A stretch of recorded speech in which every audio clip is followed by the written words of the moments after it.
streaming, presumably. We presume that we're streaming. That's we're gonna find out. All right, let's see now if it connects. It says excellent, but we have to wait for the image to appear. There we are. And we are now going to see if we appear on channel, at which point we'll get an echo perhaps. There we are. Good. We have echo. We have echo. All right, everybody hit that upvote immediately. And with that, we are going to go towards the inbox and see if we get informed that we are streaming by YouTube itself via email. Well, I guess we'll just have to wait on that. And the first thing we're going to do is hit the infinite call and call everybody. Okay, I noticed there's a lot of stuff on here. I got to catch up with it. Didn't have a chance to catch up with anything. Okay, audio call. Okay. Let's see if somebody responds. Okay, now we're going to check on YouTube. Says now we are live. Okay, with that, somebody I believe has responded. Hello. Yes, it's our man Aristides. Okay, yeah, of course. Yeah, haven't had a chance. Somebody did. Yes, thank God. I haven't had a chance to look at your entries on the infinite call, but I did see the penguin when I got home. Okay, so that's cute. No worries. Yeah. Nothing that important. Okay. Okay, so, well, since you put it on the infinite call, we can address it, during showtime. So, are you ready to do the blurb? Yeah, and maybe about one. Okay, I'll 1 minute. 1 minute. Yeah, we could just bullshit for a minute. Just walk to the door. And T-Tank Barry says, "Good evening, loud and clear." Oh yes. So let's take a look at the online broadcasting software. Just say hi, Aristides. Hi. Yeah. Hi, Douglas. Yeah. You're registering. Good. You register. Okay. All right. We are we're smoking. Okay. T-Tank Barry 5998 says, "Good evening, loud and clear, brother 100." And he's got the shield. He's our man. Yes. Let me respond to him. And everybody hit that upvote. We're gonna let Ari handle all that. He's gonna. All right. I'll start. I'll just hit. Sounds good. Yes, hit that upvote. Thumbs up, like, whatever you want to call it, directly under. By the way, T-Tank Barry says you're Crystal. He says Aristides Crystal. Yeah, directly under the window. Thumbs up, hit that right away. I've yet to do that because I'm still sitting down. But it's not just to show support.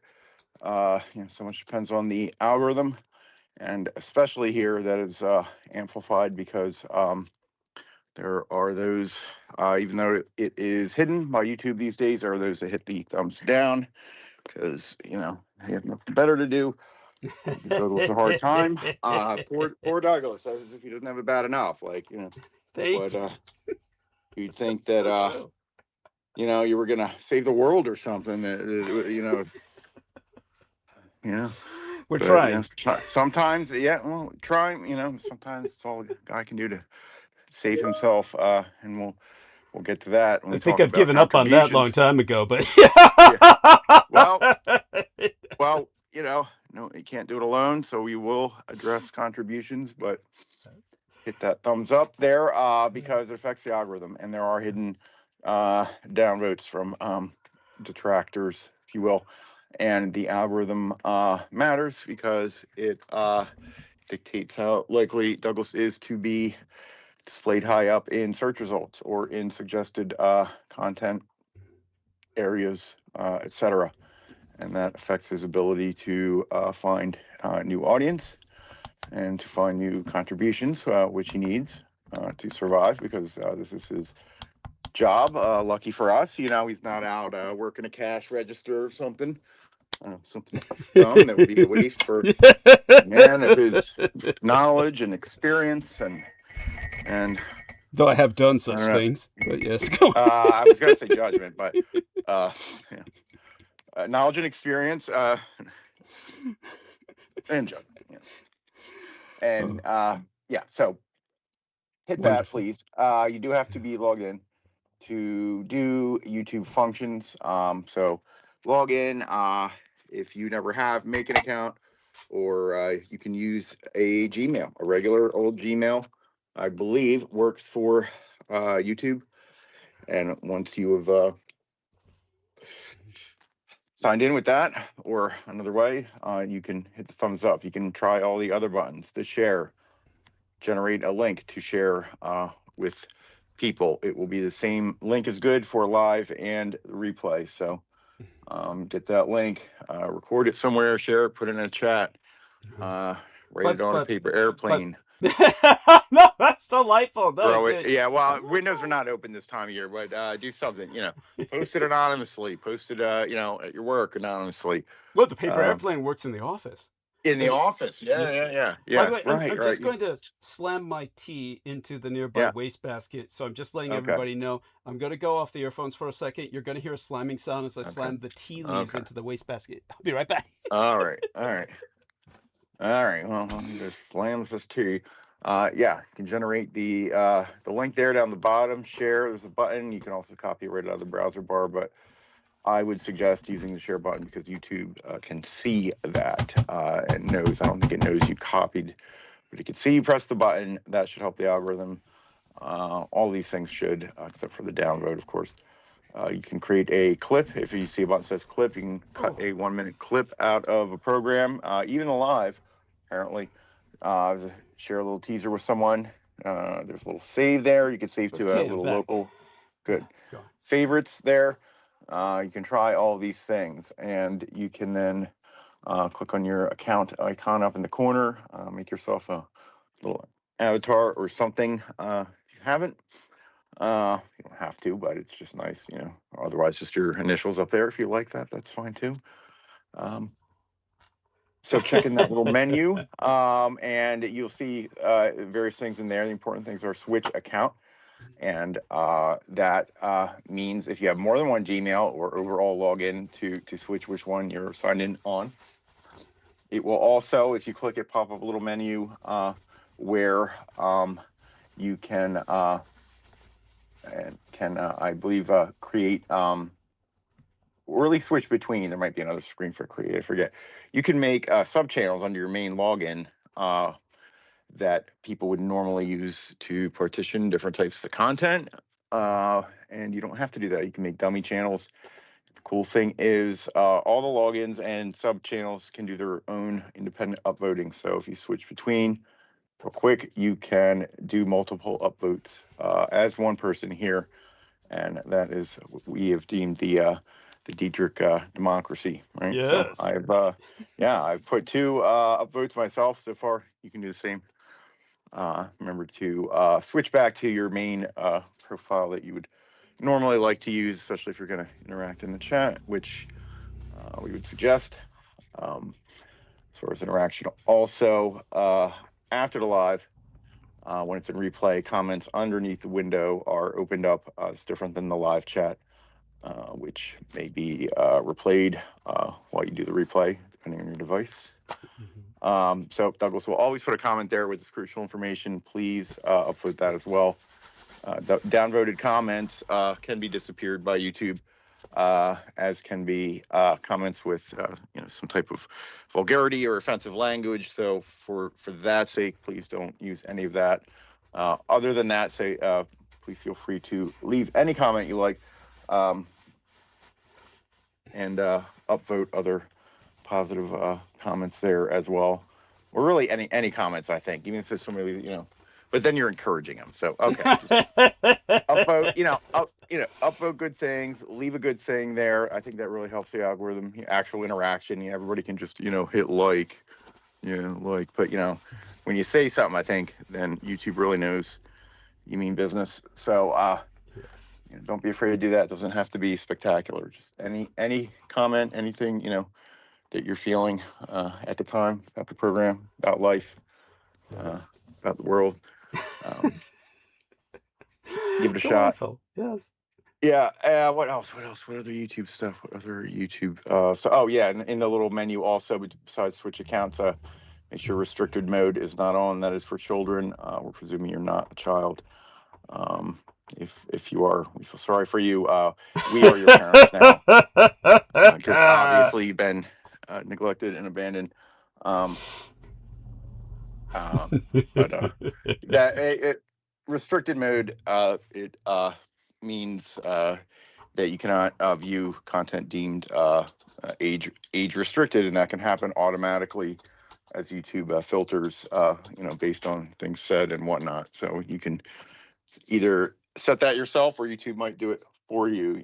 I don't know what, we discuss adult stuff all the time. I don't know what crosses that bar. But again, that's another algorithm, and we'll never know. So make sure restricted mode is off. So once you've checked those things, if you're listening in a replay, as in it's not live, and you're on a PC, you should be able to right-click on the window, generate a link, including the timestamp at the current time you're listening. So it's useful to send to someone as you're listening through, like, oh my God, this part is so fascinating, I got to send it to so-and-so. You can send them a link directing them right to that moment. And also, let's see here. We have we have 2 footnotes. So check out the title bar is always filled up, and if they're asterisks, that refers to footnotes in the description, which you should always check. That just means there's some things itemized there, but either way, Douglas always has quite a bit there that he would like to acknowledge as far as things today that are important to discuss, etc. And is that up? We'll have to Is that type? It looks like it. It looks like. Looks like what? Huh? Wait. It looks like a poem there. We'll let you talk about it. Yes, it's a poem to Mandy Ute. Yeah, Amanda. Okay. Yes. So Thank you for asking. what better reason than to click see more and expand the description. And then at the absolute bottom is a stupid comment left by somebody who I will respond to, who I've known in a sense a long time. So I'll get to that. Yeah. Oh boy. Oh, look at that. It's whites versus whites, bro. Well, yeah, he's coming on me as a black man.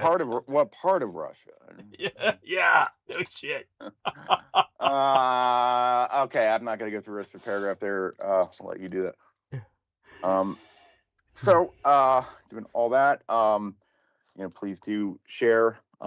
Is probably the second most, or let's just say equally most important thing you can do besides contribute, not just with your moral support, but financial support as well. Douglas relies on contributions to keep doing this. This is his official and duly recognized job on the program he's on. He doesn't get a free ride. He gets some help, but not all the help that he really deserves after what the U.S. government has put him through. But you can help where they did not, and find the PayPal link there.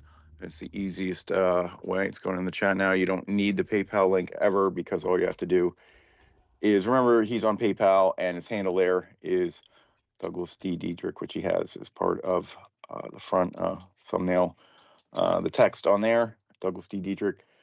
You will find him there at PayPal, so just remember that.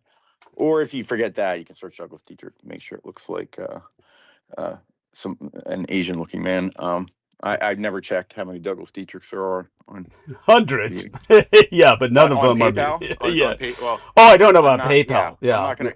Right. Well, out there, I'm not gonna roll those dice right now. But yeah, and don't you either. Don't send it to the wrong guy. Sure, get to the right guy, and send them as much as you can afford, as often as you can afford, even in perhaps a regular what do you call it, scheduled or automatic payment. Yes, auto pay. Auto pay. Yeah, PayPal will let you do that. If you don't have a PayPal, consider making one. If you absolutely insist on something else, I'm sure you can get in touch with Douglas. And putting the email there in the chat. Douglas Dwayne Dietrich at Gmail. to discuss alternate payment arrangements if desired. So, There we go. but who doesn't have PayPal? I don't know. Too many Send people money. apparently, but yes. Yeah, right. Yeah. That must be their problem because you're not getting tons of Enough. money. That's right. Not getting enough. Yeah. Yeah. So send whatever you can. If you forgot Christmas, you're forgiven. But send it now. That's and right. wait, is it what is coming up? It's it was New Year. Asian Lunar New Year. Yes. Thank you for That listing. yes, Yes. send money for that. That's just as good That's as true. Christmas. That's just as Actually, good. that's it. Better. It's actually, yes, even more appropriate because that's what Chinese actually do. Just so people understand, if you have some kind of impression that Chinese only do that for children, the red envelope, that's not true at all. If a man is a bachelor, which I am, you are considered to have never grown up. So you will get those red envelopes for as long as you're a bachelor. And if you're a bachelor till the day you die, you get those red envelopes till the day you die. So I qualify. Yes, So, that's it. yeah. Douglas, our forever child, which is Yes. especially apparent when he calls up with to ask for tech support. Yes. He often needs an adult. So, yeah. So I need all please, the adult supervision I can get. That's why he Aristides and does. others are here. He Yes. does because he varies wildly depending on the subject between incompetence and extreme dangerous instability. So Yes. it's like keep anything you can do to help keep him a little bit more centered and grounded. Thank you. Especially Indeed. money. Yes. Yes. And money, feedback, and sharing the content. Yes. And beautiful. That's just beautiful. Go on. Yes. Right. And what else? If you can't contribute, then distribute. I think we covered that. Yes. What else? So let's see if I think you've done it all, and the most important thing to emphasize at this point, Aristides, of course, does a bang up job with every episode of helping to segue into the monologue, and I do want people to understand that this is so important, and there's really no words for how important it is. Let's take a look at our numbers. They're okay. It's a Wednesday night. And we'll just get started. We, of course, have sent the call out to everyone, including Brendan Zogit and Amy Como. Amy Como and Brendan Zogit as well will be credited for their various contributions to the effort. With Brendan, it's more or less his contribution is to act as a moving target of various assaults, which we are going to allow him to relate when should he decide to come on, and whenever that moment he makes that choice. And of course, Holly may join us. These are more or less the regulars, the usual suspects, if you will. We want to thank our dear Vril 618, who is our man Aristides, for placing in the relevant links. Again, to start off with tonight, it is Amanda Eiteneyer's birthday. Amanda Eiteneyer is a lady who suffered an assassination attempt on my account. This is all a very true story. None of this is dramatic. None of this is in any way, shape, or form an embellishment. Amanda Eiteneyer showed up at one of my very first appearances. She met me briefly. She and her two children had a very large dog at the time. I don't know what the species is precisely. I'm not a kynologist type, or even really a dog aficionado. But this dog was like Marmaduke, whatever breed that Marmaduke was in the comic strips. And you can look up Marmaduke the dog. Marmaduke the dog. There used to be a running single panel humor item in what we used to call funny pages in newspapers. And but at any rate, I believe he was a Great Dane. Yes. And thank you. Yes. Thank you. And so that was Kronk. Her Great Dane's name was Kronk. And what happened was that as soon as she said she wanted to become my sponsor, at which point, of course, Lori and Ann Fenton told her instead to sponsor someone else, and the person she named was this individual who's what the hell was that private detective's name? Ed Opperman. And, I've got nothing personally against Ed Opperman, but obviously Lori Ann Fenton was not serving any of my interests. And it was shortly after Mandy Ute, left that conference with her children and their Great Dane that they were boxed in by two identical trucks that were unmarked, same paint jobs, no license plates. And this is something that was encountered before by my neighbor a few doors down, who served as my technical support for years and actually produced a lot of the 3D graphics that were supposed to be used in the book. That was effectively never produced because it was never advertised and never distributed by Peter Moon, which of course is not his real name. His real name is Vinnie Barbary. And that individual, whose name will not be given out for personal security reasons, he also was on a motorcycle at one point when an entire convoy of vehicles came up behind him very violently on the road. And by that, I mean literally attempting to crash him. By the way, this is how they often operate when they conduct an assassination attempt.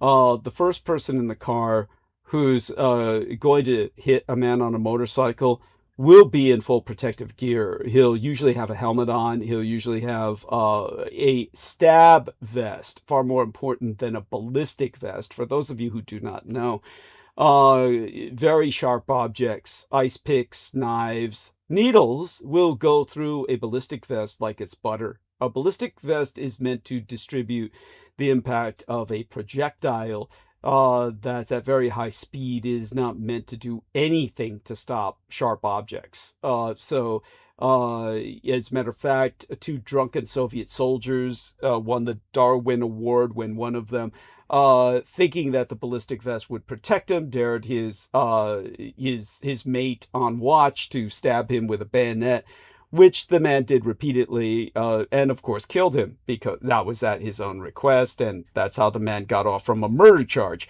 But this is what will happen, is that people don't understand the intricacies of combat, self-defense, and all the mechanisms that surround it, including so-called professionals.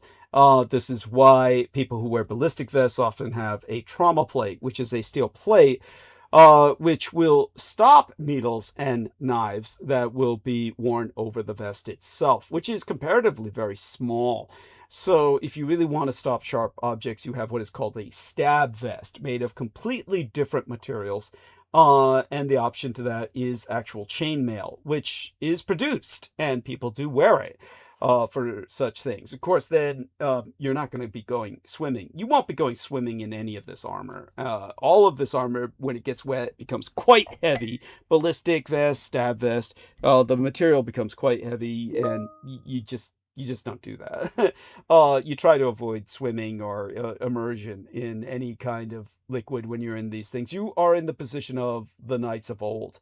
And the knights of old who wore actual armor, obviously, we're not going to attempt to go swimming. Their armor was a lot lighter and more flexible than you could ever imagine. People have no idea just what being a knight was like. Your armor is customized, and it moves with you like you're a lobster. You have no idea how mobile these men were.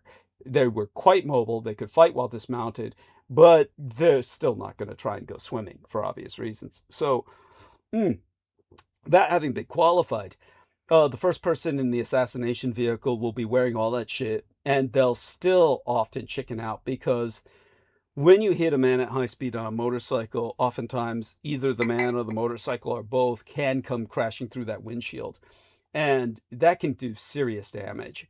So in order to prevent them from chickening out, they're backed up by another vehicle behind them that's heavier, like an SUV or an actual truck.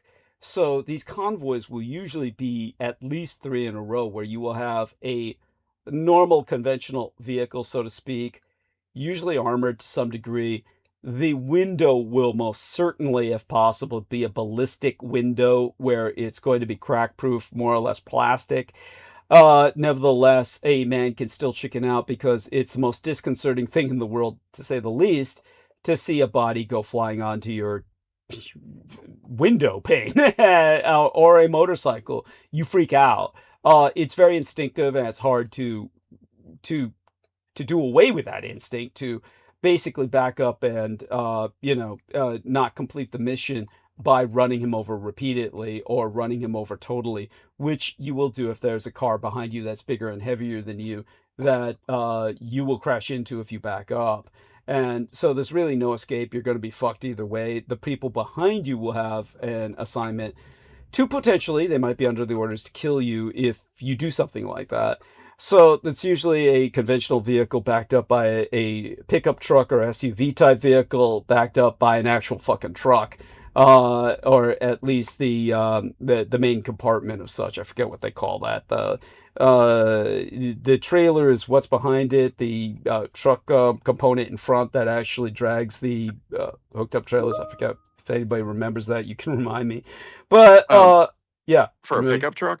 Yeah, for a big truck, for an actual truck, like a Mack truck, like, you know. Oh, I mean, it's a tractor trailer. Tractor, thank you. Tractor. Yeah. That's it. I couldn't have gotten that out without you. So the tractor will be behind the SUV or pickup truck. This is usually how such convoy works.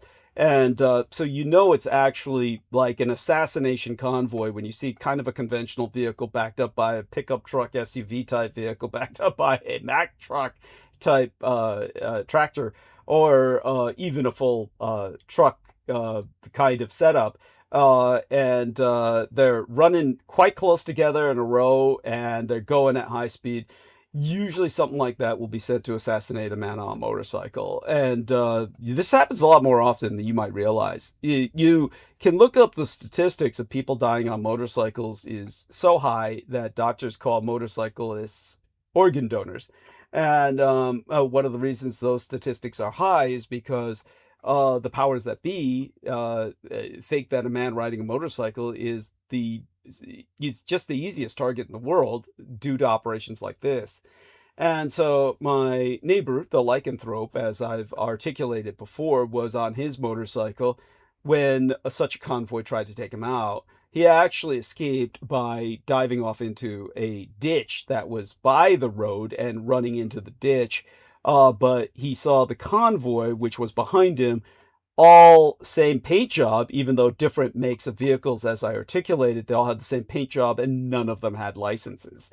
So when you see these vehicles that have no licenses, these are obviously deep state assassination vehicles, because obviously police wouldn't let anyone get away with that. But these people have IDs, they have badges, and when they are stopped by the police, they just flash that and the police have to let them go. Either that, or they can get into trouble by calling their authorities, who would chew their ass out. And because when the authorities call, whatever number is given to them, they'll be chewed out. It just goes on down the line. So believe me, these people literally get away with murder. And they almost murdered Amanda Ute. So Amanda Ute was blocked in between two vehicles, same make, same model, same paint job, completely dull matte white, and no license plates. And they ran her off the road with her children. And the only thing that saved her children, because they were strapped into seatbelts, the seatbelts would have killed them. The seatbelts were strangling the children, cutting off all air supply, crushing their internal organs. But the dog chewed the safety belts off the children and rescued both children. Both children otherwise were completely unharmed. Amanda Ute suffered severe internal injuries. Her stomach was pushed into her diaphragm, and she required surgery to save her life, which I started a campaign to get done because the insurance, literally under orders from the deep state, refused to allow the operation.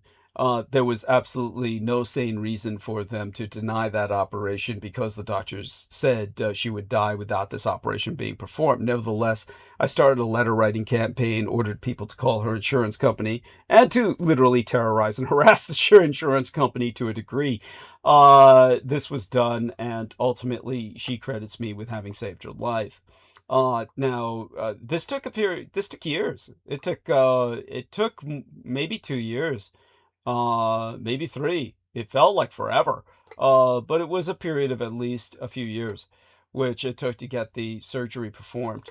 Yeah, Amanda Ute, the mother of 2 children, was ultimately saved. Of course, you don't ever recover from something like that.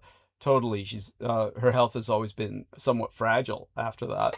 But other than that, okay. And so, such having been articulated, happy birthday, Amanda Eitenaier, or Amanda Ute.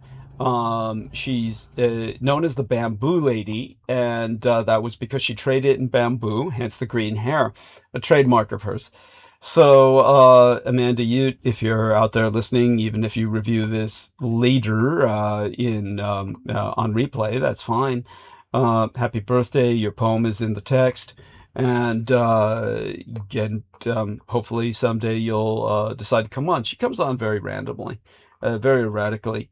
And oftentimes she will assert, and I believe her, that half the times the communications I send to her are not received. And I know this for a fact because a lot of the communications I send to people are interdicted, and same with them sending anything to myself. So, altogether, it's a situation where she almost died on my account. That having been said, because I owed her that much, she credits me with saving her life. The debt was repaid. Our relationship went further than that, actually. The deep state, or rather her husband, was the brother of a Marine who, at some period of time, which is unusual, but it's not something that didn't happen. He was a Marine who happened to be for a time at the Presidio military base of San Francisco. San Francisco, of course, the El Presidio Real de San Francisco was a headquarters of the United States 6th Army. As an army base, there were other branches of service that would at times be assigned to do something there. It was not unheard of. Not usual. It was unusual, but not unheard of. But her husband's brother was a Marine. He had grown up raping her husband. He was involved with the Satanism at the Presidio. The husband as a young man, well, basically as a child, and we're talking like child, like certainly under 18 years of age. He was, at the time that he was under 18 years of age, and we're talking about something like the age of like maybe 10, he was put on a very high bar stool and made to 10 bar for satanic parties, where he would watch people orgy and prepare drinks for them. He was taught to mix like a monkey, as they said, their words, and would make drinks that were comparatively simple. Nobody was really looking for fancy daiquiris or anything at an event like that. But people would have sex in front of him, in group sex in front of him. So he grew up with that. Nothing good was going to come of that. And so she married the wrong guy, and his parents tried to take her children away for years. That was like, there were only 3 times that I've ever performed a occult ritual. That was one of those times. I still felt very indebted to her that she was survived an assassination attempt along with her children and her dog on my account. That was one of the few times that she also credited me with saving her children, because after I conducted the occult ritual in question, a blood ritual, a death ritual, the father of her husband, who was trying to get her children claimed from her, died of a brain tumor, a very aggressive brain tumor. that came on and consumed him. So, yeah, all of that being articulated, she's obviously had a very hard time of it, and all the best to her, and our prayers and thoughts go out to her. And yeah, with that, I guess we can go into kind of the rest of the monologue. Tell the rest of the story, because our friend Brendan Zogiat is with us. So, dear Brendan, are you in a Oh, safe space where you can speak to all the shit that's been going down? of course not. Of course Can you allude to it or hint at it for our listeners so they can appreciate the shit you go through? Oh, are you talking about the which part? Which part? Just you don't. Religious fanatic, Yes, pro yes. Zionist. Yeah. Yeah, So, I don't. Maybe we should cool it on that for a little bit, why? just Just just because of the circumstance. okay. All right. I don't want to be associated with these people in the current environment. Let's put it that way. Understood. Understood. 'Cause if How I about bring it up too many times, they'll say, "Oh, it was all him." true enough. How about the individual who was in your area, apparently en route, who had the machine gun? The kid. Oh yeah, that's that I can come out. So I was looking at some like news articles coming in, and one of them said, 21-year-old, arrested on the bus for carrying something, some rifle in his backpack, essentially. This is what the kid was arrested for. And it was just sticking out of his bag, like something that you just wouldn't do in really normal circumstance. Um, and then I Almost was like he looking at, wanted all the attention or something. Go on. yeah, it was bizarre. It was bizarre. And so, so he did that, and presumably he wasn't from California, but it obviously wasn't allowed in California, just having that sticking out of your bag. But he happened to be on a bus route that was in the city right over from me that happened to come straight up to where my, the warehouse would be. So it was like direct line. Like the bus stops would have stopped in my area. Like it was like he was stopped in between this, wherever he was coming from and the area that I was in. So that was interesting, and possibly some kind of weird, some kind of weird situation like has happened recently, where these people just show up. Oh, yeah. Well, it's just one among many, and Yeah, obviously it's threatening. I mean, as Troy yeah, Bellamy would say, as a math educator, he would say 2 plus 2 equals 4. Here's a lad who's sticking a fully automatic weapon in his backpack and quite oblivious to the implications, apparently, getting on public transportation and heading towards your area. In context of everything else that's been happening, this is not something to take lightly. So, no, and again, just so people get the context without going into it, something happened today that is beyond all synchronicity and coincidence. Obviously, for the sake of Brendan's personal security, we're not going to go deeply into it. But these things are obviously you live in you live under constant attack. It's a stress yeah. situation that you take it day by day, and And did you see the latest stats that I sent you oh that were god, supposedly? no, this is no, I don't, I see them. I don't understand what is this about. These, so it's got some geographic implications here. It's a That maps. was so this it's a feature that Google has where you can look at your certain search terms, right? Okay. So I was searching my name, Hmm. and there's you know you have to like filter it out properly, but then it was showing like random states that said, oh, 100 people from Kentucky looked at your stuff. Look at it, like we're searching for your name. 100 people in Okay. Montana. Interesting. One person in New York, which we could just guess or assume. And but every time I'd refresh the page, it would scramble everything, and then it would say a different state. So it was very odd. Okay. Yeah. So I don't know what to That's make of it. I mean, the New jeez. York one, we know who that was, Mhm. but everyone else, potentially a couple of people in New York. But the Yeah. point was, the rest of them, I don't know what all that was. Yeah.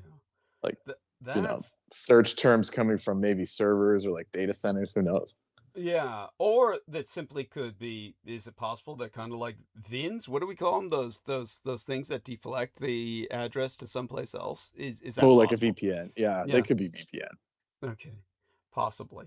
Yeah, but still, it's But like, I mean, 100 people looking for someone's name that's like and your more name's than not common. Your name's not no, common. no, no. And tell people about Elon. Obviously, Elon is a pseudonym that was inspired by Werner von Braun. I have a copy of Werner. Okay, thank you for reminding me. Yes. I was trying to explain this to someone the other day, and I forgot the author. And yeah, it was actually a book written by Werner von Braun. Yes. I forgot about that.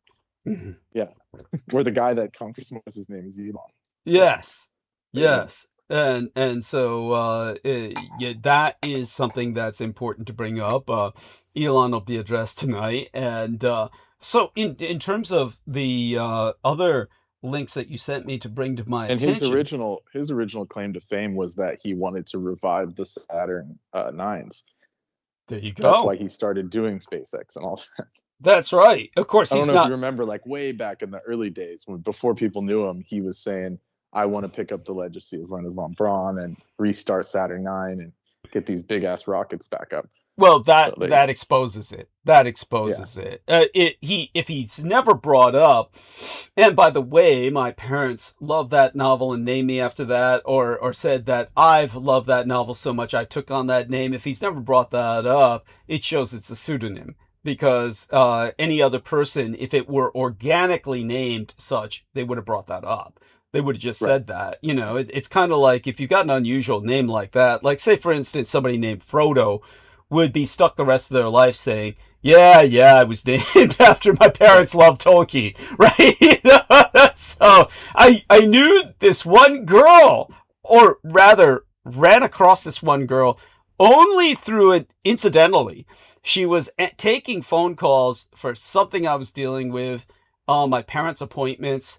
I may have spoken to her only once, but we got into a conversation because of her name. And it turned out she was named after the only female, or you know, one of the few females in Tolkien's novels. And so, you know, she brought that up. She said, thank God it wasn't a boy. They would have fucking named me Frodo. But yeah, Eowyn sounds way better than Frodo. Yeah, thank you. Or whatever the name was. All the female names are better than. Thank you. But the point is, when people have a literary name, this is why we know, God knows what was on the minds of the parents of Trampas Nicholson. That's he was named after a villain from a spaghetti western. That's right. Yes. Thank you. But when it comes, we know what was on their mind: drugs. Yeah, there you go. There, true. Yeah, but with they saw his, whenever he was born, they said this guy's a villain. Yeah, a cheap one at that. Yeah, drifter. A cheap B villain. Yes.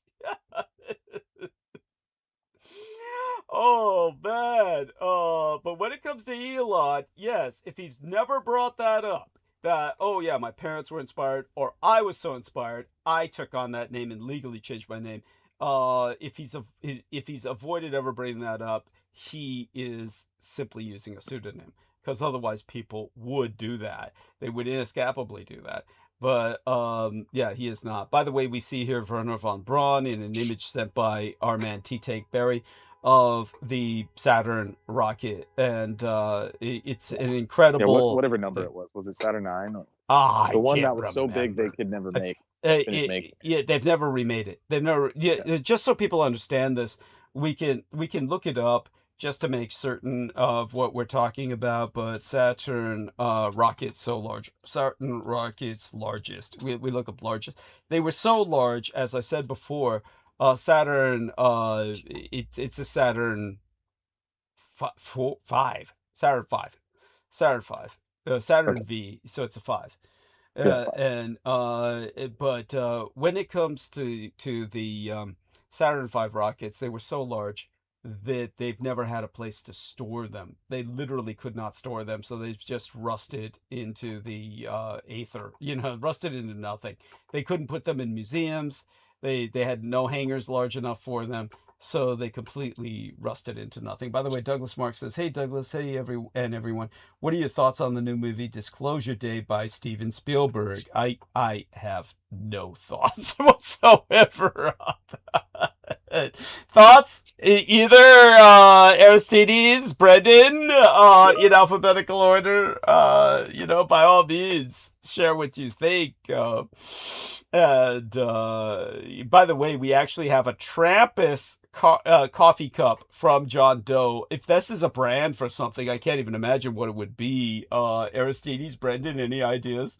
But he's come No, up with it. you can type anything in, and it tries to. It Got it. makes a mug with the image on it, and it like wants to sell it because they can print on demand. It'll sell you a mug with anything on it.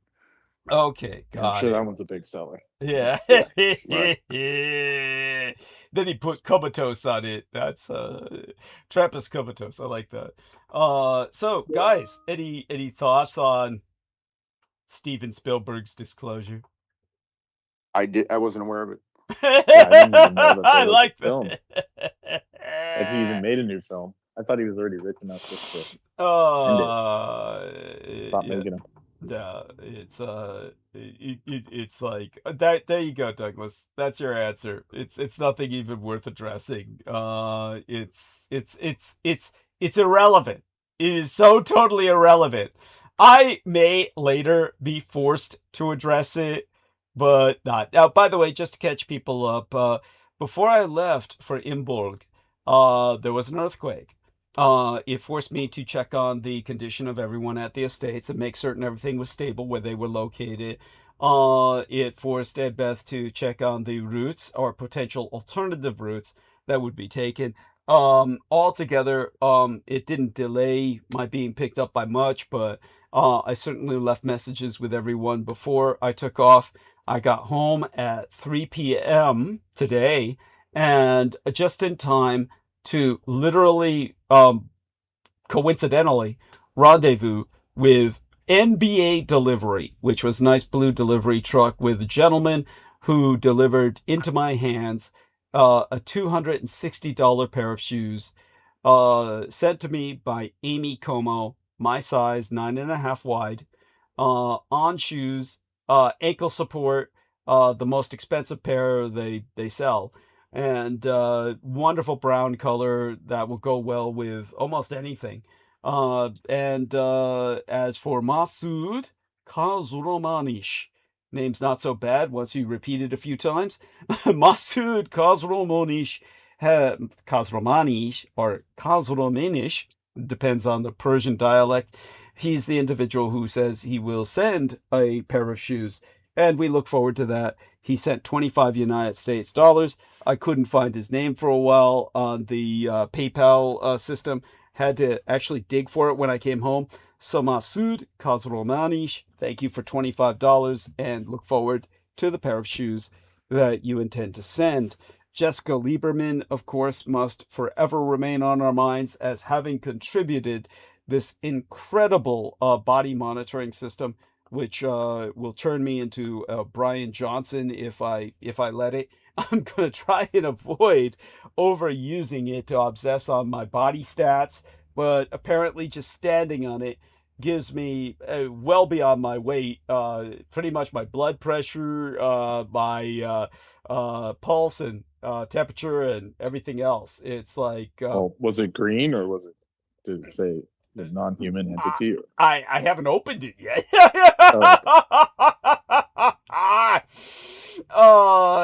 Leah Hayes sent 100 United States dollars. She says, "Dear Douglas, I have loved your show for years. Discovered you on Project Camelot. God bless you. Love, Leah Hayes, aka Mr. Lars 0007. So she's the young lady with the dog avatar inside of the chat room. John Kulik said he sent $5 and says, "Go DD." And by the way, our Brendan Zogit got sent a few links. By the way, credit to Claudia Romberg, by the way, who sent a message. Thank you all, and thank you, Brendan, for going there. You know, all in the uppercase. Guten Abend and Guten Morgen with a nice heart smile. Good evening and good morning. So she thanks you, Brendan, for going there, all in the uppercase. And Well, I don't know where did I go? Oh man. So now about the 2 links I sent you, tell people a little bit about the union trying to take out Weibo, thank God, and that. Oh man, it's like too little, too late. It's like Yes, true. after it like deleted that kid. We should have pitchforked them out. Yeah, You know? true. Yeah. Yeah. And Apparently, it hit some kid recently. oh Like, Jesus! just killed them or something. Oh But that man! got scrubbed so quick. I'd be surprised if you still had access to the link. Yeah, that's true. It's true. And what is this union? Do you know what this union is? They didn't name it. That's what's so goofy about it. We'd have Really? to like read the we'd have to like dig into the article. Well, apparently they say it's a major California union, but I'm not sure which one. I'd have to, like Brent says, we'd have to look through it. What about this place in Sri Lanka? What do you know about this incredible megastructure? That Oh yeah, that beautiful stupa, the Buddhist stupa. It's the biggest in the world, I believe. One of the biggest okay. stupas. So Yeah. that's all I know about it. It's a very famous like circumambulation site where like monks will pilgrimage there and then go around it 108 times over like a certain amount of astrological time. Yeah. So it's a very important Buddhist site. I know that. No. Yeah, it says an accident involving Waymo robotaxi striking a child near Santa Monica has prompted one of the California's largest unions to call for the alphabet driverless cab. They are the Teamsters. Oh, okay, Teamsters California. Yeah. So yeah, it is one of the bigger. Yeah, so Teamsters is huge. Yeah. By the way, Holly Kiefer has joined us. Say hello, Holly. Hi. Hi, welcome aboard. And by the way, I want to show you all Thank you. this. Oh, yeah. I just want to show you this before Holly gets into it. I don't know if you people can click on this, but yeah, John Doe has shared the image of this stupa. You call it, Brendan? Stupa? Yeah. And Yeah, stupa. yeah, which looks to me hauntingly similar to designs for massive toxic nuclear waste dumps where they thought they wanted to make some kind of monolith that would warn people away. So they designed it kind of like this with porcupine spikes all over it. It's kind of like very odd. They seemed to almost like a desecration that would be very Adamite. Yes. At any rate, Sri Lanka, there's a photograph you can click on. It should take you to an image of the latest military parade in Sri Lanka, which is a nation that Brendan almost wound up stuck in. You could tell people about how you were considering joining the Peace Corps and going to Sri Lanka. You would have wound up stuck there. This was a few years ago at this point. Yeah, and then they pulled all the funding, and then there was like some civil war. Or it was like not a civil war, but Sri Lanka had lost its government because they were so corrupt. Everyone just kicked them out, but that left they still don't have like fuel and all this different, so basic supplies. Yeah. So yeah, I would have been stuck there for eternity probably. Oh my God. Which is better than what I'm stuck in, actually. Yeah. But it's like, why trade one bad situation for another? That's no point. Yes, no, there's no point. But such having been said, your life would have been a lot more spiritual, but a lot more materially deprived. Let's put it that way. Oh, it would have been renunciate for sure. Yeah. Oh man. So dear Holly, harvest, plant the rice, harvest the rice. Yeah. Oh yeah. You would have been a simplistic lifestyle. It's one way to learn. Oh, indeed. Oh, so, dear Holly, what's on your mind? Is that stupa very ancient? Tell her. It looks like the facing might have worn off. Oh, it's the oldest. It's one of the oldest structures in the fucking world, honey. Yeah, well, I was going to say, it looks like it was faced white before, and that's the red mud brick understructure. Yes. Yeah. And fascinating. Yeah, and it's lost its steeple. Yeah. Yes. Jethwan Maya is like that's the tallest stupa in the world. So it's very huge Whoa. place. Yeah. Beautiful. Ancient. You can see. Yeah, Yeah. 4th century. I mean, it's actually from like the Fourth. Christian era almost. Right. Very Man. recent actually. Oh, okay. Ah, Yeah. yeah. Yeah, but still, it's a long time. Yeah. Yeah. It's Long old. enough. It's old for sure. Long enough Yeah. for the facing to wear off. Like the pyramids, weren't they all? They were all white. Yes. They're much older. Yeah, Granted. they had casing stones. They had like limestone casing Right. stones. That which were looks polished. like mud, red dirt brick. Yeah. Well, they're definitely trying to Doesn't do look the like best. stone Yeah. per se. Huh. Wow. More Well. formed brick is my theory. Okay. Yeah, it's You- brick. you- It's brick. Yeah, the stupa, you mean, honey? Hmm.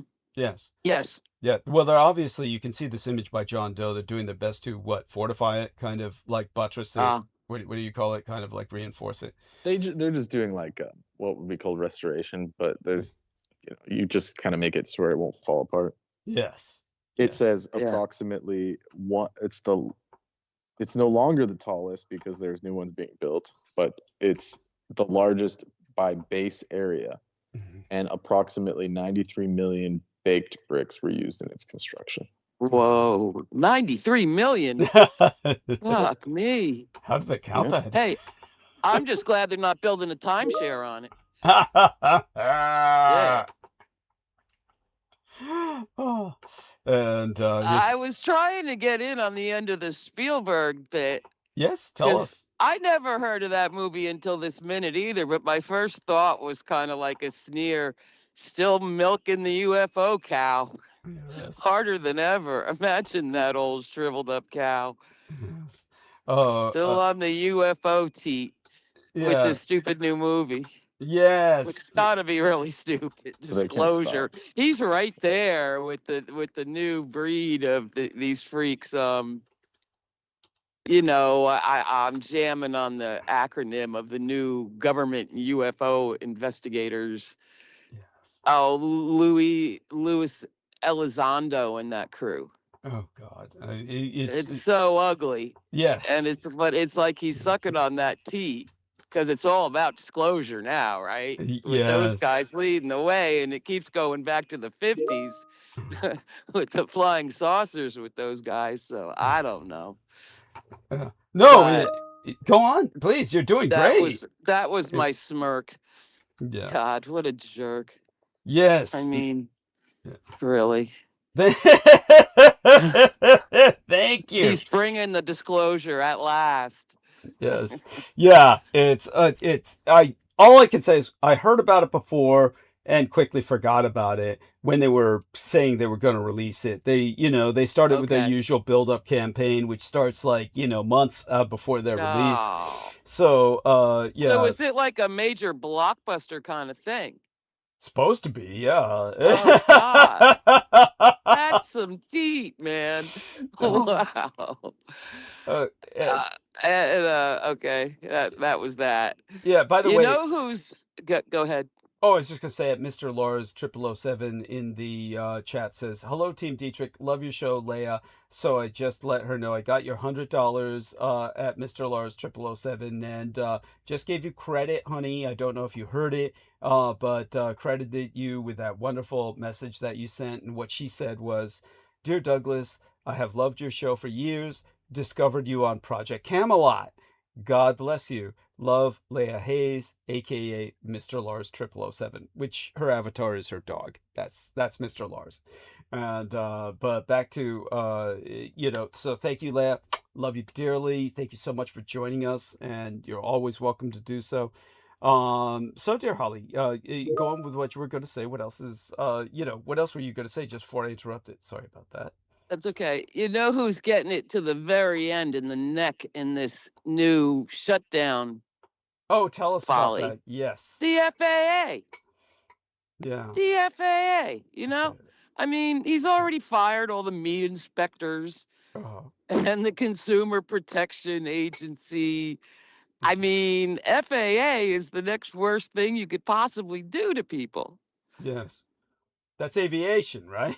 Yeah, Federal the aviation. guys that actually tell the planes where to go Yeah. Yeah. to not crash into each other. Yeah. So how are they being impacted by this? Not that I'm doubting you. I mean, they've Not already getting been. paid. They're not getting paid. Didn't he just end it? The shutdown. Yeah, it's trickling out, and it's 50-50. There's still some that aren't getting paid, but I'm not sure if the FAA made it inside this round. They did lose hours and days, and they're saying that at this point, whoever got their job back will get refunded. And, But it has necked down to DHS. mhm. And so I'm not sure if they dragged the FAA on those coattails or not. Right. We'll Right. see. What? But even so, any chance to not pay those guys, they're taking it. Oh yeah, no. Just so people understand, everything Holly says is true. I went off on this long time ago that Right. Trump has basically caused the deaths of many people already due to plane crashes at the FAA. It started with Elon Musk, who demanded the resignation of the man in charge of the FAA, who then resigned, and immediately thereafter, the helicopter crashed into the plane full of Olympic sports people. That this is directly at the feet of Elon Musk. He's responsible for those murders.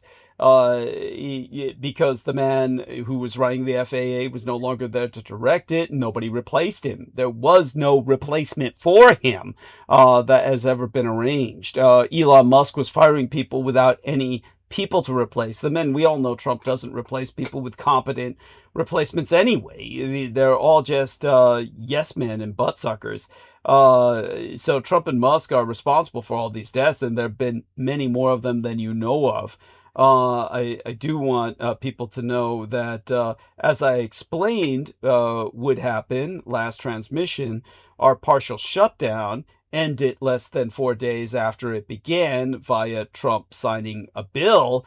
But as Holly says, this is something directed against the FAA, and nothing good comes from this maladministration. And as you well recall, that goes all the way back to Reagan when he ended it as a Yes. good career job. Yes, that He was ended that. yes. He intervened when the FAA went on strike. Yeah. There was an FAA strike, and then Reagan intervened. Tell people And about he that, Holly. won. I Yeah. blocked out all the ramifications, but I know that the FAA never recovered from that. Mhm. And it took a turn. I mean, when I was younger, Mhm. commercial, like United Airlines pilots were like as rich as doctors. Yeah. I don't think Sorry. that's the case anymore either. So you can imagine for those poor slobs on the runway Yeah. and in the tower doing the hardest, dirtiest work of the place and getting treated like shit since Reagan. Yeah. No, it's unimaginable. I can't imagine it, and I don't want to. But yeah, No. Holly's right. Pilots used to be extraordinarily wealthy, and they used to be able to Now buy. I heard like Yeah. 50,000 a year. Oh yeah, it was top dollar, and it was the place to be. I don't think it's bad now to be a pilot, but I don't think so. it's not what it used to be. You know. No. I mean, like now they make like 50 grand a year. It must be more than that. Yeah, it's It but must be. yeah, it's certainly what we can say is that sky hostesses, that used to be such a glamorous job. It was incredible, and Ultra. They took care of you for life. But my friend went through the hiring process Mhm. and it was god awful. I don't remember much. She was a German beauty, Uh-huh. gorgeous. Uh-huh. And she crawled out of there and said, hell no. Nice person. I don't remember the details, but man, she was like traumatized. So back then, when you had to be like model hot, Yeah. that was a rough go, man. Oh, Those well, women suffered. Oh, well, they still do. I think even Yeah. more so. But in Yeah. those days, it was you at least had the glamour, and you were recognized and respected. Many of them were trained nurses. Kind of. They were kind of treated like prostitutes by the first class passengers. Absolutely, absolutely. And I guess many got married. Yeah, that was no, Yeah, it I was mean, yeah. Go on. nowadays they're just like the people in the regular classes. They're all just like the gay wash-ups. Yes. Yeah, They're just a forget. bunch of blokes. Yeah. It's gay And they're all friendly like- for sure. They're all like passive aggressive and rude, unless you get a Brit. But like the Brit ones were fine people, but you know. Uh-huh. But every been like, the treated American ones very were good. pretty wild. They don't want to be my friend necessarily, but but they've been No, very you can nice. ask- I mean, you can ask Doug. It's like I can't even deal with people in public because they're so weirded out by me for no reason. Right, that's weird. Yeah, yeah. And I don't look like Yeah. there's no like tentacles growing out of me. It's just I don't know. Right. I have no idea what's going on. Right. Oh, I no. look pretty innocuous. That's what's so weird. Mhm. yes, Mhm. So yes, yes. Bren's a fairly innocuous-looking guy, very tall, like I said. But he definitely people have this fascination or fixation or focus upon him that can turn hostile or passive aggressive, usually intimidated. By first they want to know more about him, then learn something from him, and then they get kind of hostile. It's kind of like a it's not unexpected. It happens a lot with people who just they feel intimidated by someone who displays any sort of intellect, and they begin to feel that the person is well, they feel insecure, and then they respond insecurely. That's what it is. It's kind of a defensiveness. And but such having been I articulate, appreciate that, but it's Yeah. also when I don't even talk to them. They just like I like weird them out or something. well, We'll- you don't We'll have to speculate on that. well, you don't respond the way a normal person responds, which is Yeah. usually just with You can always play the autistic card. yeah, that's it. You got Well, to if start I doing were it. to, Explains like, everything. If people were to press me on it, they would probably just assume that. Yeah. Yeah. And You remember when deaf people used to have those little cards they'd hand out? yeah, Help me, I'm deaf. yeah, Yeah. yeah. I got picked that up. Yeah, I got. And it was a racket, but yeah, still. Yeah, You can have a little card. yeah. Pardon me, I'm autistic. Stand Yeah. back. Right. That's right. Yeah. Oh, and so what else is? And give money. Yeah, well, God, I miss those days. Yeah, I needed to. Yeah, if only we could do stuff like that today. Yeah, it's these days people would just beat you up and take whatever money you've got. If you tried to. That's Seriously. true. So what? So honey, what else? I was is on gonna your- say, did you have a chance to slip those shoes on? Are they comfy? No, not yet. Okay, I okay. look forward yeah. to doing so. You're gonna but- have a special time. Yeah, well, I just came home and got them, for God's Got it. sake. No, experience the comfort. Yeah, certainly they will be put on soon. I want to make certain that I'm wearing new socks when I put them on. I mean, but Right. such haven't been said. Having gotten home, before I go into what I encountered when I came home, Oh, boy. What Well, about? listen, let me just say one more thing, and then I'm gonna switch over. Oh, and say let whatever you run want. wild. Say whatever you want. I'm not rushing you. I thought that any kind of lingering cabbie union Mhm. anywhere died with Uber. Yeah, you're right. So What about it? Waymo is hardly, it seems like in the few towns I go to, actual cabs have survived. Mm-hmm. Good. Well, in a And sense. and I think there'll always be some people that want a person, but I think humans are losing that ability quickly. Yes. So that's no guarantee. Well, But yeah, it- Waymo's just one more thing. well, let's put it this way. In San Francisco, I'm on paratransit. I have a paratransit card. And this helps me with cabs. I don't believe it can be Ah. used for Waymo. Oh, I hope not. Good. It can be used with any piloted vehicles, meaning these are people piloted drivers for, like, say for instance what they call flywheel and shit like that. I can use it on those. Can't use it on Uber or Lyft, but Uber and Lyft Oh, are okay. being phased out by Waymo. Right. Yeah. So Oh yeah. Nobody wants an Uber driver. yeah, thank God. Yeah, well, thank God. That was a bad thing anyway. But That was not a good perhaps thing. that's some because I wonder if San Francisco still has a cab union. I don't And if believe so, I don't believe it ever did. I don't believe that they ever okay. unionized. What happened was Yeah, because I've they didn't want to. They were all from countries that didn't get along with each other. yeah. Now The drivers. I used to go into this years ago. That Yeah. you remember in the old days I would talk about this. Complicated. Yeah, but yeah, not that I want to dwell on this, but cab service in San Francisco in the old days was just ethnic gangs. They were, literally ethnically enclaved, and the colors You were like can't gang organize colors. that. Yeah, the colors were like gang colors. What has happened since then, during the period of time that I did not use cabs after my parents' deaths until I got onto paratransit, which was a good maybe 10 years later. It was maybe longer than that, maybe 20 years later after my parents' death. But during that period of time, the two ladies who worked at the office there were still there when I went back to get on paratransit. So it couldn't have been that long. Yeah.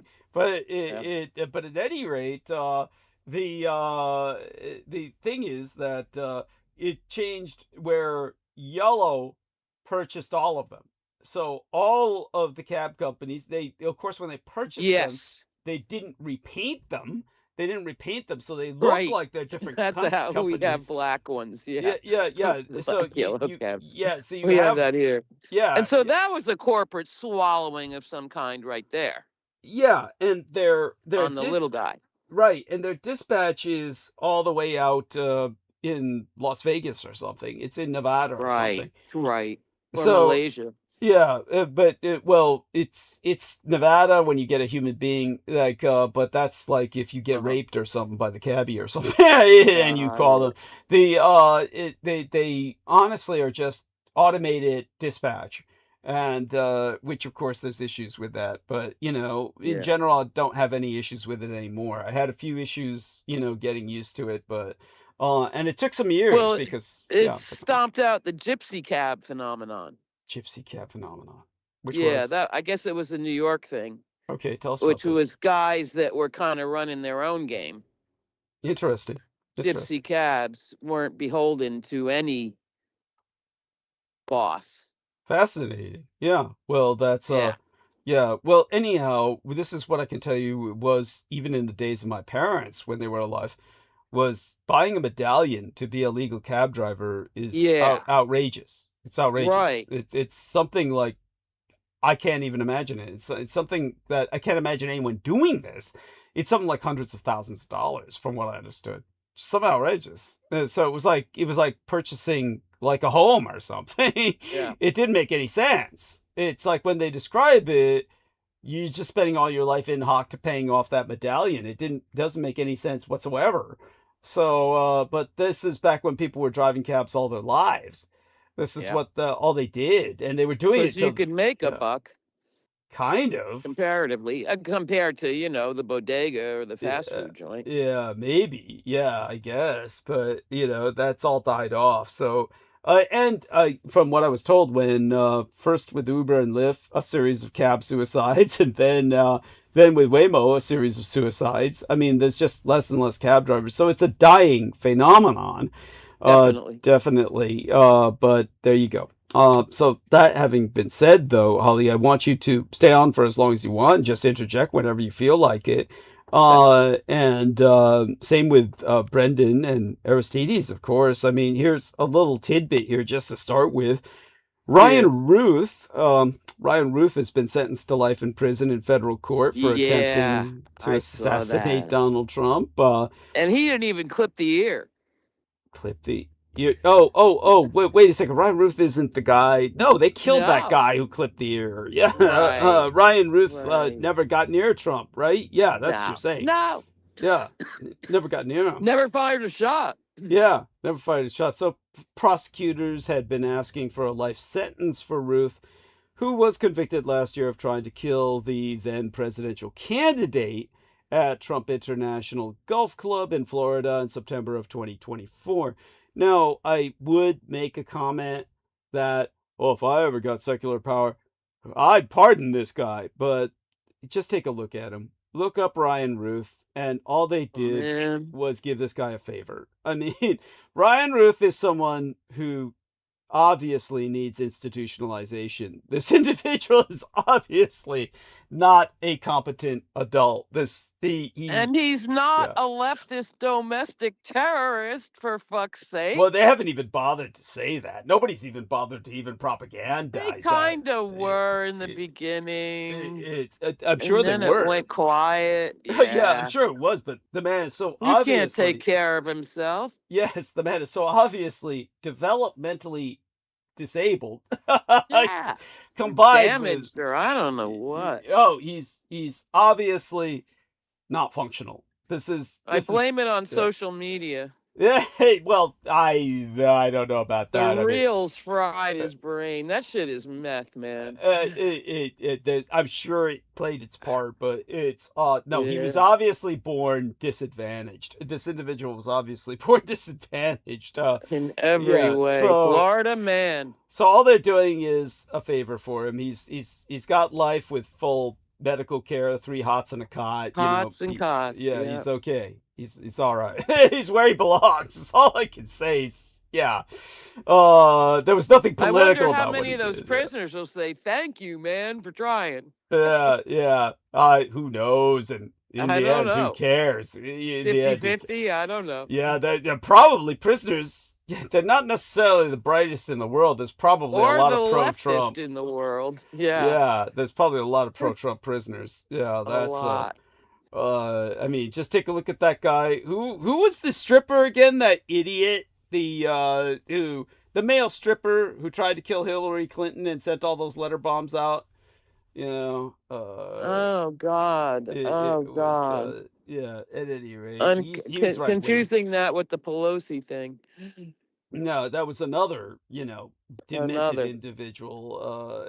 Yeah, okay, not to dwell on that. Okay, No. speaking of one of those. By the way, Miss Lars 0007 says, thank you, love you too. Okay, let me give her the lips. Okay, and in the interim, yeah, hey, anything else on your mind, dear Brendan, before I start cutting loose? And again, you're welcome to just interject whenever you feel like it, because, yeah, gonna be hard on a guy we both know. As a matter of fact, this is the guy who introduced Brendan Zoget to Douglas Dietrich and ergo destroyed Brendan Zoget's life.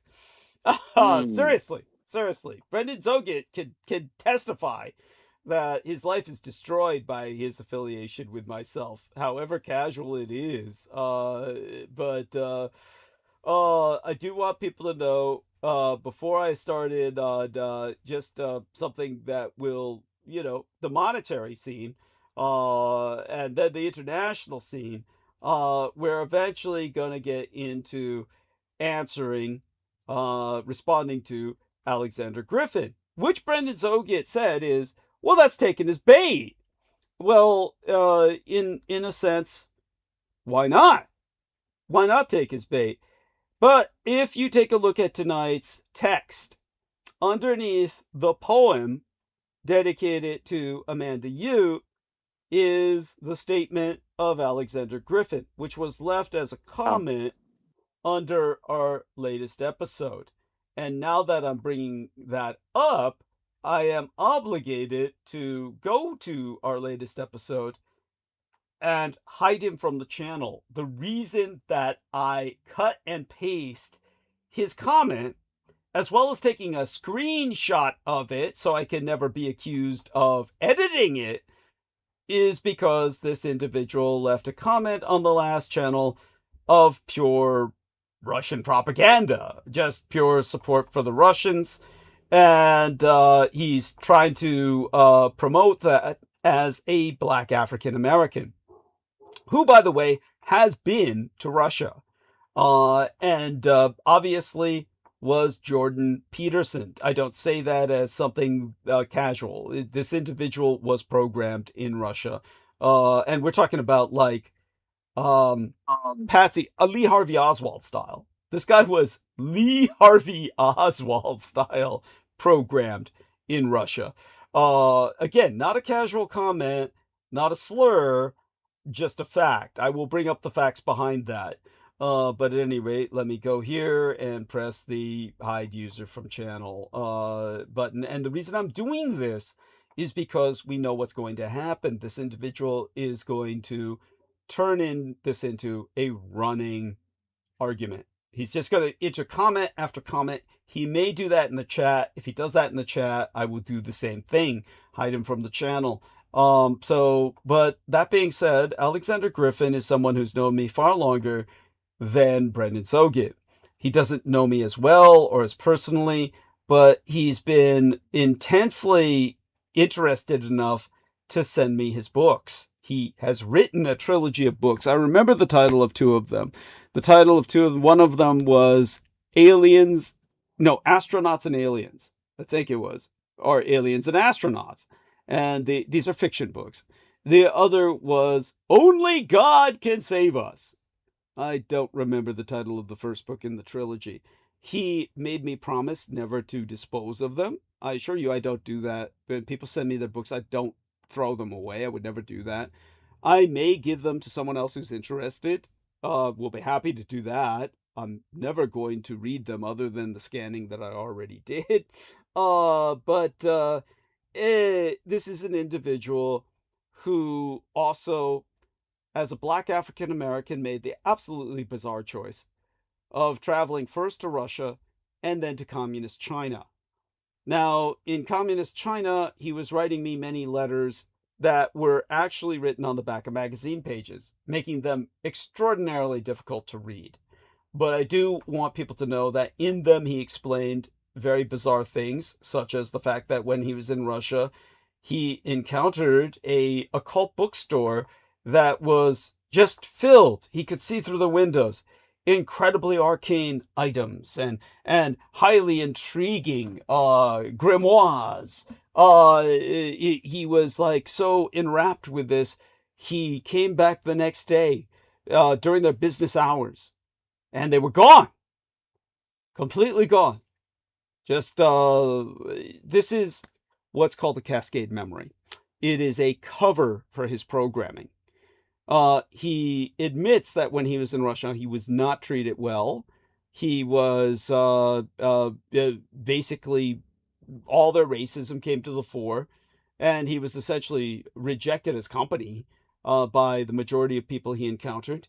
It's not that he has any pleasant memories there, yet he propagandizes on behalf of the Russians. As a matter of fact, his history of coming on to my show, and just so people understand, his younger brother is still welcome on this program if he ever decides to come on again. But he was on at the same time with his older brother, Alexander Griffin, who went off on this show. Like, went off. Just started shouting at me and insulting me, which I just didn't take as anything to hold a grudge against, because he's no threat to me, and he was obviously not rational. and it became clear why, as he explained later on, incidents like the facade of the occult store in Russia that is obviously a compartment for his programming, meaning it's a compartmentalized memory that hides behind its facade the programming he underwent. By the way, Heather Holman has joined us. So Heather, what's on your mind, honey, before I ultimately address this individual and what he said? Oh, well, what's on my mind is I think I've discovered antimatter. How Do you know so? anything? Yeah, do you know anything about that? Well, I know that antimatter is by its very nature explosive, theoretically, on contact with our matter, meaning an antimatter um, object would theoretically, just by contact with our matter of this universe, cause a destructive explosion. It would be, in effect, a kind of bomb if it were harnessed. I mean, that's the most immediate thought. It should be, as well, based on that theory, a source of an admirable source of energy, where it would be releasing a vast amount of energy. And much of our, for instance, our combustion engine is a controlled explosion. Violence in the universe can be harnessed to advance mankind. So tell us about your own encounter or your discovery. Well, I've been learning a little bit about it, and I found out that it's like $6 trillion for a gram of it, and then I guess once you open the container, it's gone. You know. Mhm. So I Sounds about mean, right. Yeah. yeah. I put a link in the chat. The Chinese Academy of Sciences is doing this experiment known as MACE. And I really thought that I was going to try to get a hold of them to give them my discovery. But then I thought maybe CERN, but I can't find anybody, the right person to send it to. And it's so hard to get onto their portal. Right. But so in either case, how are you harnessing this thing? Well, I pretty much think from what I know that, the reason why it explodes or whatever is that there's a negative and a positive field or something that once in 1 second when they are meeting each other is when they collapse. If I'm not mistaken, is Brendan here? Brendan? Yeah, I mean, if you're here, feel free to make yourself known. He is at work, of course, so he may be, you know, indisposed, but, yeah, hopefully he'll hear this and respond to it eventually. But continue, honey. I mean, by all means, this fascinating. Well, I unknowingly, I always take videos when I go to the cemetery, and I wanted to know what was happening behind me, so I put it on my phone in my pocket, Mhm. and I recorded it, and then when I got home and looked at it, I was like, "What is this?" It's really weird. You- What? Yeah, so I'll Your share phone, I'll share the the link. pocket. I'd love Uh, to share the link with you. I had to put it on YouTube because the file size was so big. right. Wow. Okay, cool. Yeah, that's all I can say is that sounds impressive. And I'm sorry, the image that came to my mind was you wanted to know what was going on behind you. So yeah, I have this image that, or this imaginal visualization that you had turned the camera on, then stuck the phone in your back pocket so that you could film things that were behind your ass. Behind me. Yeah, well, behind me. Yeah, coming up Yeah. on your ass. Yeah. Yeah, so what I did is I was acting like, I was just doing my regular thing. I walked through, and I went and I was shining up the headstone. I, got on the ground and I shined up the headstone, and you can hear it. I mean, I'm not really doing anything particular, just kind of scrubbing. Uh-huh. And and Oh, and and then I don't something was know. captured? I'm really sensitive. I don't want to be foolish and sound like it's just a weird idea, but Well, I think that you record things that let's get this straight. I want people to understand this. There was an individual who I peripherally knew named Lou Gentili. Lou Gentili, his his thing in life, his uh his earnings, is what they used to call his bread and butter. The way that the man earned his living was he had purchased extremely high definition Japanese digital videographic equipment that they manufactured only for a short period of time. And this was because it was so sensitive, it would catch various incredible background phenomenon that people felt was very intrusive. And because it would catch noises distinct that other people just didn't want, they didn't want all this ambient noise.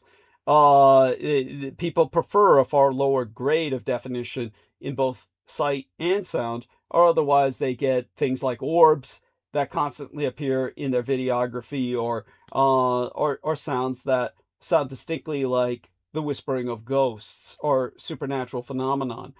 He would take these cameras and take them to haunted places, and that's how he made his living. It wasn't something that was a empty gesture of hoaxery either. When he charged people to see this, it would be like thousands of dollars to review his contents, and they would have to go to his home to review these contents, and wealthy people came to his home to review these contents, and they would bring with them engineers and academicians, and the engineers would verify that this is not fake, this is not hoaxed, and the academicians would verify that they were hearing messages in long dead languages. So this individual would he got way ahead of himself and wound up paying a very steep price, ultimately with his life, for what he was doing. But in terms of whatever Heather is recording in these graveyards, she publishes it on, is it Instagram or TikTok or both, honey? Oh, I had to put it on Facebook because it's too big of a file for me to share. But I mean, you also publish your traipsing around in the local The same one, yeah, I do necro- that. But I'm not recording for content usually. I'm just for my own personal knowledge. Right, but you've published on TikTok or Instagram some of these videos of yourself going around in the area Oh, you're and in. TikTok, yeah, just for fun, Right. but not, yeah, that's not because I'm trying to instill any kind of, change or But discovery or, right. invention or whatever. But I do want you to know that people have reviewed your contents on TikTok, and they say that they've heard voices in those videos that you produced from the cemeteries when it looks like you're alone, and you're not Yeah, talking. and the thing is that the cemetery is exactly located at a coordinates, as particular coordinates, and there's a weird I can't say it's an echo chamber, but it's like because the Air Force fly above, it's a no-fly zone for regular commercial airplanes and stuff. Yeah. I don't know, just a bunch of things all put together. Well, people do hear sound phenomenon on your videos. I just want you to know that. So it brings to mind Lou Gentili, though I don't feel you're doing anything particularly dangerous.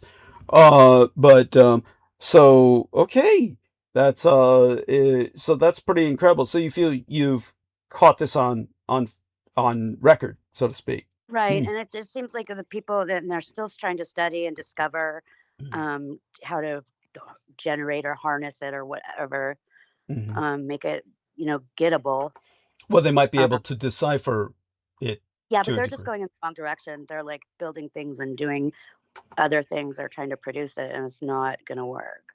Yeah, and by the way, HTHRZ1 says watch later. I'm not quite sure what that means. Oh, I said watch it later because I don't want them to click on away from your show. Oh. I'm sorry. That's cute. That's adorable. Oh, okay. All right. So that having been said, anything else on your mind, honey? I just want to say Hey, hi to Heather, Holly. I'll watch it Hi, too. Holly. I'll watch it too, Heather. Hi. Okay. I'll watch it. And there's something else.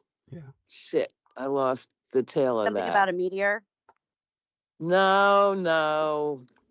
Something you said. Darn it. If I think about it, I'll tell you. Okay. Okay. Bye. Okay. Cool. But that's about it with me. Well, it's all. That's what it was. That's what it was. Yeah. How's all this come back to antimatter? Well, if you look at it, it's like seems like there's like 3 layers of what I captured, like layered on top of each other, and and I don't know the science of it, so I'm not going to try to make it sound like I do. Okay. But I know what antimatter is, just briefly, from Hare Krishna, some book that was published in 1969 about antimatter and the antimaterial worlds. Yes. Very good. Okay. The literary reference helps. Yeah, Easy Journey to Other Planets by Srila Prabhupada. Very good. Thank you. Could you Easy Journey to Other Planets. Love it. could you Probably like $600 on Amazon. The book is actually free. It's a book that we donate or we give away. Oh my. Maybe $2, donation or something. I'd send a donation. Thank you. All right, we'll talk. Okay. Well, perhaps you could spell the author's name so people could look this up. Sure, I'll put it in the chat. It's Easy Journey to Other Planets. Okay. Yeah, By- good. Yeah, by A.C. Bhaktivedanta Swami Prabhupada. Prabhub Jesus. Pada, I think. And You're his, right. don't forget his nickname in quotation marks. It's called Alphabet. At any rate, Alphabet. yeah, the that's a Ooh. nickname for people who have extraordinarily complicated names like that. They call them Alphabet. At any rate, Alphabet. Buddy. our man Aristides could probably find a PDF of that if he had the name in print. Here we are. Our man Brendan seems to have found it for you. There we go. Very good. Bhagavad Very Gita good. he's found. Yeah. So this Thank is along you. those lines. I'll follow up. Yeah. And You can see from the phone book phone book. all the weirdest you remember phone books? All Yes. the weirdest names start with K. Yeah. Kiefer. And it's a thin chapter too. Yeah. There we are, His Divine Grace A.C. Bhaktivedanta Swami Prabhupada. Yes. Did I do Very that? good. Did I do that? Did I do justice to that, honey? It's perfect, yes. Thank you. Sometimes Thank I you, impress Heather. myself. You're welcome. Yes. For your stories, yes. Yes, and the full name is much longer. Of course it would be. That goes without saying. It's okay. All right. Well, let's get into monologue. And again, all of you, just feel free to interject. Prefatory. Gold is shining again with rebounding prices, while Trump wants a weaker dollar, even as nearly $500 billion has been wiped from crypto as he goes from coup-curious to coup-friendly. I'll explain all that in a moment. A weaker dollar might make American companies and goods more competitive abroad, but President Trump's erratic approach to policy will only offset those gains. Here we are from Brendan. Abhaya Karana Ravinda Bhaktivedanta Swami Prabhupada. And in the Bengali, delightful. It's a great book. It's an easy read. Yeah. Oh, yeah. You can see that. At any rate, still, it's not fool's gold after all. The metal has rebounded above $5,000 an ounce as dip buyers snapped it up following a historic collapse from record highs. A Fidelity fund that sold bullion before its biggest slide in 4 decades said it's ready to buy again. Per the portfolio manager, George F. Stathopoulos. He's a relative of Aristides, no doubt. A lot of the froth has been taken out, but almost $500 billion has been wiped off cryptocurrencies in less than a week as a sell-off led by Bitcoin accelerates. According to CoinGecko data, total crypto market value has slumped by $467.6 billion since January 29th, with the famed investor Michael Burry warning that Bitcoin's plunge, it's down 40% since October, could deepen into a self-reinforcing death spiral, since further losses for Bitcoin could put a major strain on the balance sheets of all the investors that over-indexed on crypto. In other words, if Bitcoin keeps tanking, it could cause a death spiral for the entire economy. The major cryptocurrency Bitcoin has had an absolutely horrible start to the year. The digital token has plummeted almost 14% so far in 2026 and almost 40% since hitting all-time highs of well over $120,000 in October, its longest losing streak since 2018. It's down almost 3% today alone. It's a wake-up call to anyone who made major investments in crypto, betting on a more lenient and light-on-regulation market during President Donald Trump's second midterm. The White House established its own strategic Bitcoin reserve, a stockpile made up of Bitcoin holdings, mainly from seized assets. And Trump has enriched himself enormously with a series of crypto-related business manipulations. We truly live under a literally criminal regime. We have a market manipulating president who has simply stolen all he's got. Go figure.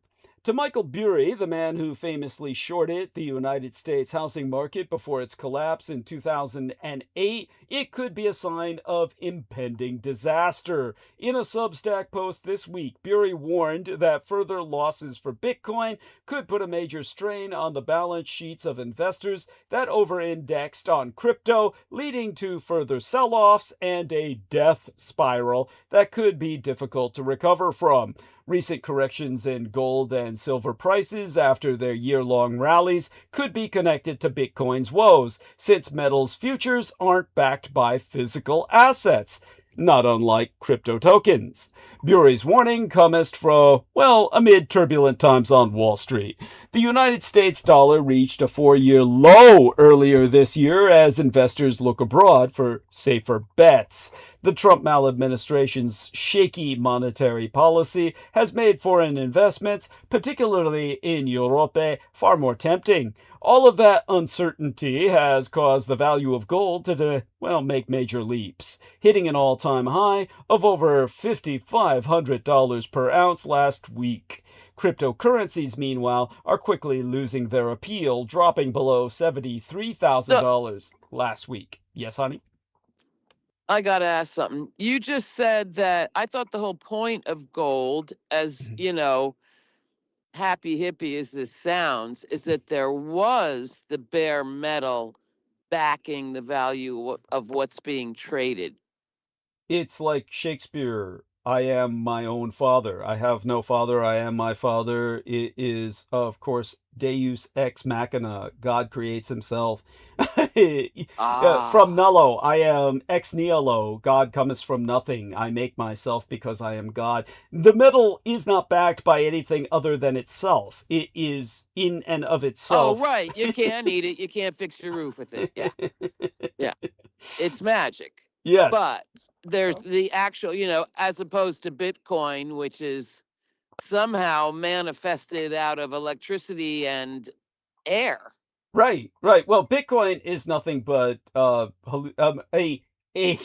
mass hallucination that people agree to hallucinate together. But Aristides, come aboard here, help me out. Help me, Brendan. Yeah. Help explain to our listeners that when it comes to these portfolios that people invest in these metals, there's not enough metal to go around for all of the portfolios involved. People are buying silver that is not there. It's the same as crypto because there's not enough silver or gold to go around. Its rarity is what makes it valuable, which makes everyone want to invest in it. Yeah. But all their portfolios are empty. Aristides. Okay, now I get it already, because you're talking buying it on the stock market as opposed to going down the corner and buying gold bullion. Yes. Aristides? Yeah, from what I understand, there's a lot more silver or metals on paper than there is actually, I totally buy that. Yeah, I do. Just like, I do. Yeah.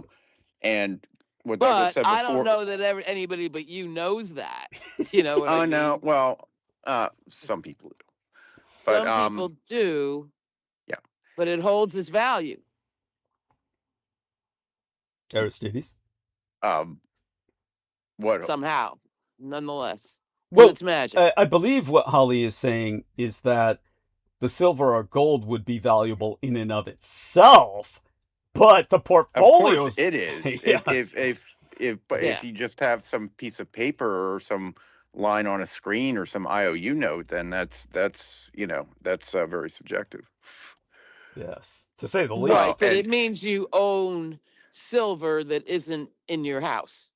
Theoretically. Right. Right. Right. Right. And I So- will also say, no, Douglas mentioned when he said futures are not backed by anything, but futures, as I'm not an expert, but as I take it, are basically are bets on like the price will go up or down. They're not the thing itself. They are Right. bets or projections on the commodity.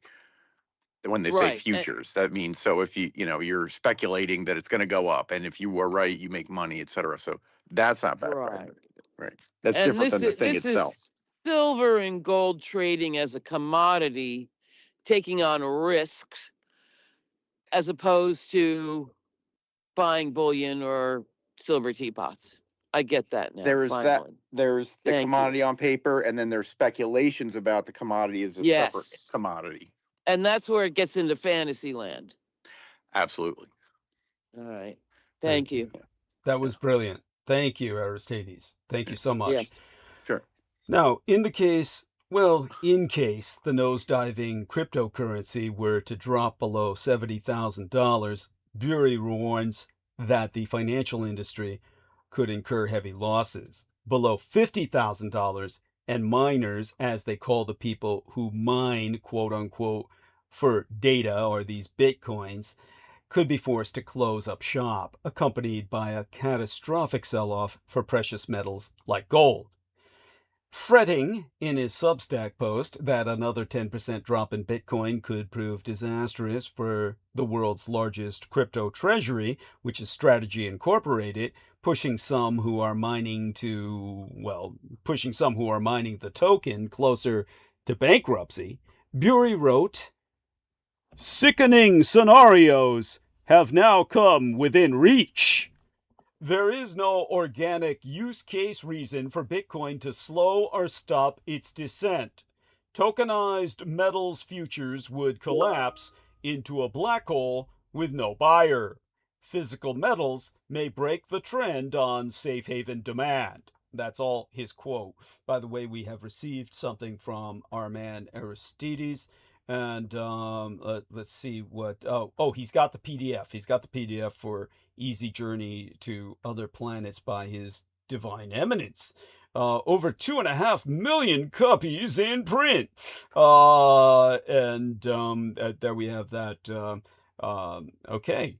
As a matter of fact, you're going to want to use that as your getaway manual if you've invested in any of this shit. Now, whether Bury's bearish stance on the matter will end up accurately predicting a major death spiral-like collapse remains to be seen. He has a long track record of criticizing cryptocurrencies for being worthless and comparing them to the tulip crises of the 1600s. In this, I stand shoulder to shoulder with the man. His track record, however, is shaky. Following his famous shorting of the 2008 housing crises, the hedge fund manager has also made plenty of wrong calls over the years. But given the massive investments well over 150 public companies have made in Bitcoin, the token's recent downturn could indeed foreshadow difficult days ahead as investors desperately try to cut their losses. This brings us up, down to dollar days. The United States dollar itself is getting weaker, and that's just how the president wants it. During an appearance last Tuesday at the Machine Shed restaurant in Urbandale, Iowa, Donald Trump told reporters that the dollar's declining exchange rate was great. And this is while he was eating cereal like he was Tony the Tiger or something, and they're both orange. Now, Trump understands that a weak dollar doesn't sound good. In his first midterm, he tweeted, "As your president, one would think that I would be thrilled with our very strong dollar. I am not! Now, his logic is that the relatively weak currencies of America's foreign competitors, such as the Communist Chinese Empire and the Empire of Japan, can make their goods cheaper in international markets, and that the United States would do well to replicate their strategy. This theory is not unfounded. A weak dollar would boost the economy in certain respects. But the president's completely erratic foreign policy and global trade decisions are threatening to erode America's economic standing abroad in a far more significant manner. When Trump talks about the relative strength or weakness of the dollar, he's talking about its value in foreign exchange markets. When the dollar index plunged 1.3% last Tuesday, that meant the dollar lost 1.3% of its value relative to a group of competing currencies, making some foreign goods a little more expensive to import. It did not mean that your dollar was immediately worth 1.3% less at the grocery store, although costlier imports do somewhat counteract the president's affordability agenda. That's partly why, despite some mixed messaging after he was hacked into office as Putin's little puppet back in 2017, Trump has been fixated on a weak dollar for much of his adult life. In 1987, he took out full-page ads in the New York Times, the Washington Post, and the Boston Globe, lamenting our dollar's strength against the weakness of the imperial Japanese corporate-shogunal superstates' brilliantly managed yen. A weaker dollar makes American companies and American goods more competitive abroad. Theoretically, the incentive to export and the disincentive to import could push companies to invest in domestic manufacturing, bringing back factory jobs and providing one potential path to the president's long-held fetishistic objective of squashing the trade deficit. It's typically pretty hard for American presidents to unilaterally affect a long-term change in our dollar's exchange rate. Kenneth Rogoff, formerly the chief economist of the International Monetary Fund, has gone on record to attest that because the exchange rate is governed by so many different factors, the president wishing for a weaker dollar is like, in his words, like doing a rain dance. That's Kenneth Rogoff's words. Douglas, Yeah, go on. you know that sounds to me like the next step in crushing labor. Yeah, They'll have to work harder for less money because the corporate bosses aren't going to give up any of their perks and Yeah. make way for the robots yeah. and the AI as yeah. much as possible. And they'll take those billions out of some other budget and do away with labor as quick as they can. Human labor. Yeah, well, his objective is impossible anyway. We're not going to have. Call me we're not going to have crazy, but manufacturing. We're not going to have manufacturing come back here. no, we're not exporting that much. By the way, it's called reshoring. If manufacturing were to return to the United States, it would be called reshoring. It's not going to happen, no matter what this idiot does. Now, I'm looking up something here, and amongst my books, and this is what Holly should know about, and I'd like her review of this particular book. So I meant to ask Amy if they were firing up the coal plant in Pittsburgh. is Amy with us on the call? No, but remind me, because Japan bought it. Yes. Well, you can ask Brendan about that. He keeps track of that more than I do.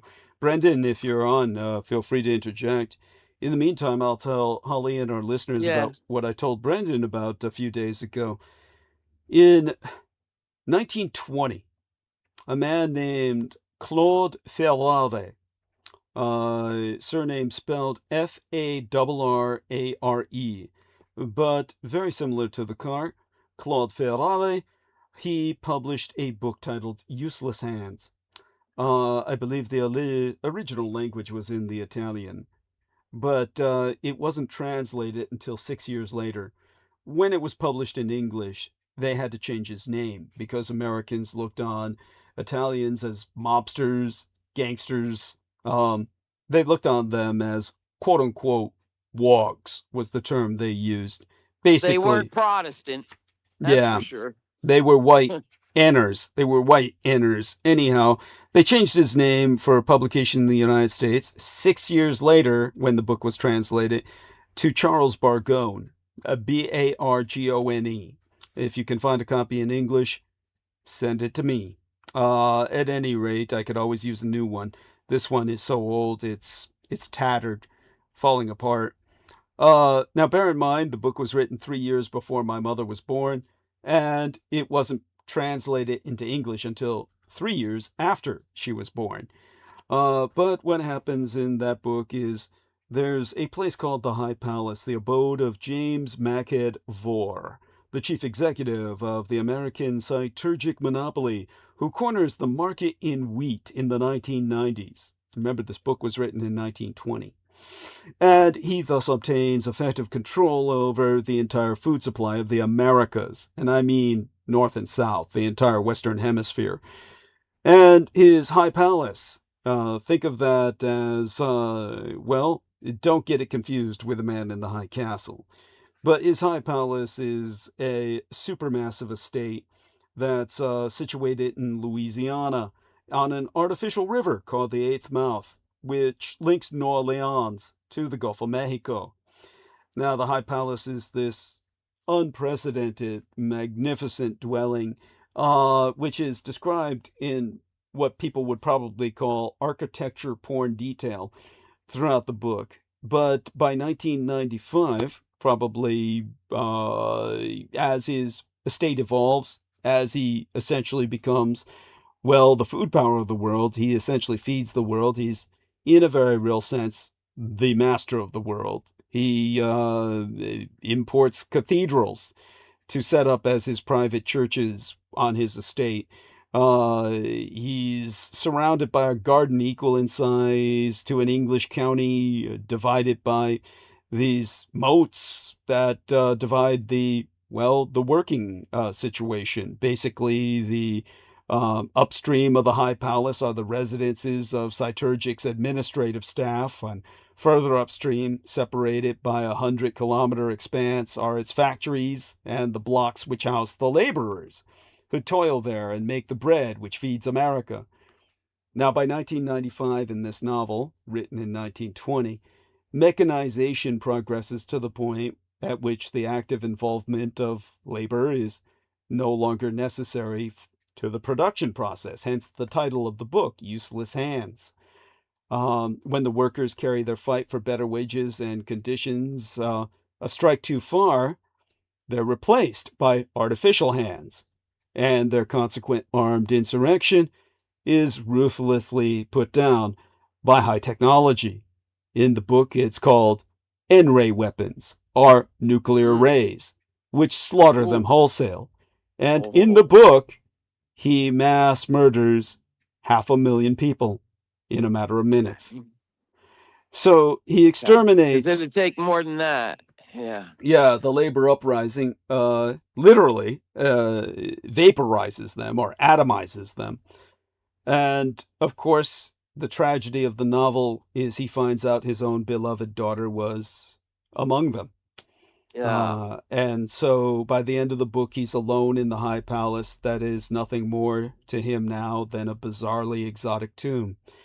So that's the... that's how I picture those Elon penthouses and mansions that he owns. Elon, with the wife of the day in there. Elon with a squalling kid or two. He wouldn't and even a nanny. He wouldn't even miss slaughtering his children. Elon Musk would just feel that if they were among the laborers, they deserved it. He likes to parade them on his shoulders. At least the sons. Well, you know what happened to his daughter that he disowned? I do. Yeah, the son that became a daughter. But this guy was amazingly prescient. Sounds like.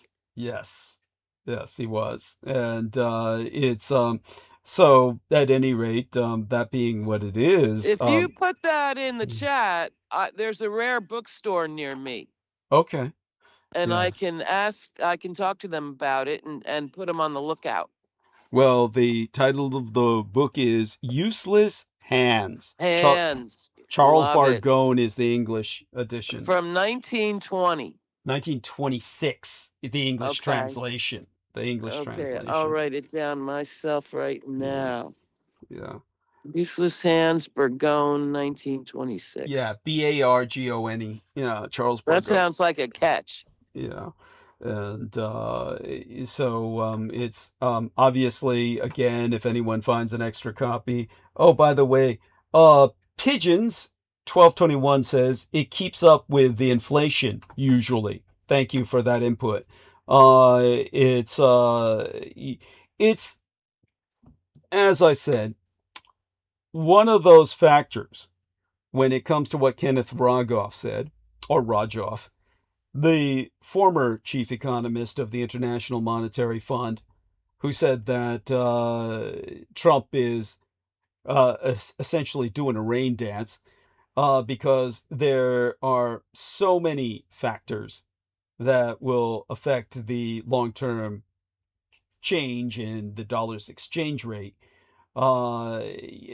It's one of those factors is interest rate policy, which is why the Federal Reserve usually has far more influence over the United States dollar's value than the president ever does. When borrowing costs go down, the dollar index also tends to go down. Part of the reason Trump is so keen on exerting greater control over the Fed is its power over the value of money. Although Trump hopes a weaker dollar will boost American exports, he's also taken steps that could more than offset any gains. His mercurial policies are now threatening to push away some of America's long-standing trading partners. Since the end of proactive prosecution of hostilities per the Second World War, the United States dollar has been by far the world's most dominant currency. Banks around the world tend to lend and borrow in dollars. Many transactions that don't touch America are conducted in dollars.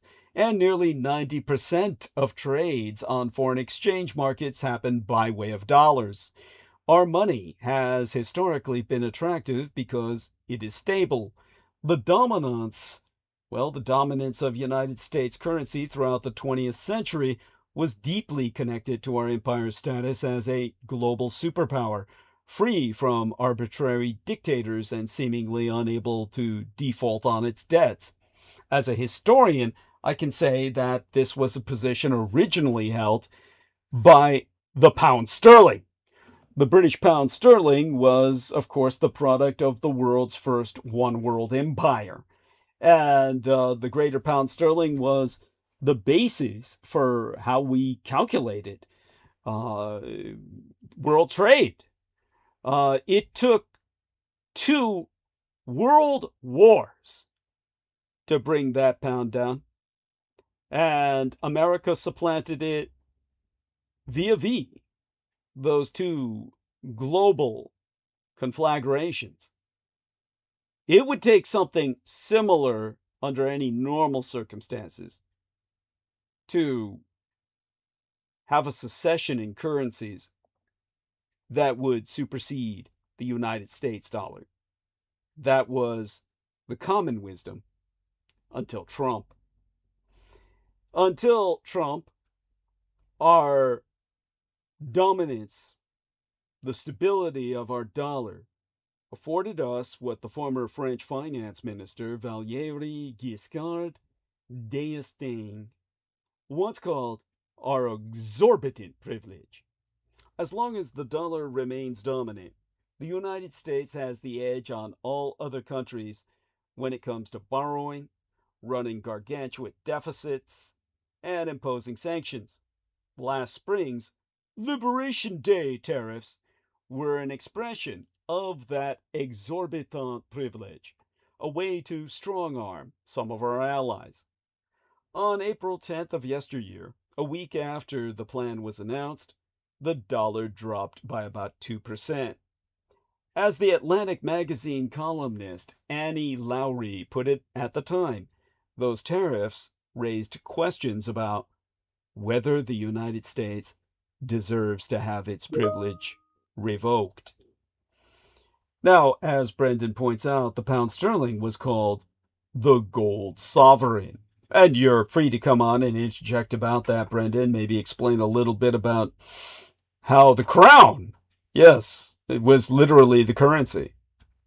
And we'll see if he's able to come off mute, depending on where he's at or how indisposed he might be by his work situation.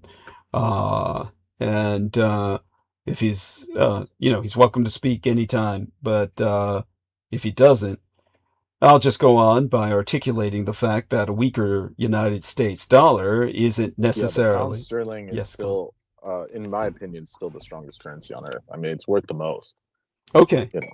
other Yeah. than like the Qatari money, but we're talking like the biggest currency as far as Commonwealth goes, Mhm. and it's worth the most. So it's actually the strongest currency on earth. Thank you. No, And always it's always appreciate it. been. It's always been. Okay. And then the gold sovereign, it used to be an actual coin, and then they stopped minting it, but it's commemorative at this point. Wow. Yeah, that's incredible. And thank you for that information. I'm not quite sure if, many other experts would necessarily agree with it, but they couldn't contest with its historicity and the fact that the British certainly didn't want to give it up for the euro, and they were probably best not to. And explain to people a bit about that the British knew that that would not be wise to surrender their currency into or subsume it into the euro. It was best that they didn't do that. And could you give us some of the reasons Well, behind that? I Some mean, of the they made the rationale? right choice, but ultimately they couldn't do that because it's the crown owns all of that. Let's just put it that way. Mhm. Like it's not actually it's called a sovereign because it's not a bound currency. Got it. That's why it's they can't release it to the masses other than their own citizens. So that's how they see it. Excellent. Thank you for that That's articulation. why it's a Commonwealth. So those countries are technically independent, but they're Right. not monetarily independent. Yes, they're bound by currency. Yes, got it. Got it. Which is shackles that are quite strong. Thank you. So Yeah, and you have one of those now. yes, Congratulations. thank you. I appreciate that profoundly. Thank you. I was sent one by Brendan Zogit, who could just as well have driven it over here much quicker, considering how long it took. Yeah, and it wasn't Oh, a gold sovereign. If anyone from the tax board is listening, it yeah. was a single pound sterling. Yeah, there we are. Thank you. Definitely appreciate it. And so weaker United States dollar isn't necessarily a less dominant dollar. Many have prophesied the end of the dollar's supremacy, and yet it remains on top. Part of the reason that the currency's dominance is so hard to shake is that it's self-perpetuating. Why use something else when so many people, companies, and nations are already using dollars? None of the economists I have ever spoken with have at any time suggested that the dollar is in real danger of losing its hegemony, at least not in the near term. And the euro, the yen, and the yuan, and so-called digital gold, Bitcoin, are all for various reasons ill-equipped for dominance. Actual gold, of course, which predictably thrives in times of global insecurity, is having a moment. But the president's distaste for global institutions, such as NATO and the World Health Organization, for existing treaties, and for the alliances of the American empire, which it has enjoyed since World War II, has given international trading partners plenty of reasons to worry about America's stability. Maurice Obstfeld, another former IMF chief economist, has publicly forewarned that even if no clear successor to the dollar presents itself, in his words, with enough inner geopolitical chaos caused by Trump and the geoeconomic chaos, the dollar's reach would shrink and the reach of other currencies would rise. A less dominant dollar will only be a particularly dramatic indication of America's waning status abroad. The real trouble, in other words, is not that the dollar's value is getting weaker. It's the real probability that America's imperial allies and trading partners will one day cease to respect it. With that in mind, and with a shout out here to Troy Bellamy as an outspoken Traore fan, last Friday evening, the State Department quietly announced in a social media post that its senior diplomat for Africa, Nick Checker, was traveling to Bamako to convey the United States' respect for Mali's sovereignty and desire to chart a new course in the bilateral relationship and move past policy missteps. Now, same statement adding that Washington looks forward to engaging with other governments in region, specifically Burkina Faso and Niger, on shared security and economic interests. In one sense, the department is formally declaring a stark change in policy. After a succession of coups d'etat, or strokes of state, overthrew all the civilian governments in Mali, Burkina Faso, and Niger between 2020 and 2023, as of course sponsored by the motherfucking Russians, the United States under President Joe Biden suspended high-level diplomatic engagements with the new Russo-centric juntas and put on hold most economic and security assistance to those countries, who are now satellite states of the Russian Empire. But in reality, the announcement of Donald Trump's maladministration just said the quiet part out loud. President Donald Trump's maladministration has for months been resetting ties with West Africa's military regimes based on what analysts say is a quid pro quo by which the American empire offers help in fighting violent jihadist groups in region in exchange for access to minerals deposits in those three countries, including gold, lithium, and uranium. In late January, the Wall Street Journal reported that U.S. President Donald Trump's maladministration believes it can emulate West African politics, or Russo-centric juntas, or Russian-sponsored coups d'etats.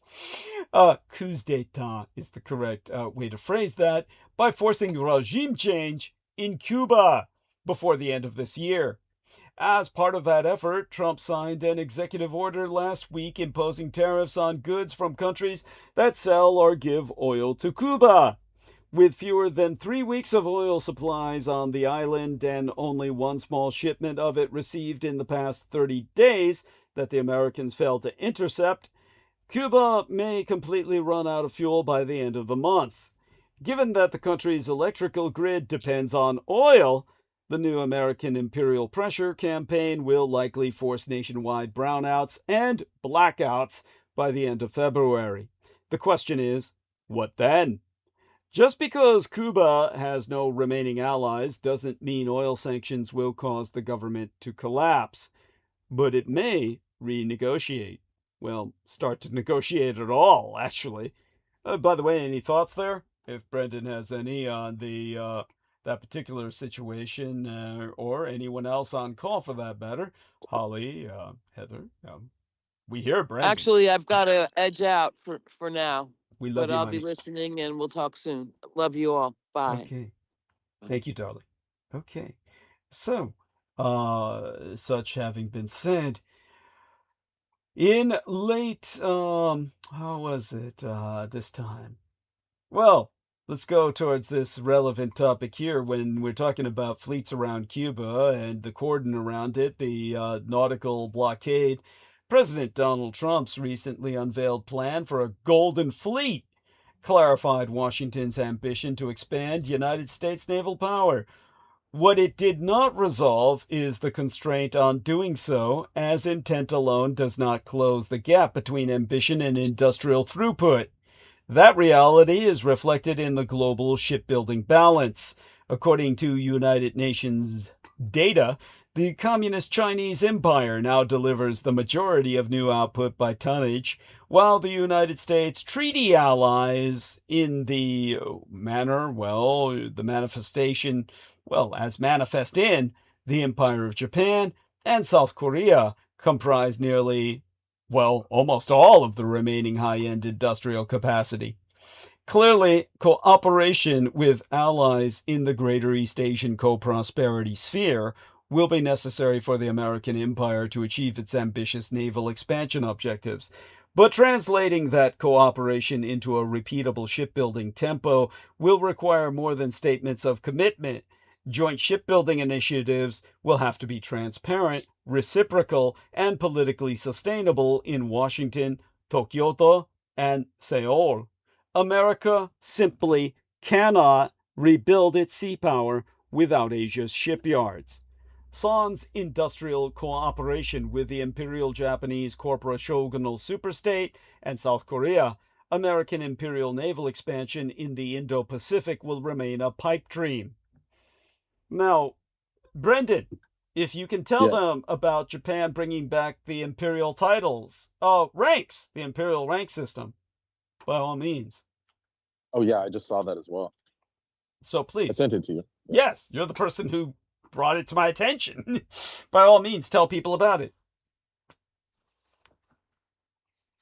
Let's see. Japan is planning to deliberately adopt the ranks that were named in the imperial military, which has not been done since 1954. There you go. I don't know the actual ranks because obviously we would have to translate them. But things like Taisho and stuff like that, which I guess they stopped using. Let's find out. Yeah, it was just as they were trying to just be less threatening to the nations around them. And obviously, the West is pretty ignorant of anything the Japanese do, but the people around them are hypersensitive. So the Japanese were intending to just placate the regional nations by using Western ranking system.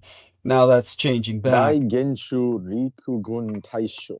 Yes. That's like the top guy. That's like commander in chief. That means Rikugun Taisho. Yeah, Imperial Japanese Navy. Yeah. That's a restatement general. of That's general. Yes. Rikugun Taisho.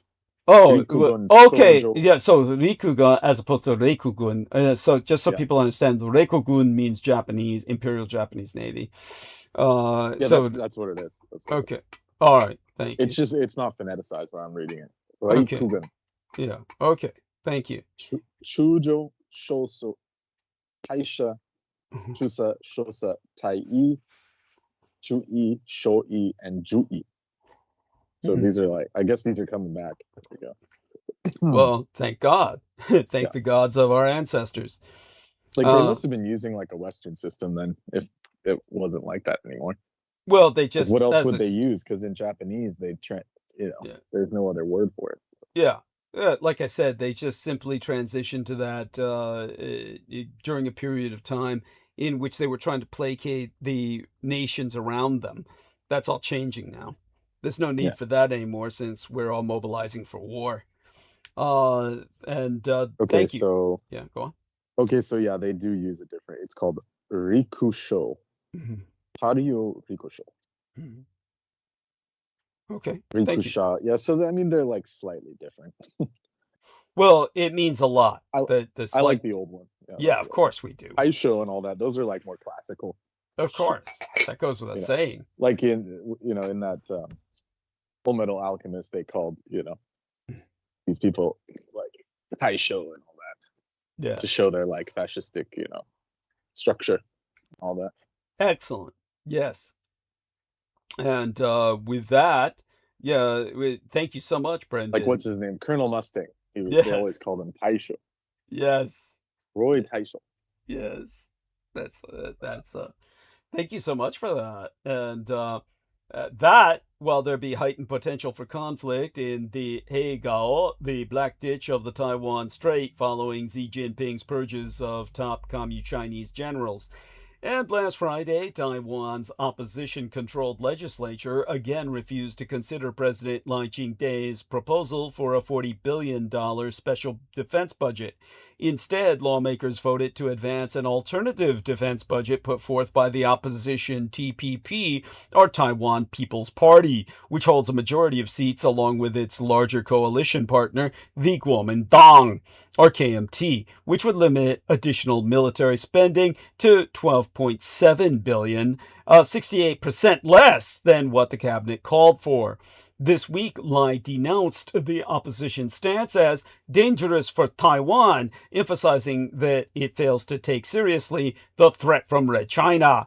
Lai's budget would allocate funds for 8 different United States weapon systems that were approved for sale by the United States State Department in December, with an emphasis on deterring a Chi-Com, or Chinese Communist attack, on Dakwa Zhonghua, or island nation China, by emphasizing asymmetric capabilities. The goal of this porcupine strategy is to make any attempt to take East Zhongguo, or island China, by force prohibitively costly for Beijing. However, the TPP's slimmed-down defense budget would only cover 5 of the 8 weapon systems that the State Department signed off on.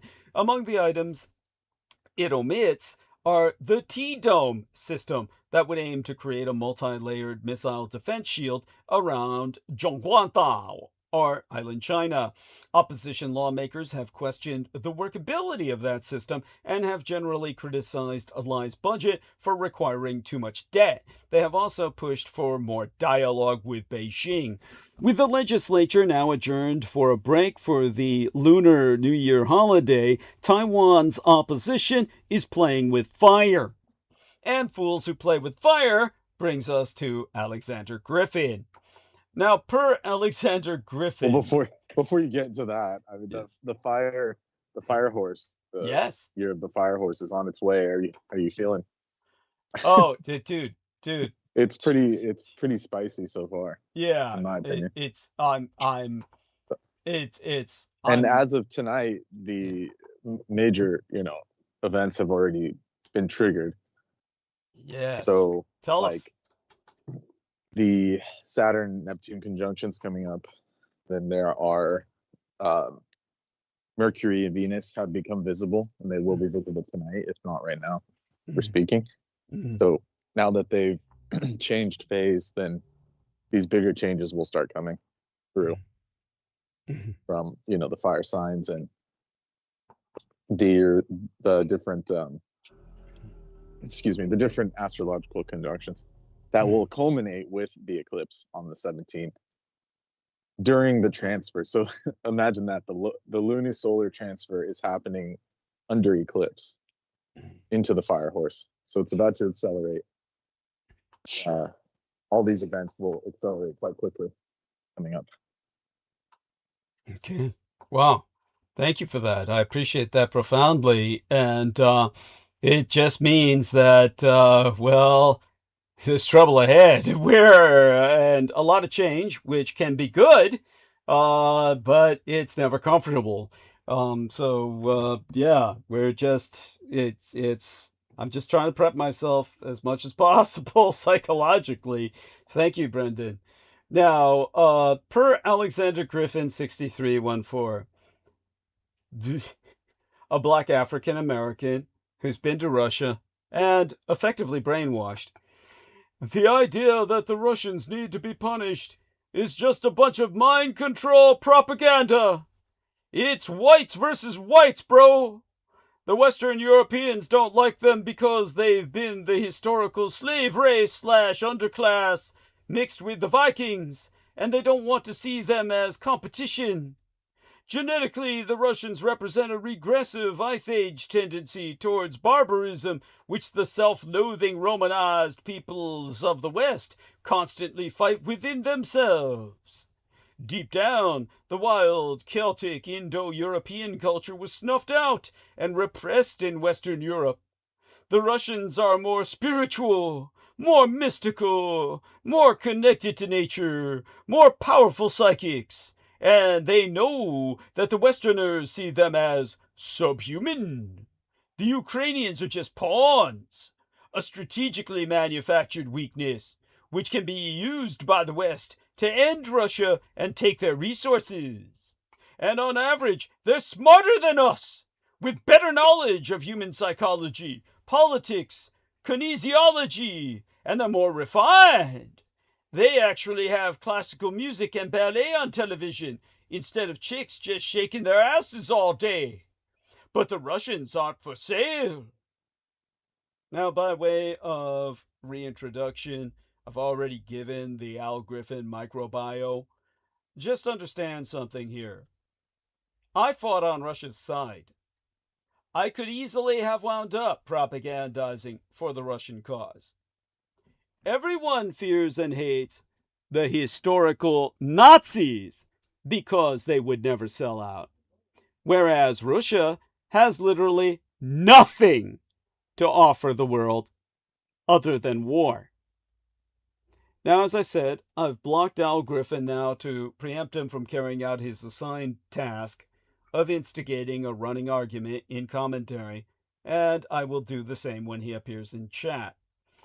Bear in mind that this is an individual who went off when he was a guest on my program years ago, and I took it in stride because he's no threat to me, and I know exactly what he is.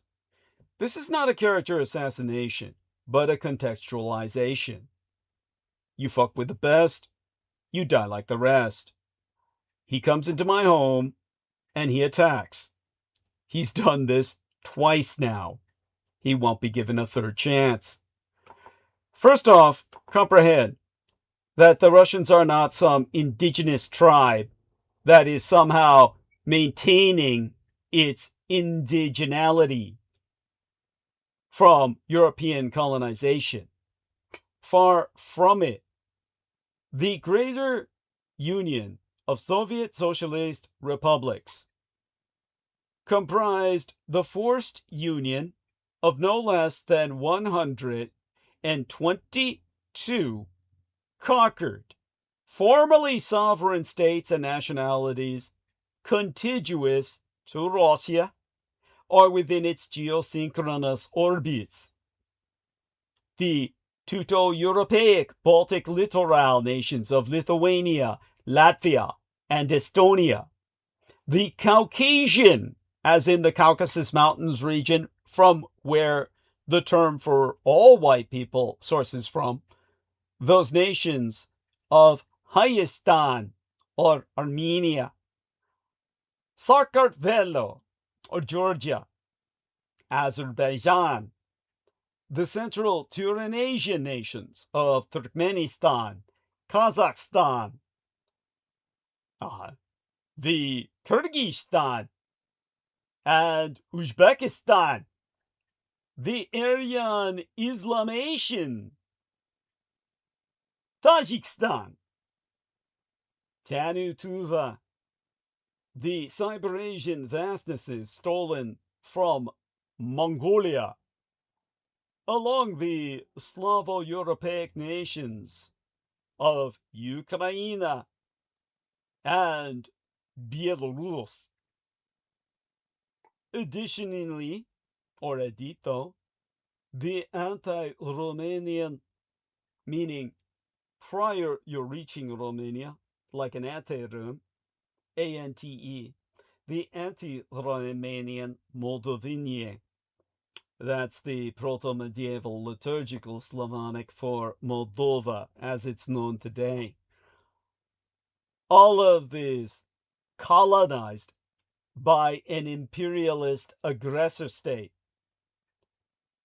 Make certain to understand that even today, that forced colonization of all of these national entities has left enormous Russian populations in places where they don't belong and they are not welcome. They would be like if India were stuck with millions of British people after the Raj still fucking living there. It's a bitch. And these Russians need to be ethnically cleansed from these nations for them to rebalance their own population demographics. The Russians do not belong there, and they need to pack up and go home. As it is, Putin uses them as an excuse claiming they're being persecuted. Well, who would want to welcome their former colonizers? And he uses that as an excuse to resorb these nations. Here we've got a black programmed American who's not even being paid. And I must go here. Probably a pedopornaholic. Because Russia is the only developed nation on earth where child pornography is completely legal. It's the reason Melania Navs, as is her original Slovenian maiden name, Melania Now's Trump today, personally wrote a letter to Putin over the tens of thousands of mass abducted children taken into Russia. Because we know what meat grinder they go into in terms of the child porn machine. And it all rings back to Epstein's lonely circle. So let's dive into that sewer with the fact that a California writer helped expose Jeffrey Epstein and the power elite that coddled him, thereby outing Jeffrey Epstein's entitled circle, which will bring us inevitably back to Vladimir Putin. You keep listening, because we're hitting Russia hard tonight. Jeffrey Epstein called her number one, and her childhood story, her story of a childhood stolen away, really, first by relatives, and then by the infamous sexual predator, has become the best-selling nonfiction book in America for much of the holiday season of yesteryear. Virginia Roberts Giuffre did not live to see the impact of her own memoir. The most famous victim of the mass human child sex trafficker committed suicide or was forced into the act, if not assassinated, in April last year at the age of 41. But Nobody's Girl, subtitled A Memoir of Surviving Abuse and Fighting for Justice, has since created a tempest because of what it reveals about the casual cruelty of the people who manipulate and abuse young women and those who cover up for them. Giuffre's book would not have been the same but for her collaboration with a brilliant and compassionate Californian, Amy Wallace, the book's co-authoress, and a veteran journalist who helped lay bare a story that many powerful people would prefer remain untold. Nobody's Girl details how Giuffre went from an innocent early childhood in Florida to being sexually molested by her father. Well, I have to bring this up about but finish this thought, and it's about Prince Andrew. It's hilarious. Yes, please. Yes, basically, how Giuffre went from this early childhood in Florida to being sexually molested first by her father and then into the ghastly orbit into which he sold her, the orbit of Epstein and William Maxwell. Back to Brendan. Yes. Randy Andy. Yeah, so that creature, he got demoted, right? They stripped him of his royal title and all that. Yes. And so he couldn't use the original castles that they were supposed to, have given him. Yes. He got completely stripped of that, and they sent him to this farmhouse, like way out in the country. Cool. And apparently, according to the people that were like supposed to be his keepers or whatever, they said he threw the biggest fit when he saw the house, and he's like, I can't live here. It's fit for, it's for commoners. This is pathetic. And he was like, it's so far away from people. I can't live here. It's in the middle of nowhere. And then all the Brits were making fun of him. They're like, that's the point, Andy. We're supposed to be away from everybody. Like you're you're a risk to everybody. You can't be there, near people. I thought that was hilarious. And he's so corrupt, he's so pampered that he doesn't understand how, disgusting he is. He just thinks this is he feels like he's entitled to having the full estate. That's to him, it's like he did nothing wrong. He has no idea what's going on. That's how degenerate that guy is. Yeah, you're typical psychotic, actually, and to them they can't understand any of And s- yeah. and so the Crown Estate has to pay for renovating the entire uh, facility, the entire house, all the bathrooms, everything to meet his standards or whatever. Like, so there you go. That alone is disgusting, but you know, under how could I say it? What are you going to do? It's their own little world, and but at least they're doing what they're doing, and Right. you know, so that's you know, thank God for that. Well, Um, yeah, I mean, you got to give them credit for at least doing something. Over here, it's like, look, they all took power. oh yeah, here they would just make him president. Here they would make Yeah. him president, like they did Trump, who did the same thing that Randy Andy did. They're no different, I assure you. Indeed, Trump is far worse. But Yeah. we'll get back to Randy Andy. Thank you for that. Now, Epstein himself, in death, is like a giant iceberg, slowly melting in the headlines. Well, I don't flipping- know if you heard about. I don't know if you heard about that. Apparently, he's alive. no, how so? Oh, I must hear this. Yes. Oh, you Uh, didn't hear it? I'm surprised you didn't catch it. It's like Uh, according to some of those communiques, he was still talking in 2019, 2020. You mean after Someone his had- supposed demise? Yeah, Yeah. yeah. And then in the conversation, someone said they saw him in Texas like a couple years ago, and like spoke to him. So it's like, what do you really at this point? How do you trust it? It's And then well, they released a photo, you know, Yeah. of the death photo, and he was still red. It was like he was alive, it was still breathing. it was- interesting. All of it was very suspect. Yeah. Well, all I can say is that's not to be entirely discounted, but until we, you know, we'll consider it a situation in development. We'll Well, just, that persona is dead. Let's just say that. yeah, That persona is dead. there we go. That persona is yeah, Definitely gone. yeah. But it's whether they placed a double, some poor bastard to take his place. There are people questioning that that's it's always possible. We're in such a corrupt state of affairs. It's not inconceivable.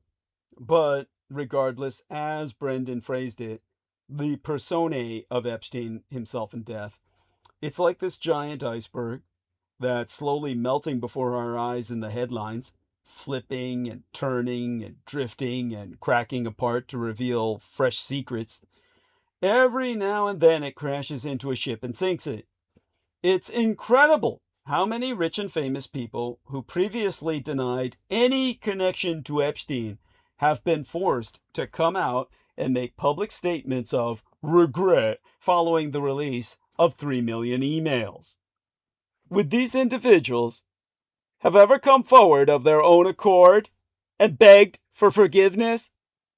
Would they have washed their conscience clean in the public forum if it were not for the threat of social outrage? The problem for justice is a forest for the trees scenario, where it is clear that this information will hide truly vile revelations, because it feels as though we're getting closer to peering through the window at the terrible depravity that stains the rarefied atmosphere of obscene wealth.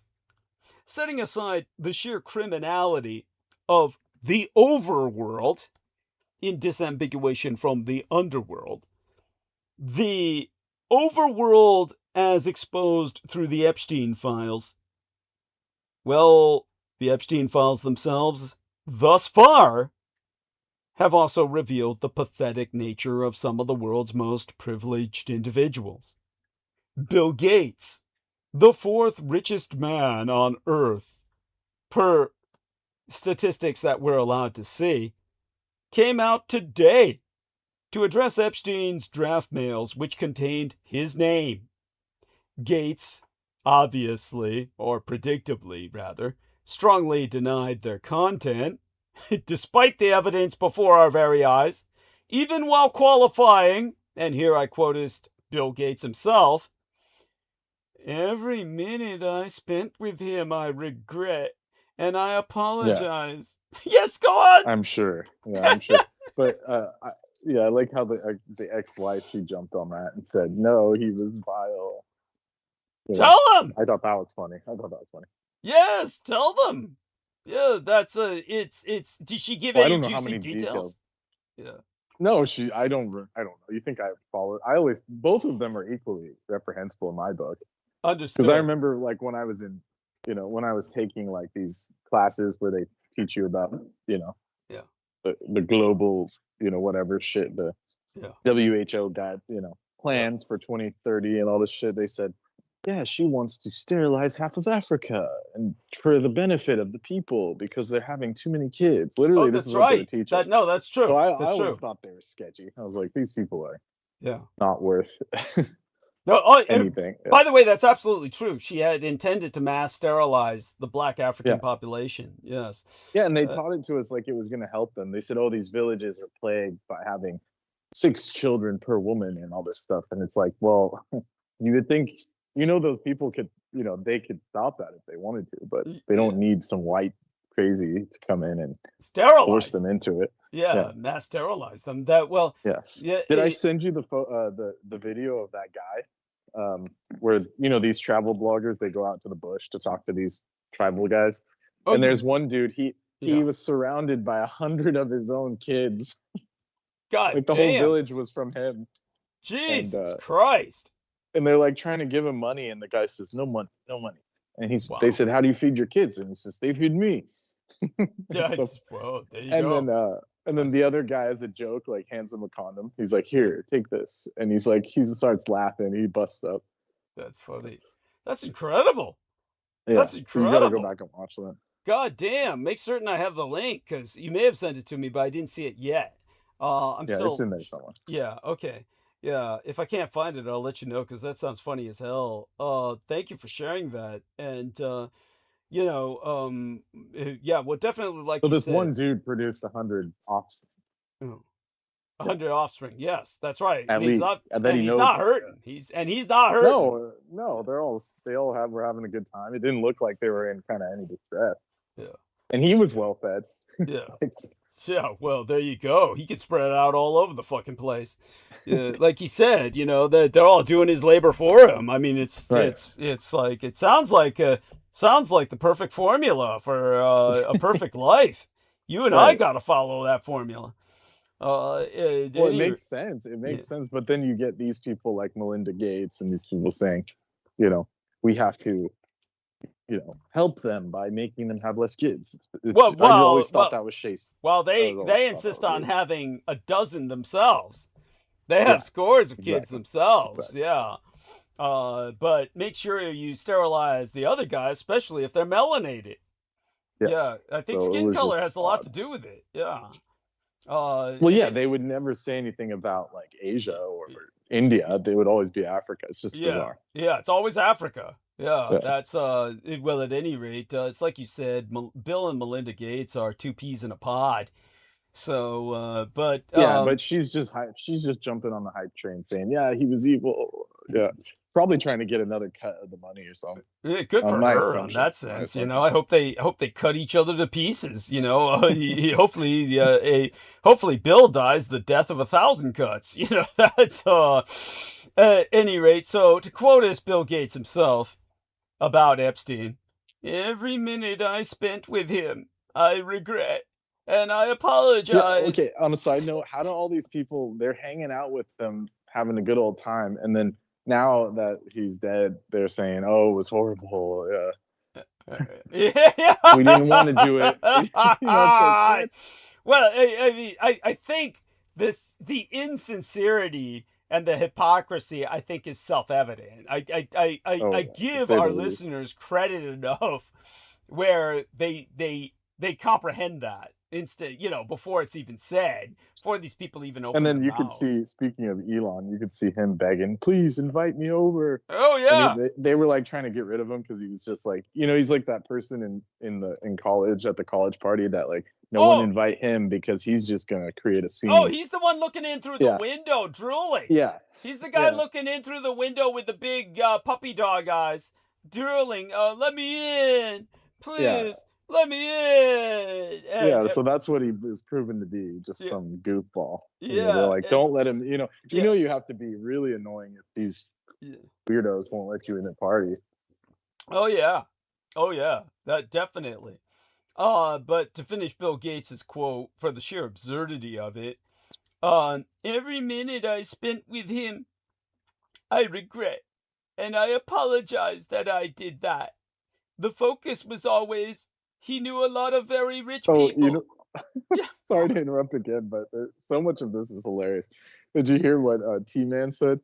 He was like, what did he call him? He said he was small time. He was like, here, I'll find the quote. But it was basically saying he was a nobody. He was very, like he was his You mean Epstein? yeah. He was claiming like he Epstein's a nobody. Go on. Let me find the quote because it's hilarious. Basically insinuating that he did it bigger. He did it better, kind of thing. Yeah, well, remember, Elon Musk himself, through his AI, said that if he ran a human child sex trafficking operation, it would have been, orders of magnitude more successful and better, and delivered more to its clientele than Epstein ever could. I mean, that's his AI said that. Of course. So yeah, but to complete Bill Gates's quote here, while Brendan looks for Trumps, the focus was always, he knew a lot. He's a lightweight. That's what he said. He said, they said, do you know him? And they said, you were mentioned a lot. You knew him? And he said, oh, he's a lightweight. He's a lightweight, which is something you would only say to be like, you're flexing. Like, like I did better than him. I trafficked more than him or something. Yeah. He's just a lightweight. It's just a light. So he let it Freudian slip out. Yeah. Oh, he was he a couldn't lightweight. help it. Well, he might as well. I mean, at this point, why not? Why not take that route? I mean, like we said, if Randy Andy had been in America, they would have made him president. Yeah. Oh, they would love that. Yeah. It's so yeah. Thank you for that, and it bespeaks. By the way, so if much. anyone from the Crown is listening, I would gladly take that estate that Andy doesn't want. Yeah. Like I'll even take care of the horses or whatever. So, there you go. Yeah. Yeah. I'll even take care of it while he's in the house. Yeah. Don't let people misread that. Well, you just tell him I'm one of the servants. Yeah. I don't want to encounter him right now. There. That needs to be qualified. That needs to be qualified. There we go. Yeah. Now, to finish with Bill Gates's quote because it's relevant. The focus was always, he knew a lot of very rich people, and he was saying he could get them to give money to global health. In retrospect, that was a dead end. All the money in the fucking world, and Bill Gates is still looking for more through lowlifes like Epstein. Is this what awaits those who reach the top? And then there's Prince Andrew, now styled simply as Andrew Mountbatten Windsor. Or is that Andrew Mountbatten Windsor, the preferred pronunciation? I think they barred him down all the way just to Mountbatten. Okay. I don't like all the Brits just call him Mr. Mountbatten. There we are. They really stripped him. There we go. Because they feel that Windsor was, the queen, so she was very respected. So they just say Mr. Mountbatten because no one really liked the previous Duke of Edinburgh. There we are. There. Okay. So they just say, oh, he's like his father. There you go. There you go. Now, whatever they're calling the son of a bitch, he's moved out of the Royal Lodge this week after King Charles threw him out of the monarchy in disgust. And in this act, good on him. Good. Thank you. I stand with my sovereign. I like it. I love it. Yeah. I stand shoulder to shoulder with you. In this, the king has acted appropriately. Andrew's association with Epstein puts the monarchy itself in a precarious position if not handled with absolute ruthlessness. Now, it's a shame that academia, Hollywood, political circles, and the mainstream mass media machine are not dishing out the same royal punishment for their own members. Oh, what are they calling you? You've been recalled there to the front lines? Guess Brendan's being recalled to the front lines. Now, quite relevantly, Pat Nixon called being First Lady the hardest unpaid job in the world. But the role carved out by Melania Trump doesn't appear especially taxing, and Amazon reportedly paid her at least $28 million for an advertisement, documentary, about herself. In some ways, Miss Trump, excuse me, Mrs. Trump, is reinventing the job. Long ago, in a very different world, my son took some photographs for a magazine called In Style Weddings, which showcased the nuptial celebrations of the rich and famous. It was around that time that Melania Nows Trump graced the cover of their spring 2005 issue, in her wedding gown, next to the headline, Behind the Scenes at the Trump Wedding. Now, the owner of that very publication had attended Donald and Melania's January 2005 knot tying at Mar-a-Lago as an invited guest, alongside other Manhattan media makers, or should I say media marchers, or even media mockers like Mock Speed, plus politicians, movie stars, famous athletes, and Jeffrey Epstein. The new Melania Trump documentary, which was executive produced by Melania Trump, is, try not to be too shocked, basically an ad campaign for Melania Trump. It is also poor propaganda at that. Or, at least, in the words of the Blood Boys, exceedingly mid. Visually slick, but also strangely self-defeating. Her vanity project is not contemptible, only strange, as the First Lady opts to remain completely opaque. She comes across, well, as brittled and materialistic, her interactions with her son and husband being stiff to the point of removed.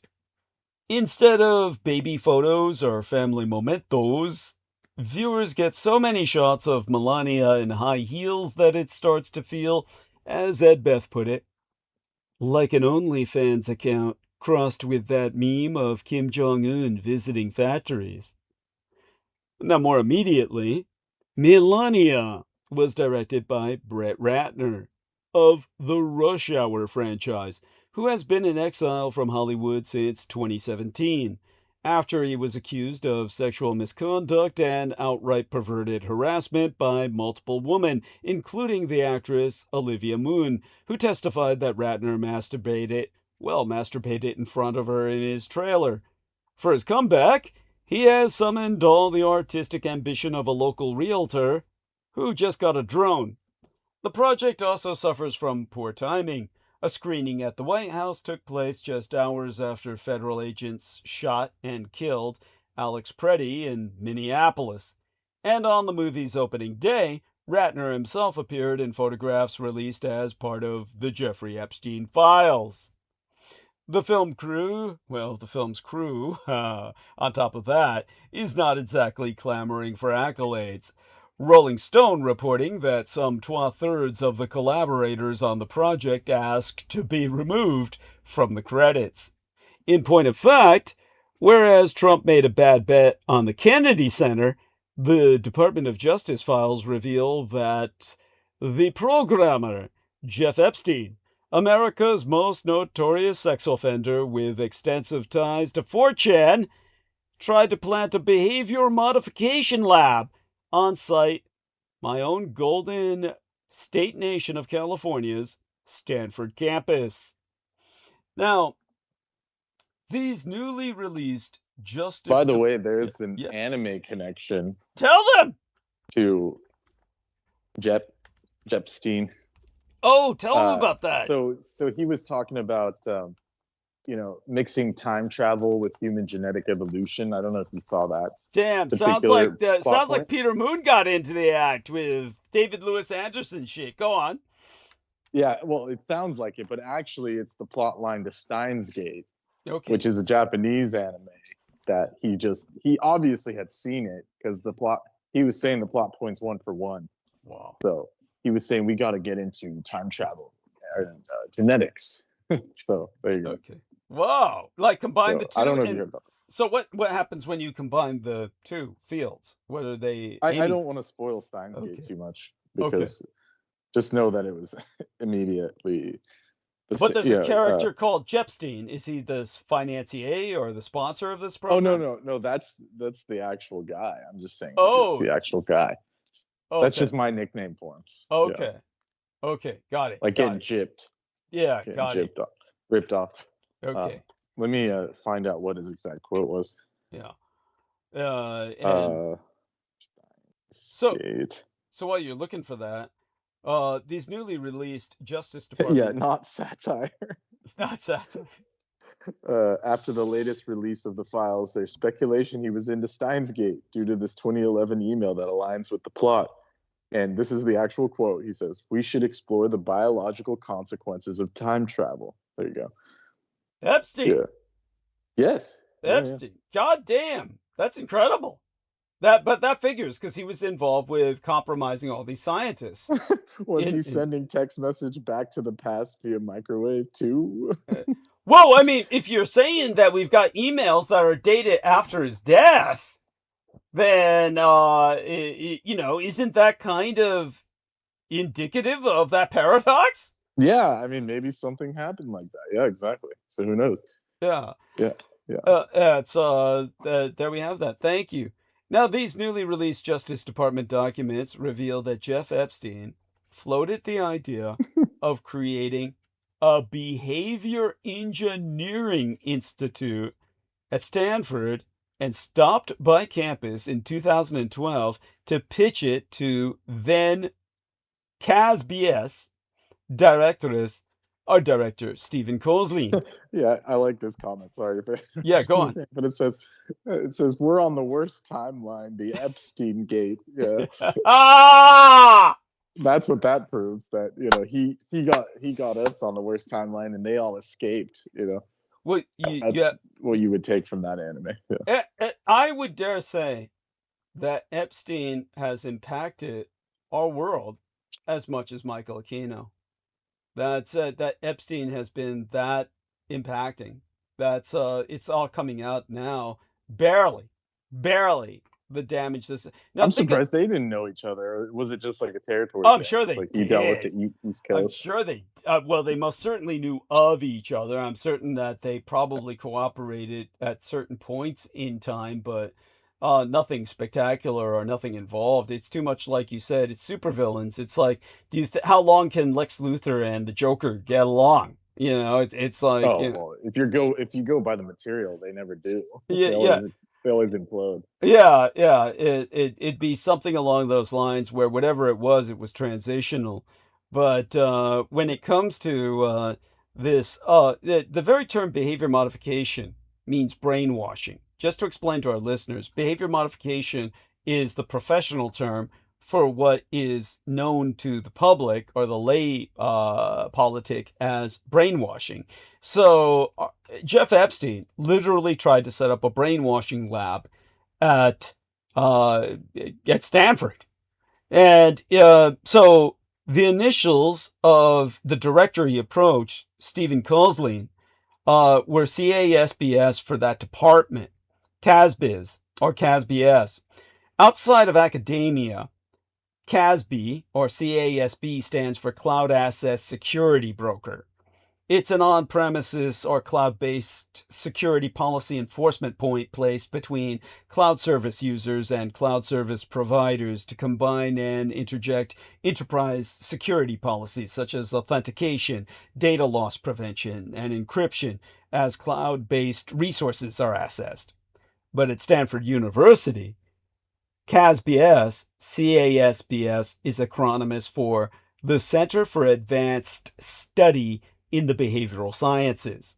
It's a prestigious interdisciplinary research institution founded in 1954. Located near the Stanford campus itself, it hosts fellowship programs for scholars and scientists to study complex social, behavioral, and humanistic issues. And it was being subverted by Jeff Epstein towards brainwashing children. The files in question, part of this massive federal document dump tied to the Epstein case, include email threads and travel details that are now fueling fresh questions about how much sway deep-pocketed donors can have over academic research. For universities, it's but another uncomfortable reminder to revisit old relationships with once celebrated benefactors. By the way, Heather says, come on if you want to say goodnight, Heather. She says, I have to go clean my kitchen. Here's a few photos that do not justice to what I'm trying to describe. Love you. Love you too, Heather. If you want to come on to say... Thank you. Thank you very much. And everybody have a great night. Maybe I'll talk to you later. Sure. I'll Always be feel free. listening. Yeah. Love you. Thank you. Love you. Bye. Share our love within. Okay. Bye for now. Okay. That's the delightful Heather Holman. Thank you so much for that. At any rate, now that I've articulated what happened with CAASBS to just a small degree here, it inspired to new depths of pseudo-intellectual posery the POTUS, or the President of these United States, to fire all the professionals at Washington's top-performing arts venue and attempt a MAGA makeover. Trump's announcement that the Kennedy Center will close for 12 years is an acknowledgement that his strategy has been a grand strategic failure. Now, back to the Department of Justice release and what investigators found. Last Friday, the Department of Justice said it had released roughly 3.5 million additional pages of material under the Epstein Files Transparency Act, or EFTA. EFTA. The new tranche includes emails, images, and videos. According to the Stanford Review, one August 6th of 2012 exchange exposes Epstein emailing the investor Richard Merkin, which is a pretty funny last name because it's another name for basically a pubic hair wig for females who have lost all their pubic hair with age. They used to wear merkins, or literal pubic hair wigs. But anyhow, Epstein emailed the investor Richard Merkin that he was looking at forming a behavior engineering institute, in other words, a brainwashing center, and lining up a visit with the aforecited Stephen Kozlin for the following fucking day, which is pretty implicative, if you ask myself, of guilt. As to what the records say about Stephen Kozlin and this campus visit, documents highlighted by the Stanford Review itself include an itinerary Kozlin sent to Epstein's assistant, Leslie Groff, outlining a tour of the Center for Advanced Study in the Behavioral Sciences and lunch on campus. As cited from files released by the DOJ, sourced correspondence also contains a 2011 email in which Kozlin describes Epstein as one of the most curious, intellectual, and creative people. That flattering description is now getting a second life as critics re-examine how easily controversial donors have were welcomed into elite academic spaces.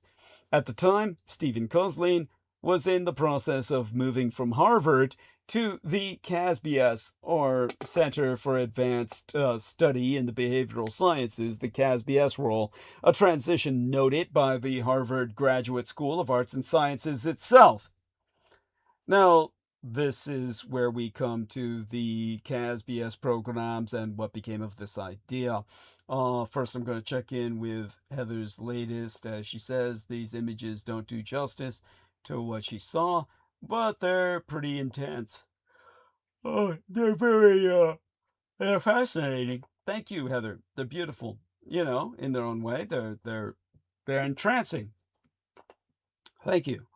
It reminds me of a lot of psychedelics from the 60s. I'd say that trying to be, that's what it reminds me of. I don't mean anything by it that's negative. It was nice. Those are like kaleidoscopic. They're kaleidoscopic. And so, yeah, they're very nostalgic to me. They invoke a sense of aesthetic nostalgia. How's that, honey? There you go. And as to the brainwashing program of Jeff Epstein's, Stephen Gosling, went on to lead CASBS, the Center for Advanced Behavioral Studies, the Center for Advanced Study in the Behavioral Sciences, where the center continued to expand its interdisciplinary programs in the behavioral and social sciences. Several initiatives at CASBS, or CASBS, helped incubate the Mindset Scholars Network, which formally launched in the mid-2010s and later spun off from the center.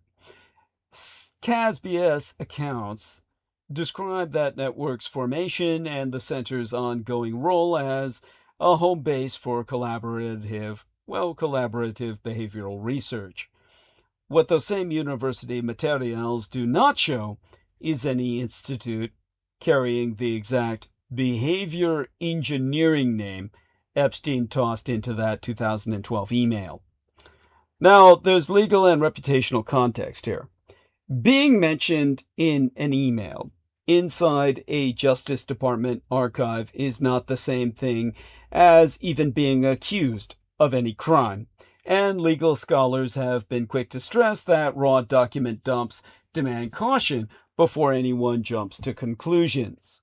The Department of Justice itself has emphasized heavy redactions and said its reviewers erred on the side of over-collecting material. So for now, the records mostly illustrate an effort to build relationships around behavioral research at Stanford rather than any formal Epstein-backed institute that actually took root. Reporters and academics will be watching to see whether Stanford officials themselves even address the newly surfaced correspondence and what else might surface as more people dig through the Department of Justice's sprawling Epstein library. Now, understand that phrase that I've just applied here. Epstein library. Every president has a library, except for, of course, William Gamaliel Harding, because Harding was assassinated by his own wife, who ordered all of his records incinerated on site the Presidio military base in San Francisco, where she killed him. And therefore there is no Warren Harding library. But aside from that, every president leaves a library. Epstein has left us the equivalent of a presidential library because Epstein was effectively running the country through multiple administrations. Epstein was our unelected fucking president of the United States. And here we exit stage right, because 1 year ago, President Trump conducted a hostile takeover of the Kennedy Center, the venerable Washington, D.C. performing arts institution. The president said he never attended a show there, but he was confident that he alone knew what the center needed. This last weekend, Trump delivered an implicit admission of defeat, announcing that the center will close on the 4th of July for 2 years. Trump brought the same theory to the Kennedy Center that he does to most of his dick moves. He believes that he knows better than all the experts, and that a silent majority actually supports all of his disruptions.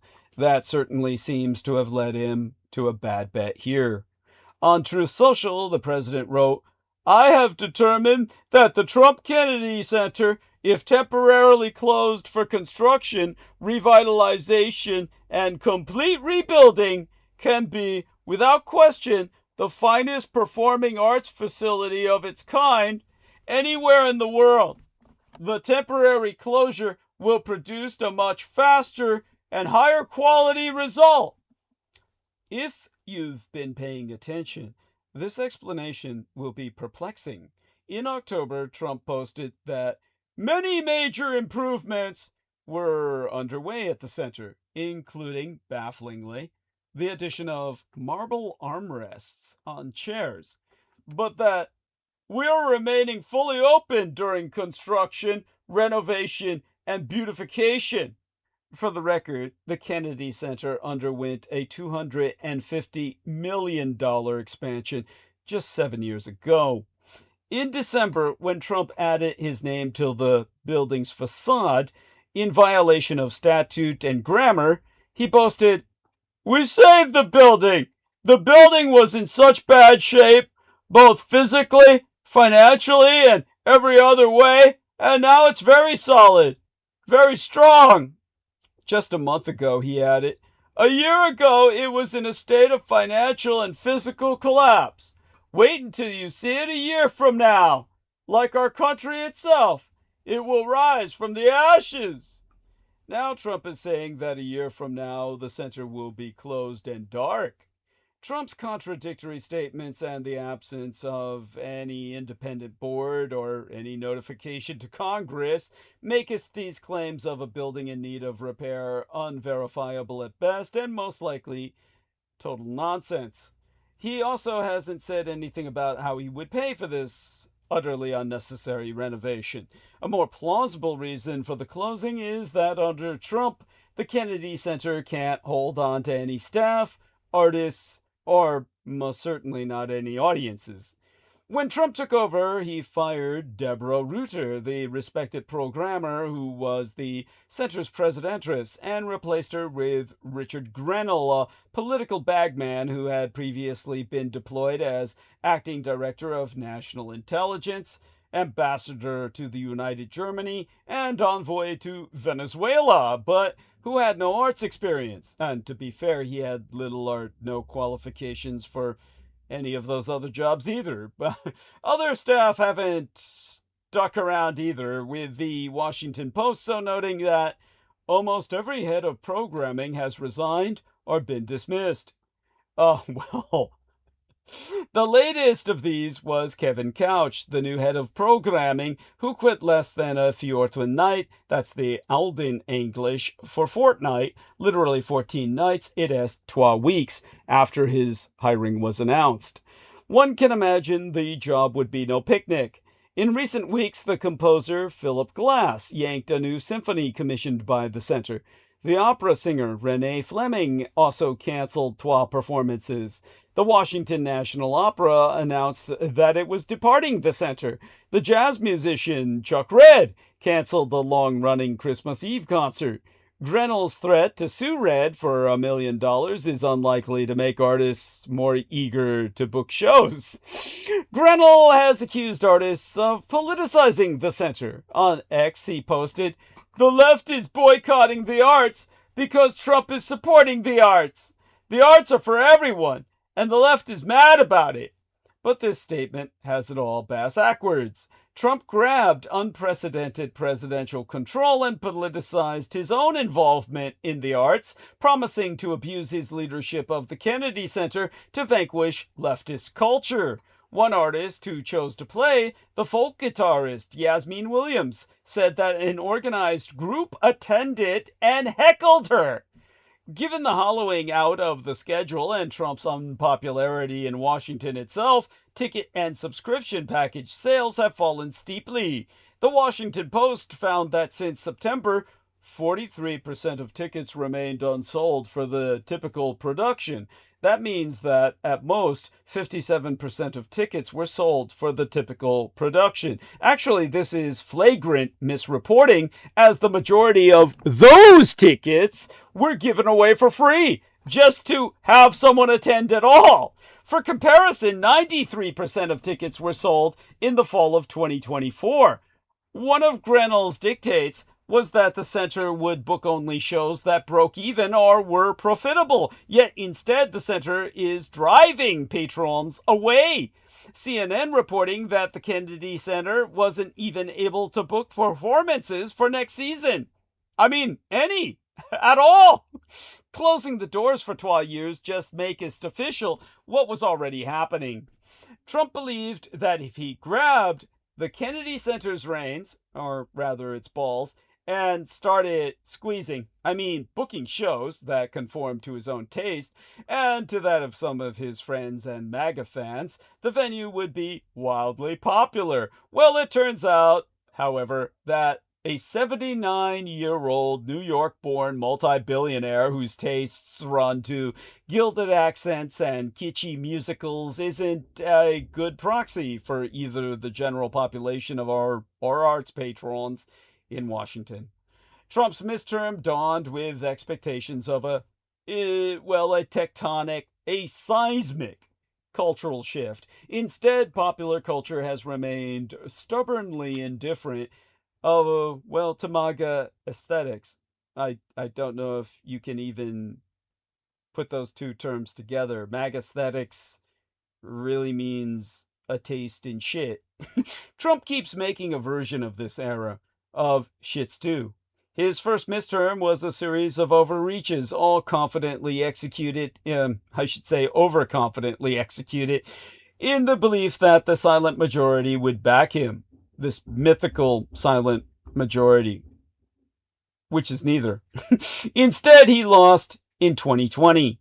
His second midterm win renewed his overconfidence. Now he believes that because many Americans wanted tighter border security, they will also support violent crackdowns in the streets of American cities. Instead, his immigration approval just keeps sinking. He believes that because he won the election in part on his promises to fix the economy, Americans are willing to tolerate high inflation. Instead, polls show that voters' confidence in the future is declining with every goddamn passing day. The closure of the center also fits another pattern. As I said on record last week, Trump has proved adept at destroying things but never shows any interest in building them back up. Trump's previous predictions for the Kennedy Center have never borne out, so some skepticism is warranted now. Even if the physical overhaul succeeds, the center will still have the same problems of audience, artists, and staff when it's done, only in a gaudier space.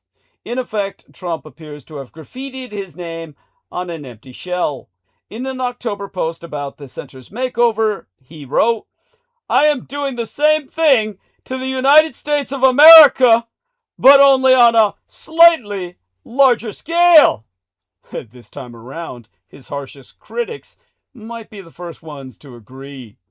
In like manner, Elon Musk is spiraling out of control after the latest Epstein files reveal. The multi-billionaire doth protest too much. Elon Musk is not doing well, lashing out on X about the latest batch of Epstein files, accusing the mainstream mass media machine of lying and making increasingly desperate-sounding defenses. Why would you be defensive unless you were guilty of a crime? After the newly released emails from the Department of Justice revealed that Musk communicated extensively with the deceased sex criminal, the world's richest man made a bizarre series of desperate-sounding posts on his website X, attempting to convince his millions of fans of his innocence. First, Musk asked... I can't even get his name out. I hate him so much. First, Musk acted like nothing happened. He questionably reshared an AI-generated video of an anime-style child, posted political memes, and spraketh of his chatbot Grok's ability to probe the universe itself. It was only in an after-midnight tweet that he finally addressed the elephant in the room. Musk wrote, "No one pushed harder than me to have the Epstein files released, and I'm glad that has finally happened, man. I had very little correspondence with Epstein and declined repeated invitations to go to his island or fly on his Lolita Express, man, but was well aware that some email correspondence with him could be misinterpreted and used by detractors to smear my name," which didn't stop him from emailing. I don't get the logic here. Maybe you can help me out, Brendan. It sounds like you're back. Well, did you hear that the French The attaché French have told him of to appear. To basically, they sent a summons, and they are going to they arrest raided him. his office. Yeah, they the raided his ex-office office. in France. Yeah, and they Paris. put out basically an all points bulletin, the equivalent thereof, it's a summons, basically telling him to appear for trial for child porn production. But go on. Yes, tell us what else you know.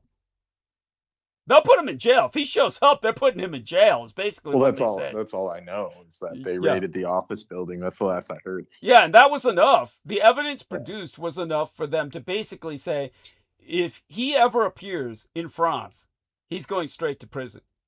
That's he's not welcome in France, which means he's not welcome in the civilized world. Let's put it that way. And that's pretty bad considering the track record of Yeah, France. Yeah, the other things that have gone on. France is pedo porn central, so it may if be it's bad for them. Yeah, if it's bad for them. Like if you've crossed the line in Paris, then it's bad. Yeah, if you've crossed the line in Gay Paris, where they have the Grand Guignol, where you can watch gore porn or Gorno, and that's been active for hundreds of years, it's got to be pretty bad. Pretty fucking bad. Well, I'll get to some of that soon enough.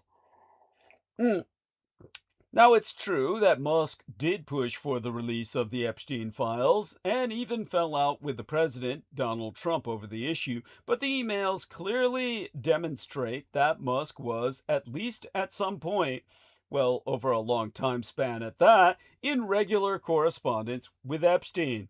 And not only did he accept Epstein's invitations on numerous occasions, but sometimes even asked to be invited. He also asked about parties. In 2012, Musk emailed Epstein, "What day/night will be the wildest party on your island?" The desperation only got more palpable as the posts went on. Musk responded to a screenshot of news headlines about his newly revealed ties to Epstein, none of which were all that sensationalized, with his favorite refrain that, "Legacy media lies relentlessly, man." But as his replies continued to fill up with screenshots of these emails, Musk, well, he tried a new defense. That he was so good with young women that he had no reason to solicit the services of the multi-billionaire child sex offender. In other words, he took the Trump angle, Brendan, where Trump said, oh, Epstein was a lightweight. He actually used the term young woman. Musk said, I'm so good with young woman, his words, that, yeah, I didn't need those parties. I guess anyhow. Before boasting about his incredible mental capacity, Musk fumed, "If I actually wanted to spend my time partying with young women, it would be trivial for me to do so without the help of a creepy loser like Epstein." I actually read that correctly, so don't think I fucked up. If I actually wanted to spend my time partying with young women, it would be trivial. Wait a second. What? Yeah. Hear this out. Musk said, if I actually wanted to spend my time partying with young women, it would be trivial for me to do so without the help of a creepy loser like Epstein. In other words, he couldn't do it without Epstein's creepy help. There you go. Yeah, I mean, talk about Freudian. Either way you interpret that, it's not good. Yeah, thank you. But this I don't know why he would. This is George. They have they're so crazy. They think that's gonna defend them. It's weird. Yeah. This is George Knight level Freudian slip here, people. He's saying he couldn't do it without Epstein, just like George Knight said, that earthquake, which fortunately harmed Douglas. Oh God, that wouldn't be. Which he came back in to edit later before the eyes of Brendan and myself. We literally saw it. Him edit it with our own eyes. Yeah. Yeah. Piece of shit. Yeah. As we were speaking privately about it. So I don't know how they knew that. Yeah. So he knew he could hear us talking about him because when they all get that app. They know when we're on. At any rate. I guess so. Yeah. I mean, that's their life. That's their lives. Now, he continues the quote. or the last sentence of this quote. There's only two more sentences. It's a 3-sentence quote here. The second sentence says, from Musk, and I would still have 99% of my mind available to think about other things. Wow. So what he's saying is, put that in context here. If I actually wanted to spend my time partying with young women, it would be trivial for me to do so without the help of a creepy loser like Epstein, and I would still have 99% of my mind available to think about other things. But I don't.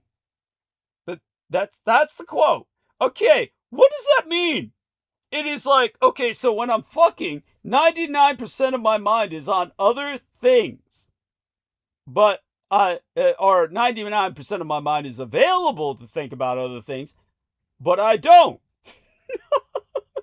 Because I'm all consumed by my dick. That's what this guy is saying. It's like, what is this guy trying to say? What is this guy trying to say? I don't think the drugs help. Yeah. Or whatever he's doing. By the way, what drug is he on compared to Jordan Maxwell? No, not Jordan Maxwell. What's this guy's name? The guy said like that they did in Russia to him what they Jordan did. Peterson. Jordan Peterson. What is the Jordan difference? Maxwell's credit, he was so Old, zoned out. old, He didn't need drugs. Yeah, he was Just an fall old, asleep, listen to him. Poor bastard. He was just an old. But he was a fogey. good guy.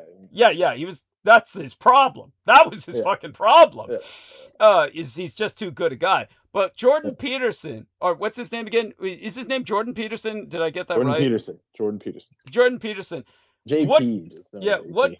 What's JP on compared to EM? Elon Musk and Jordan Peterson. What's the it's a whole different dimension. I mean, okay. JP was on those anti-anxiety type things. So what are they called? Like benzodiazepines. Okay. So those will just put you into, you have zero anxiety. Like you're just out of it. That's why he was always crying all the time, because he just had no filter. It was just, what a loser. Yeah.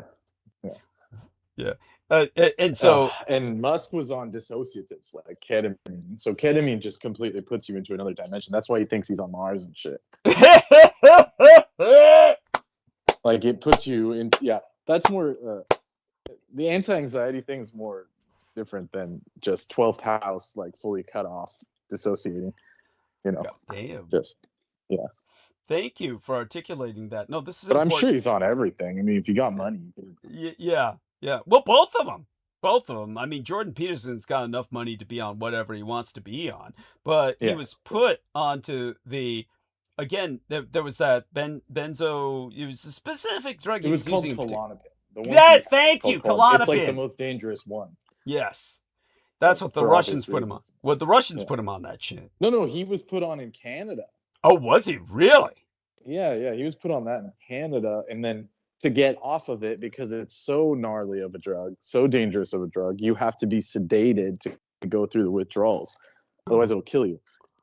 So that's how strong of a substance. But he went to Russia to do that. He went to Russia to get sedated. Yeah, the family put out a statement. They still stand by it. They said, the only facility in the world that could do this was in Russia, and we did it. They paid for it to have it done. You basically paid to have him brainwashed. There you go. And that's thank you for that. That's But even before that, he was, I'm sure you can still find the interview where he said, I collect Soviet art, propaganda posters and art because that was my, my favorite time period in history. There you go. What a sick piece of shit. What a sick piece of shit.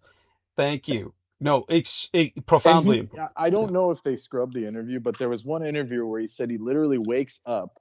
Looking to a paint, like a painting of Lenin, and he says, "I wake up to it and look at it because I want to acknowledge my freedom as a person not under communism." That's the insanity. So he would wake up and see that, that Lenin, the famous Lenin as, proletariat, whatever, the famous drawing of him. Yeah. And he would say that he looked at that like it was, I'm not under that regime, so I'm free. That's God damn. Doesn't make sense. That's pre-programming. That guy was pre-programmed. That's the equivalent of a Jewish person who basically having a photograph of a death camp, open gas chamber or oven in front of him that he wakes up to every morning just to say, "Thank God I'm not in that." Yeah, unfortunately that's the case. Yeah. Yeah. That's now as for Musk. Which, by the way, Yeah. since you brought Yeah, it go up, the video of your biosire going to the hospital. I mean, it was heartening. I'd never seen anyone else do something like that. Well, that was scrubbed or something, I believe. I don't think I was able to see that. I think it was "This is not It available." was like a few seconds of B-roll of him Yeah. going to this. You know, the dude had, you know, these people were in their Yeah. hospital beds and their faces were burnt off, but he didn't flinch. He just went and shook their hands and, you know, was talking to them, and Right. it was something I'd never seen from any kind of leader. So, Right. Do you know what that could have been? That could have been after he survived the assassination attempt by Stauffenberg. And after he survived Operation Valkyrie, he went to visit the survivors who were severely injured from that blast. Okay. It could have been Okay, from so that. maybe Could have been it's from something that. like Yeah, Yeah. could have been. But, or it might have been something different. He often But visited I troops. acknowledge that it was propaganda, but it Yeah. still was impressive. Oh, no. I believe he was sincere, and I believe that, yeah, I know for a fact he often visited troops in the hospital who survived the front. It wasn't, Yeah. Well, you could tell he's not a normal politician because Yeah. he's been in a war. Yeah. He just walked up to them like it was nothing. So, Yeah, definitely. I know. like most people couldn't stomach that kind of scene. You know? Yeah, of course not. No, that's true. You're quite right. Quite true. And as for the people who tried to assassinate him, he did enjoy their executions. They were strangled by piano wire. So he did enjoy watching that. Ooh, No, he shit. was not a normal person. He did enjoy reviewing their deaths. So, So, there you go. there you go. Now, as to So that Project Valkyrie wasn't just some stupid movie. That was actually real. yeah, it was real, but of course it was rendered completely different from what really happened to a degree. They did show one thing, but they credited Hitler instead of Goebbels. There was the man who was sent. What was pivotal and what fucked it all up in terms of the coup d'état attempt by the officers behind Stauffenberg, or the Kreisau Circle as they were known. The Kreisau Circle, what fucked up their coup d'état attempt, or their attempt at a junta, was the one man who was turned by Goebbels. He commanded the army that was to come in and arrest Goebbels and take over Berlin. And Goebbels was such an immaculate speaker. He spoke so impeccably, and he was able to turn this individual, the individual who had been ordered to arrest him and take over Berlin. He just made certain to turn him against the very people who had dispatched him, and he turned back to the Nazi cause. So he was reverted to the Nazi cause by Goebbels. But in the movie, they show Goebbels basically call Hitler, and Hitler turns him. That's not what happened, but it's good enough. I mean, I appreciate that, because they, basically Hitler says, "Do you recognize my voice?" And yes, my voice. And it says, then do as I say, and he just turns it back against, the traitors. So, and for that individual was promoted.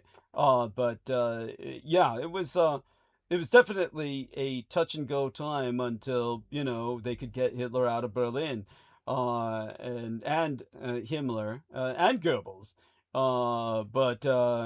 Yeah. So, but with Musk, this shadow wannabe piece of shit from South Africa, with the quote about, who's named after a paperclip, freaking Pulp Yes. Fiction. Operation Paperclip Pulp Fiction. Yeah, Operation Paperclip Pulp Fiction, which he took his name from. Yeah, which he took his name from.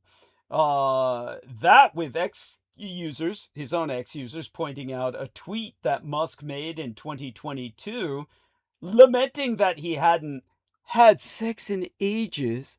Sigh. He put sigh in parentheses. So here's Musk complaining that he hasn't had sex in ages in 2022. Well, that's more like something's not working kind of. Thank you. That's what that is. Thank you. The cry for help. He can't get it up because of the ketamine. He can't get it up because Yeah, something's gone wrong. Yes. Because at that point, you could just buy, you just pay to play. Of course. Yeah. Now, the post, most puzzlingly, the most recent post that I've just read aloud about I could have sex with one woman, but not without the help of Epstein. But 99% of my mind would still be thinking about other things, even though I don't. Like, he suddenly realized what he had said and tracked back on it. I don't understand. Why don't you just delete the comment? If you don't like what you said, delete the comment. He usually does. Okay. Yeah. He'll like go rogue and then delete it later. Yeah. I think what happens in some cases, Brendan, is that he realizes that it's been up too long and everybody screenshotted already, so he can't backtrack. That's so he's just kind of stuck. Well, I mean, I agree with that, but I think he's like so out of it. Yeah, he's so drugged out, he just doesn't know. Yeah, got it. Like it doesn't strike until after it's already posted, Yeah, got it. There you go. That's why he's and for someone like him, I don't know what to call it. Like, is it a psyop or what? Because why doesn't he just have like a handle?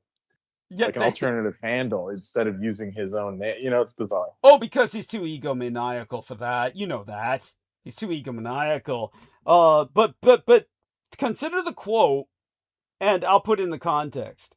When Musk said, if I actually want to spend my time partying with the young woman, it'd be too trivial for me to do so without the help of a creepy loser like Epstein, and I would still have 99% of my mind available to think about other things, but I don't.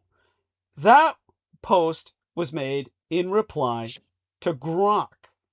Musk was arguing not with his own critics, but his AI chatbot that's notorious for being intimately aligned with his own personal views.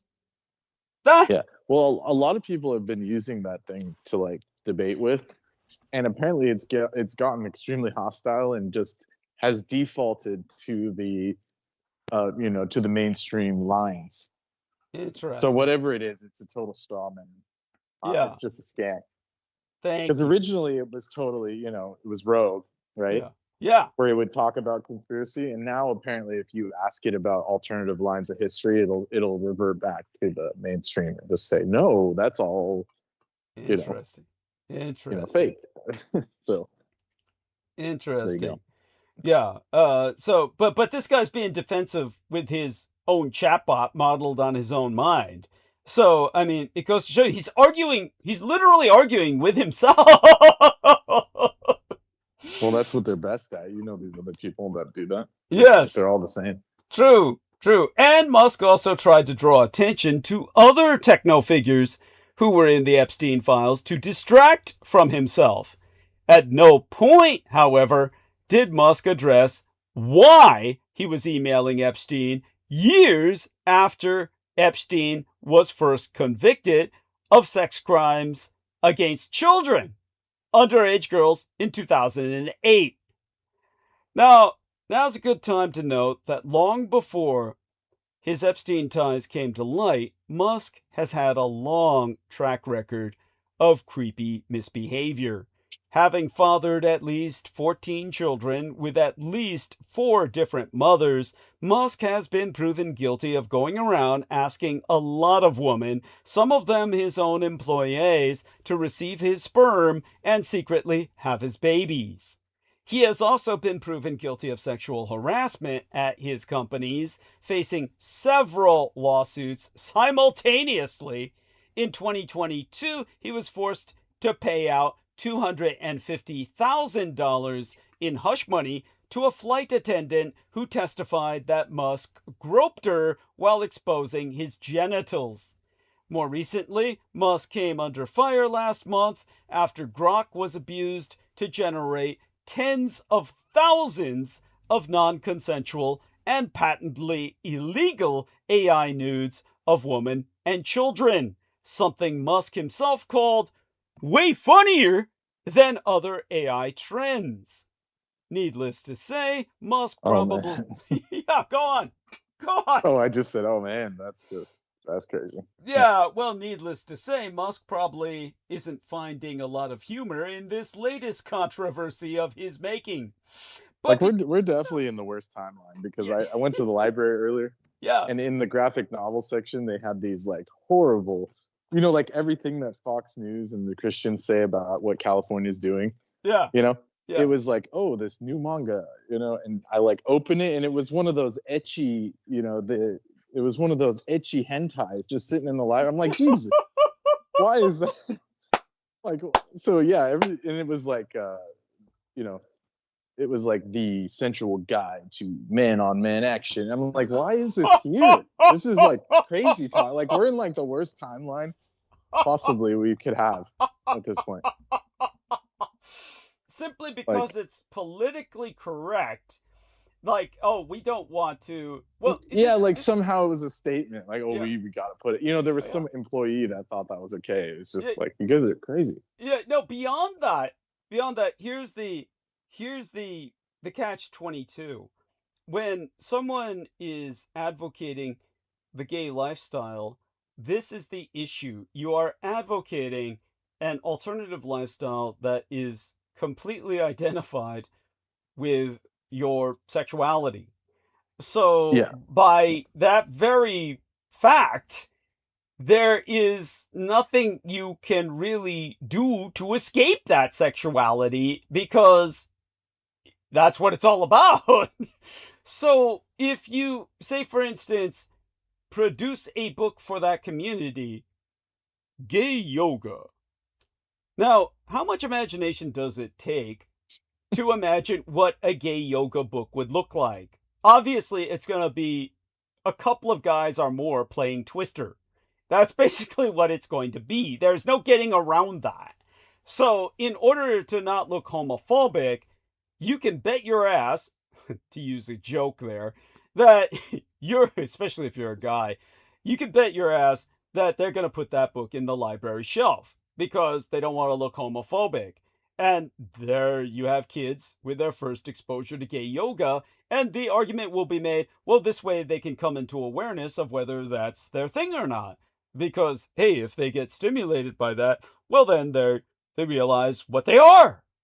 Now, there's a certain logic to that, but that's also I a form. don't know about that. That's also a form of pedomolestation by default, is it not? I mean, so you get what I'm saying, though. However, it's yeah, but it's like that's what I'm saying. Yes, but also the timeline is so warped that the internet was bad enough, but now it's just everywhere. Yeah, you know what I'm saying? Yeah, well, it's been like that forever now. It's been like that. Yeah, and I told you in the Wild West days of the internet, like they were in elementary school, people were sending us like people chopping their own arms off and shit. Yeah, you know, it's just like God. and worse, yeah. But by the way, was this accidentally or intentionally? No. This was was like, go watch this shit. You know, you'll. No. But like I mean, the people who were, you know, basically, what do you call that? There's a word for it when somebody's arms get severed or something, or limb gets severed. There's a term for it. I mean, were they doing this intentionally, like a form of the most extreme form of exhibition? I mean, some people called. I'm trying to think what it was called. It was called Pain Olympics. Back in the day. And so people would dismember themselves like on camera. That's it. Like, dismemberment. This was like the Wild West like days of the internet. And people would show us that. It was horrifying.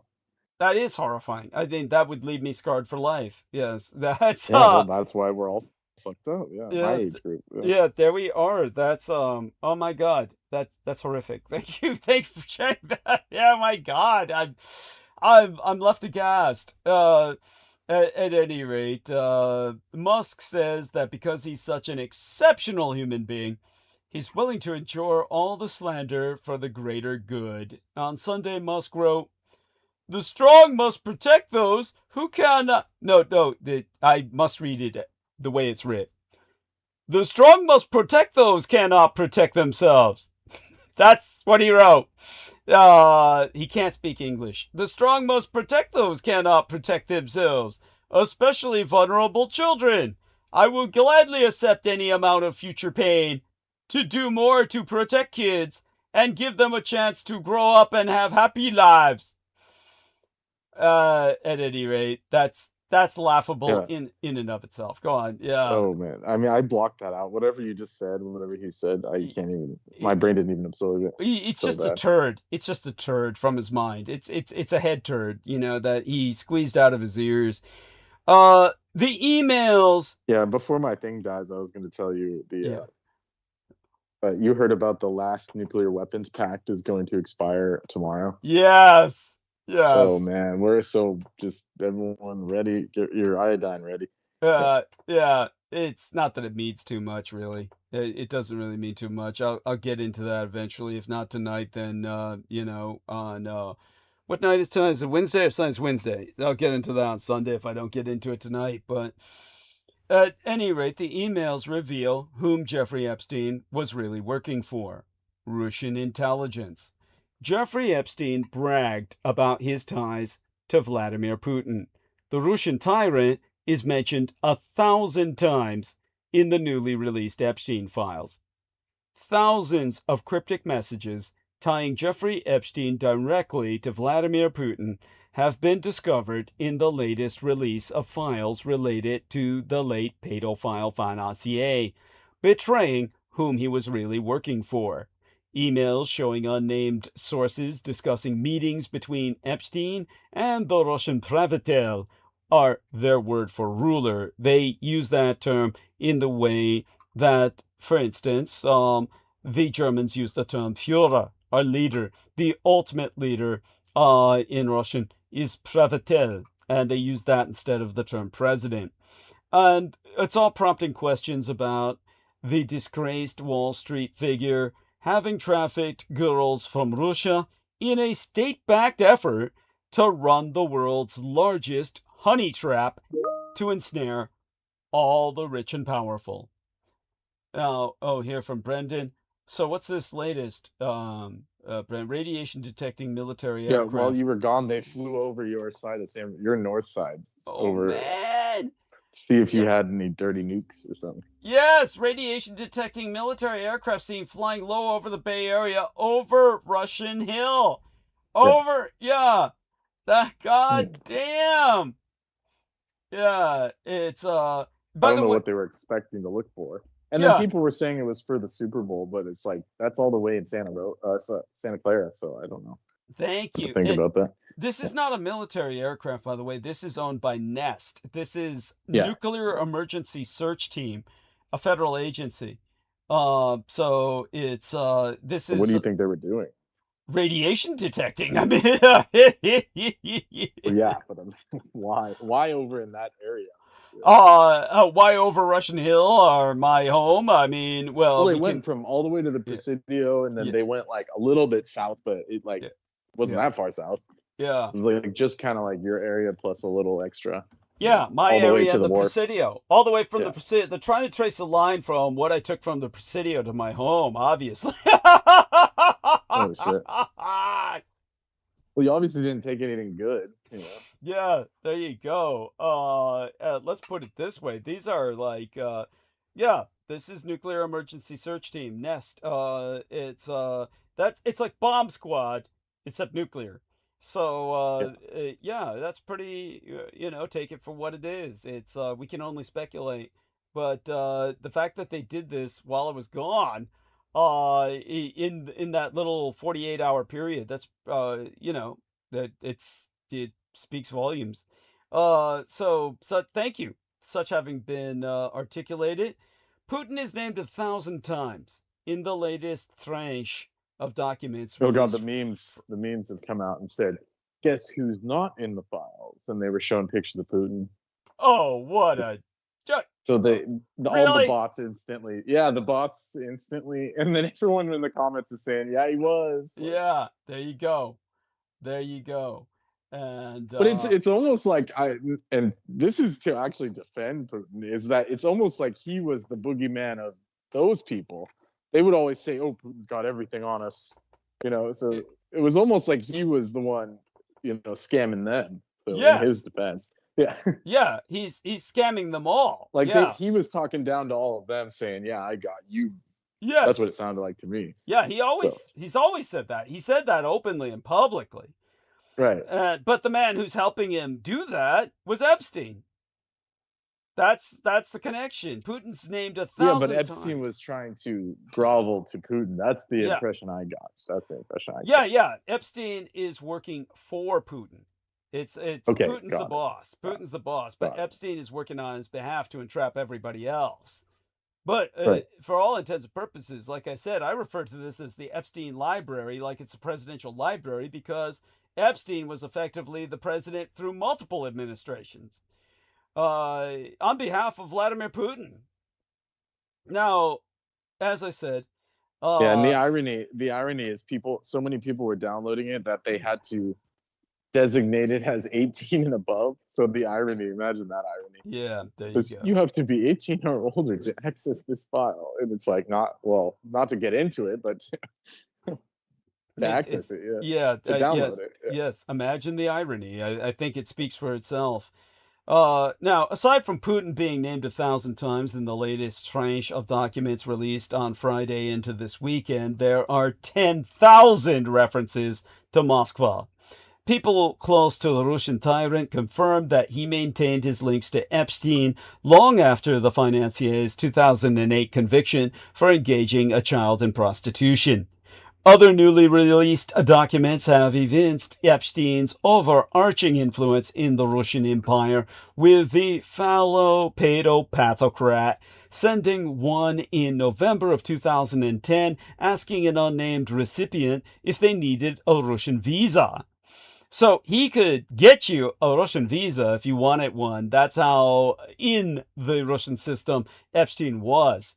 In another email dated September 11th of 2011, an anonymous messenger discusses plans for an appointment with Putin on Epstein's next trip to Russia. But Epstein traveled to Russia often, enough to make, well, let's say he put Lee Harvey Oswald to shame. Now, said newly released email reads, "Spoke with Igor. He said last time you were in Palm Beach, you told him you had an appointment with Putin on September 16th, and that he could go ahead and book his ticket to Russia to arrive a few days before you."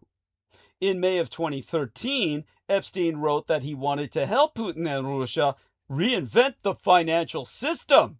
In an email to Council of Europe Secretary General Thorbjorn Jagland. That same month, in an email to the former Israeli Prime Minister Ehud Barak, Epstein confirmed that Putin had tried to set up a meeting with him, which he had turned down. Epstein writing, "Putin asked that I meet him in St. Petersburg the same time as his economic conference. I told him no. If he wants to meet, he will need to set aside real time and privacy. Let's see what happens."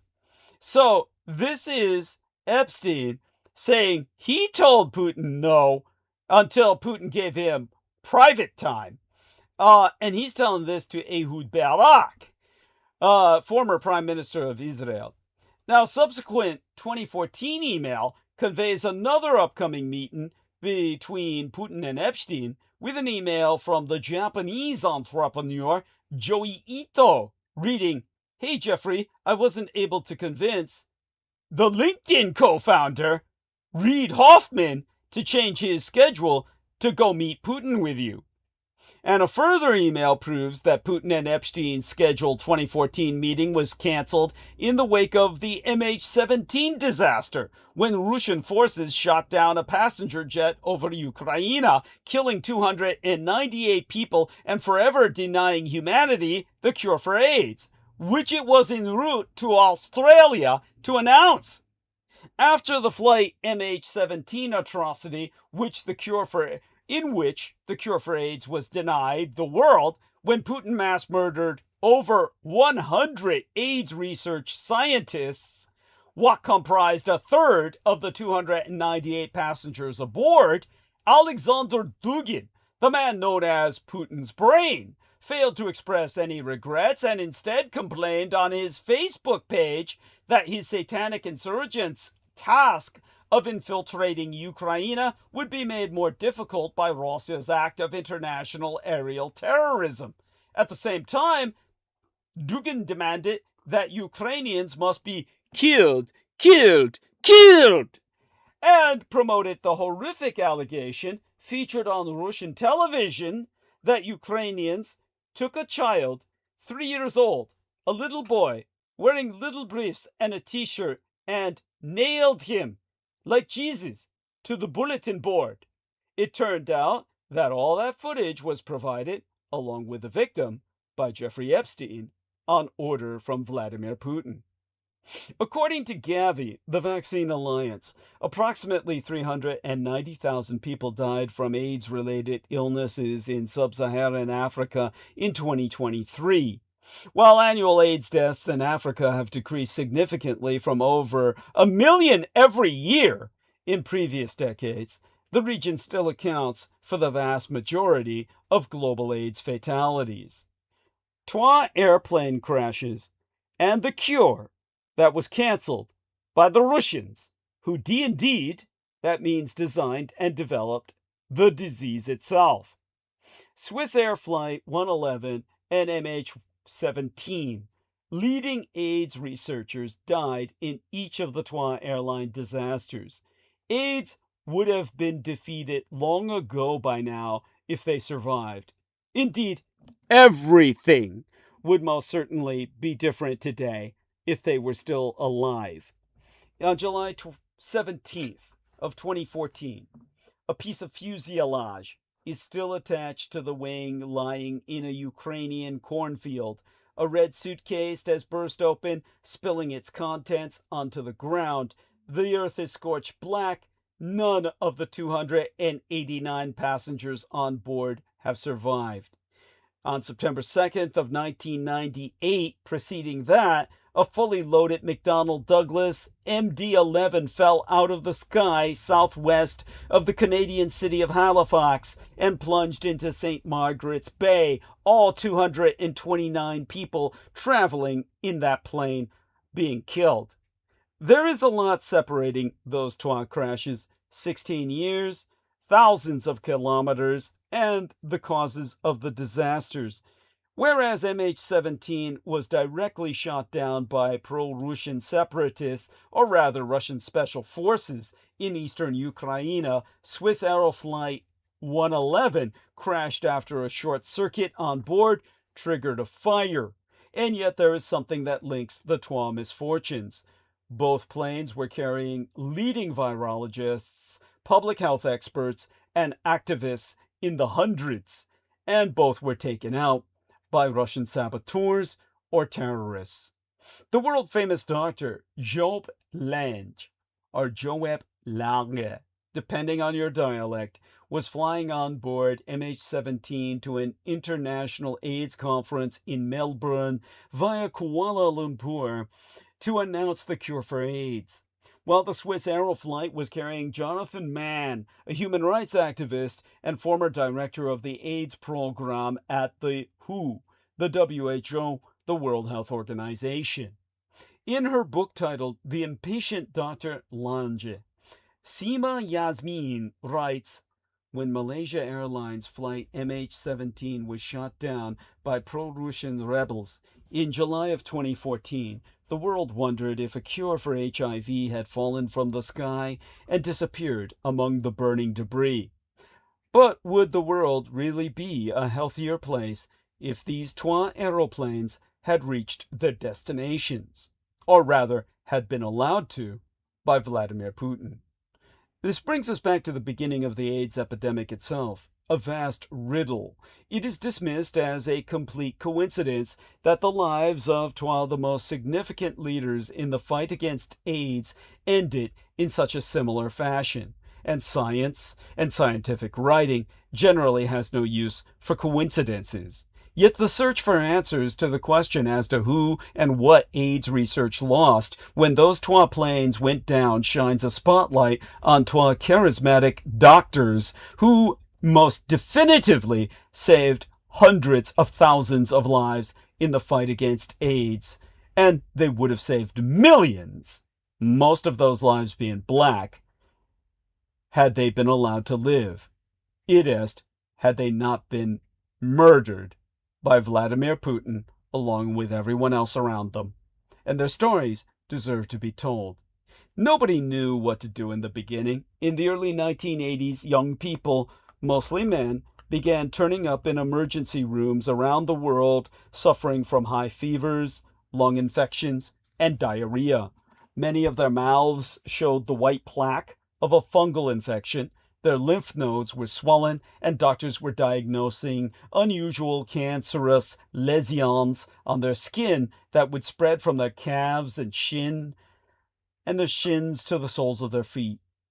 Doctors were frequently able to relieve the infections, but the men had hardly been released from the hospital before they would return.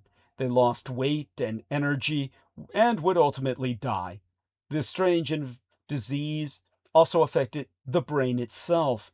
Young patients would become just as forgetful and confused as seniors suffering from dementia. Doctors knew that for some strange reason, the immunosystems of the young, mostly gay men were being destroyed. Otherwise, however, the illness was a complete mystery. In 1983, 20 years after doctors around the world described similar cases, the CDC, the Morbidity and Mortality Weekly publication in 1981, the New England Journal of Medicine, Wdy020426 and his article circa 1981, that changed. Researchers were able to isolate the HIV virus and slowly the doctors and immunologists and virologists began to understand that the pathogen slowly but surely destroyed the immunoresponse of the body it had infected. It did so by hiding in helper T cells, which are vital in repelling intruders and ultimately killing them. Just as slowly, it became clear that the virus wasn't just transmitted via sex between men, it could also be transmitted through heterosexual intercourse, needles used by drug addicts, and blood transfusions, and could be passed from mothers by breaking the placental barrier to their unborn babies. The United States and many countries in Europe reacted to the problem with social restrictions and ostracism, with United States President Ronald Reagan's communications director at the time saying AIDS was nature's revenge on gay men. In 1984, sex clubs and bathhouses in San Francisco, Los Angeles, and New York were shut down, and many countries introduced entry bans for people with HIV.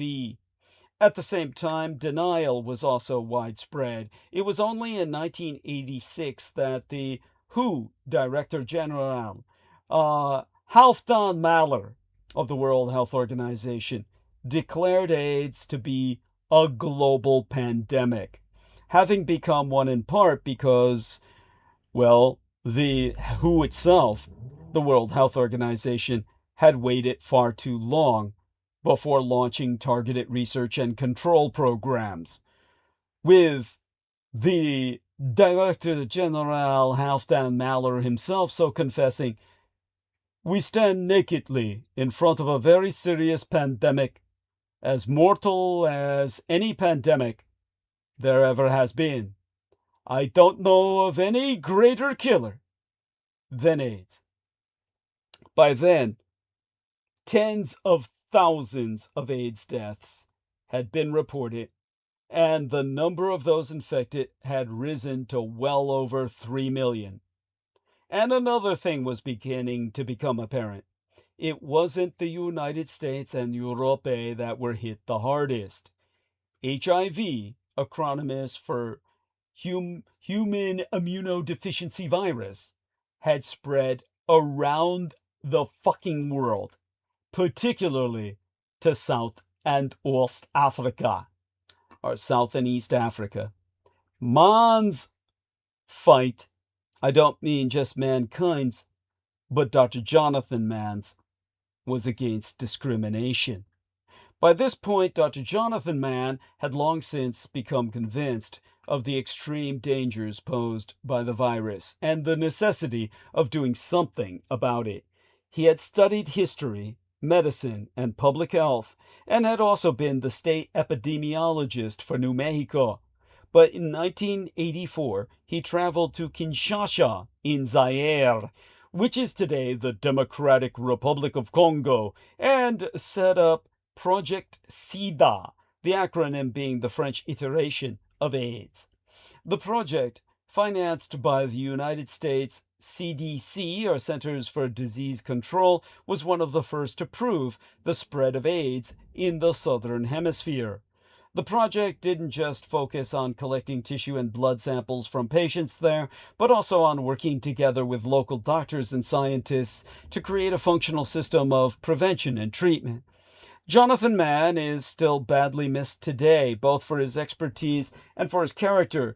Lawrence Goldstein, a professor of global health law at Georgetown University, spoke to Zit, our Times Online, about his best friend Mann. John was a warm person, truly effervescent. He had boundless energy. He was also highly determined to achieve his goals and would never give up. He had a fierce will to change the world. That energy was definitively responsible for saving tens, if not hundreds of thousands of lives. In 1986, Mann was chosen to lead the global program on AIDS at the World Health Organization, the first comprehensive global program focusing on the disease. Within 4 years, he and Mailer transformed what started as a rather insignificant project into a program with a budget of $100 million that coordinated the worldwide fight against AIDS. He was also increasingly adamant in his opposition to ostracizing those infected with the HIV virus. In his book entitled The AIDS Pandemic, Mann's successor at Who, the World Health Organization, Michael Merson, notes, few modern diseases carried as much potential for discrimination as AIDS. Some people lost their jobs after testing positive. Countries refused to let patients enter, and there was a significant amount of day-to-day suspicion, all of which led to a situation in which people chose to forego testing and shun treatment, which meant they were not only risking their own health, but that of others as well as they continued to spread the disease, or share the love. Within just a brief amount of time, Mann and his team helped over 100 countries implement their own national AIDS programs. And all of these programs stipulated that all patients be treated equally, no matter whether they were gay or straight, men or women, because women carry the greatest burden from the AIDS epidemic. Mann was adamant that there wasn't just a single AIDS epidemic spreading around the world, but 3 of them. The first was the quiet epidemic of non-symptomatic HIV infections that spread across the globe in the early 1970s. Years later, after the HIV virus had destroyed the immunosystems of those infected, came the epidemic of those suffering from AIDS, which is a result of HIV. HIV is human immunodeficiency virus. AIDS, or the acquired immunodeficiency syndrome, only occurs as a manifest symptom of the HIV. By the way, Brendan Zoget asks the question. He's now off call, but is welcome to rejoin. He says, AIDS? Really back in time? Time travel? Like Steins Gate? It feels like that when you follow the trail. Basically, as I said, the first 2 viruses, or first 2 waves, you get the non-symptomatic HIV infections.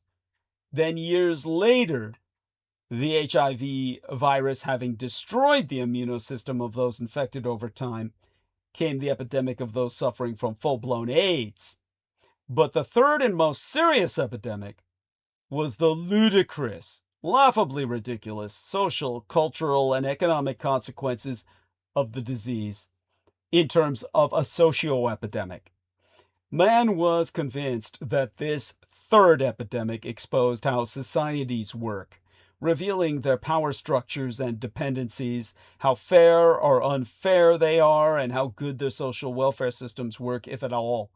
Perhaps the best example was the fact that women bore by far the greatest burden of the AIDS epidemic. They became infected more easily, were far more likely to be victims of sexual assault, and on top of that, in many countries, they were almost exclusively responsible for caring for family members suffering from AIDS. Emphasizing that Jonathan Mann was the clearest and strongest voice for insisting that human rights and health could not be viewed separately, Lawrence Goldstein testifies, and here I quote his T, "For example, oppressed women in Africa and elsewhere, they could not protect themselves from HIV if they didn't have power and control over their own sexuality. If women had no rights to property, decent income, etc., they would be highly vulnerable to disease and many other harms. Thus, equity and non-discrimination were vital to safeguarding both human dignity and public health."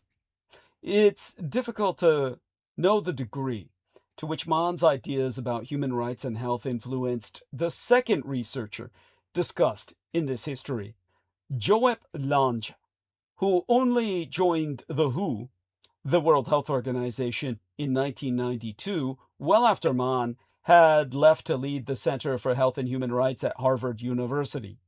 But Lange, too, had already gathered experience in treating and researching AIDS. As a young doctor at the University Medical Center in Amsterdam in the early 1980s, he had seen the puzzling, seriously ill patients show up in the emergency room. This brings us to the beer brewer Heineken having a serious AIDS problem. As a consequence, Dr. Lange began running back and forth between the patient wards and the laboratory, not just treating those suffering from the illness, but also trying to learn what exactly was making them sick.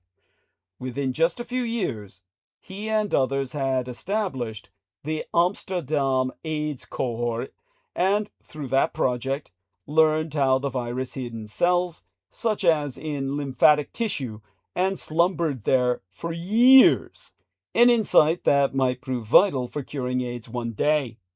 He published important papers on the diseases that strike AIDS patients and how best to treat them, and he described how it was possible to determine how advanced the disease was by way of the P24, a certain protein on the surface of the HIV virus. This is from the medical journal, Berkeley Medical Journal, his own article, Lange et al. And others, in 1986. Within just a few years, Dr.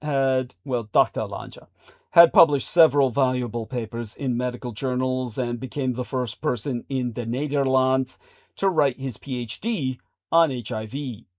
When Dr. Lange went to Geneva, to join the WHO, the World Health Organization, in 1992, he was joined by Dr. Peter Payot, who is today the director of the renowned London School of Hygiene and Tropical Medicine. Piot, he recalls Lange as a man with an irrepressible will who wasn't afraid of butting heads with the authorities. Piot told Zeit Online, or the Times Online, that Lange quickly became the center of an unbelievable network of scientists and activists who were at the forefront of the battle against AIDS. Lange was one of the first who came out in favor of treating AIDS with a combination of drugs, the so-called AIDS cocktail. He argued that only by prescribing HIV patients a mixture of several drugs was it possible to avoid a situation in which the virus would become resistant to individual drugs. In a large study, he proved that women who received focused therapy almost never transmitted the virus to their children during pregnancy or via breastfeeding. Today, these two insights are important pillars in HIV therapy and prevention. But Dr. Lange became known for something else as well, frustrated by the fact that many governments and international organizations refused to pay for the therapies that came onto the market in the late 1980s and early 1990s, even though their prices had dropped from several $1,000s per year to just a few hundred. He established partnerships that other scientists and doctors shied away from. At the time, the beer brewer Heineken employed around 30,000 people in sub-Saharan Africa alone and had a serious AIDS problem. Thousands of workers had been weakened by the virus and dozens had died on site. Lanja was able to convince the company to offer tests and treatment to its employees. Lanja showed that comprehensive AIDS programs weren't just possible in rich countries. A decisive element of the cooperation with Heineken, however, went beyond the fact that Lanja had helped save the lives of the company's employees. It also showed that comprehensive AIDS programs weren't just for Western Europe and the United States, but were possible in poorer countries. Lanja being famous for uttering a sentence that clearly sums up his approach. If we can get Coca-Cola and beer to every remote corner of Black Africa, it should not be impossible to do the same with drugs. Now, Peter Piot affirms that Dr. Lanja had always believed that it was possible to ensure that all HIV patients in the world had access to the drugs they needed. Having gone on record to attest, I believe that his greatest achievement is giving the world the impression that it was possible to reach all people who have HIV or AIDS. Until the very end, until that moment on July 17th of 2014, when Vladimir Putin ordered a missile to tear apart the aeroframe of the Malaysia Airlines jet flight MH17. Dr. Lanja continued to assure that a cure had been found for HIV shortly before his murder, his assassination by Vladimir Putin. Seema Yasmin writes in her book that Dr. Lanja told his protege, Jintanat Anan Voronik, or Jintanat Anan Voronik, who works for the United States military's HIV research program, don't listen to what they say, Jin. Finding a cure is not only possible, I'm announcing it in Melbourne. Note that the United States military would not need to be researching AIDS. They would not need to have an entire department devoted to the research they're onto, had they themselves developed the designer disease. It was developed by the Russians to depopulate Black Africa and exterminate gays.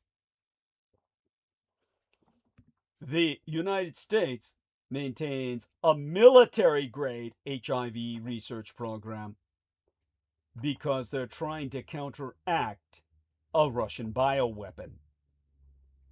In short, there is every evidence that our world would be an infinitely healthier place today if MH17 and Swiss Aeroflight 111 had reached their destinations, had they not, in both cases, been taken down by a Russian saboteur in the case of Swiss Air Flight 111, and by Russian special forces directly in the case of Malaysia Flight MH17.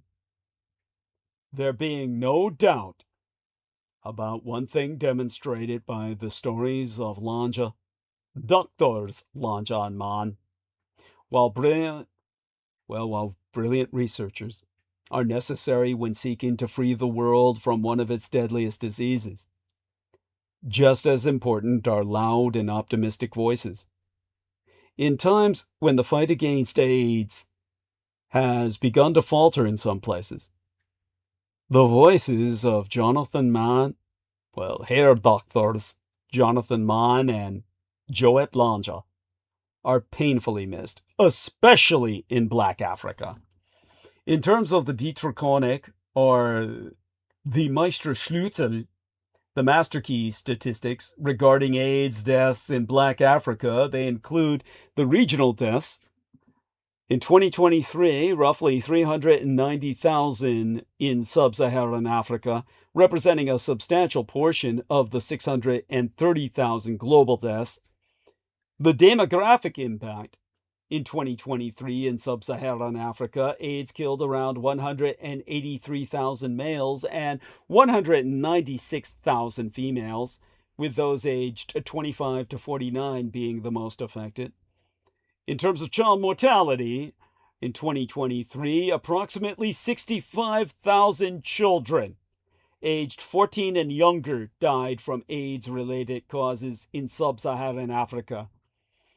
In terms of trends, AIDS-related deaths in the African region dropped to around 420,000 in 2021, representing a 55% decrease since 2010, thanks to the work of those 12 doctors that I've articulated. Despite these improvements, the region of Black Africa remains heavily affected, with roughly 25.9 million people living with HIV.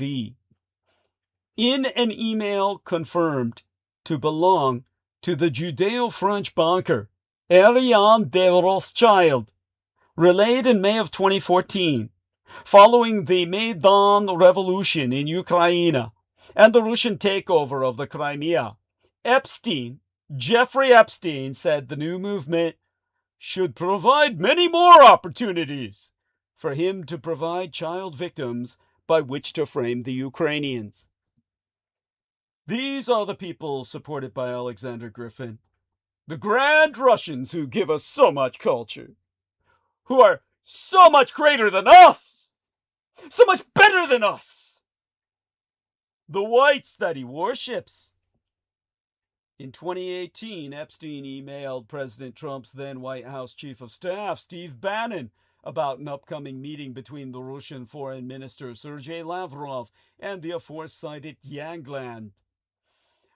Shortly afterwards, via an email to Jagland, Epstein wrote that Lavrov could get insight on talking to me.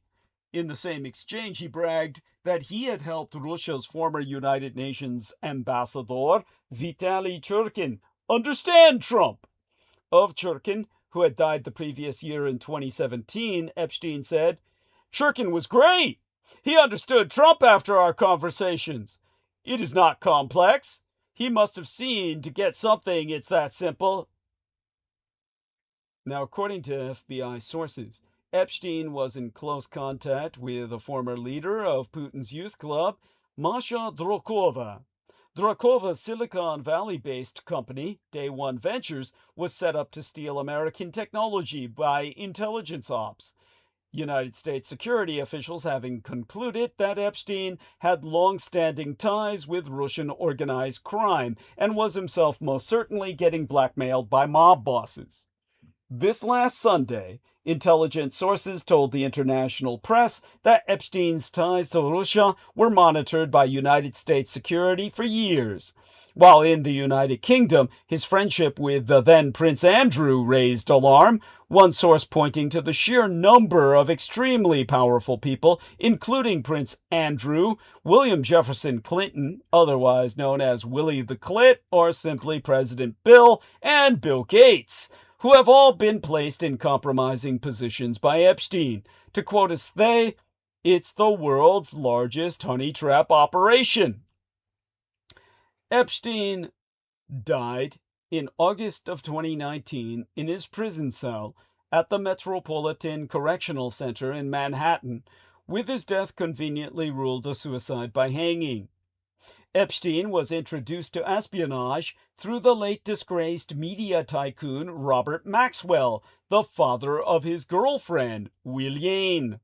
Maxwell, a former British politician and newspaper owner, worked as a Soviet asset in the 1970s and also helped Israeli intelligence agency Mossad extradite Jewish people from the Greater Soviet Union to Israel. He was responsible for laundering money from Russia to the West with the help of Epstein in return. On the evening of November 5th in 1991, a Spanish fisherman spotted the body of Robert Maxwell, a controversial British press baron, floating in the Atlantic Ocean near the Canary Islands, where of course the Nazis have planted Die Glock, or the bell bomb, with which they blackmail the West in turn, for their own itinerary and agenda quite separate from Maxwell's, Epstein's, the Israelis, or Putin. Now, the crew of Maxwell's luxury motor yacht had been searching for him all day after he vanished that morning with no explanation. When he set out on his boat, he knew that the debt-burdened business empire, which he had spent decades building, MCC, or Maxwell Communication Corporation, was on the brink of collapse. He also knew that, in a desperate and failed effort to prevent just such an outcome, he and his associates had taken hundreds of millions of pounds from MCC's employee pensions and abused that money to try to prop up the company's share price. After the inevitable bankruptcy occurred, this illegal scheme would be revealed. Maxwell would be ruined, shamed, and most likely sent to jail. To a man who was eaten up by pride and insecurity, even as he became a well-known figure on trois continents. That year he had purchased the Daily News. The prospect of financial ruin and public humiliation was too much to take, so he sold out to Israel's Russian Empire. Maxwell, who came to Great Britain as an impoverished Eastern European émigré and turned himself into a larger-than-life figure and confidant of political leaders, had never ended, or would never end, his own life. He had been murdered into silence. The perpetrators, including agents of MI6, the KGB, and a team of frogmen from the Mossad. Maxwell had long been rumored to have ties to various intelligence agencies, especially the Israeli one. Consider all the mysteries surrounding Maxwell's death, such as the lack of any suicide note, and the fact that an entire team of coroners could never agree conclusively on the cause, leaving us to apply the principle of Occam's razor, which says that when choosing between various theories, we must choose the one that provides the simplest explanation and requires the fewest auxiliary hypotheses to be true. In what Putinista proxies dismiss as a remarkable quirk of history, the stories of Robert Maxwell and Jeffrey Epstein are linked through Maxwell's own daughter, Wylliane. The motor yacht on which Maxwell took his last steps was called the Lady Wylliane, or so it was christened by Maxwell himself. When he broke that champagne bottle, he named it after his own daughter, the future pimp of Jeff Epstein. Shortly after his own death, Wylliane Maxwell moved to New York, where she met Epstein, rendezvousing thereby at her father's bequest, becoming his girlfriend and his procurer. Like Maxwell, Epstein was a self-made figure. He hailed from Coney Island and didn't graduate from any college. He lived by his wits. Like Maxwell, he cultivated prominent people even though the source of his fortune was completely opaque. And like Maxwell, in 1991, at the time of Epstein's death, everything was being taken away from him. Maxwell's 1991 death, when his body was found floating in the Atlantic Ocean after he went missing from his yacht, the Lady Wylliane, named after his own daughter, whom he had requested to rendezvous and ultimately partner with Jeff Epstein, is directly tied to Trump's new threats to our American elections.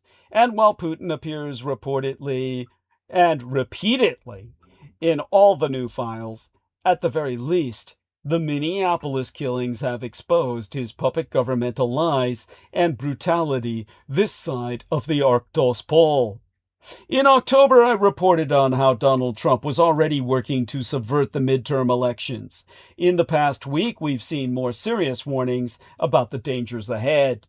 We relearned something from the killings of 12 law-abiding citizens by federal immigration agents in Minneapolis.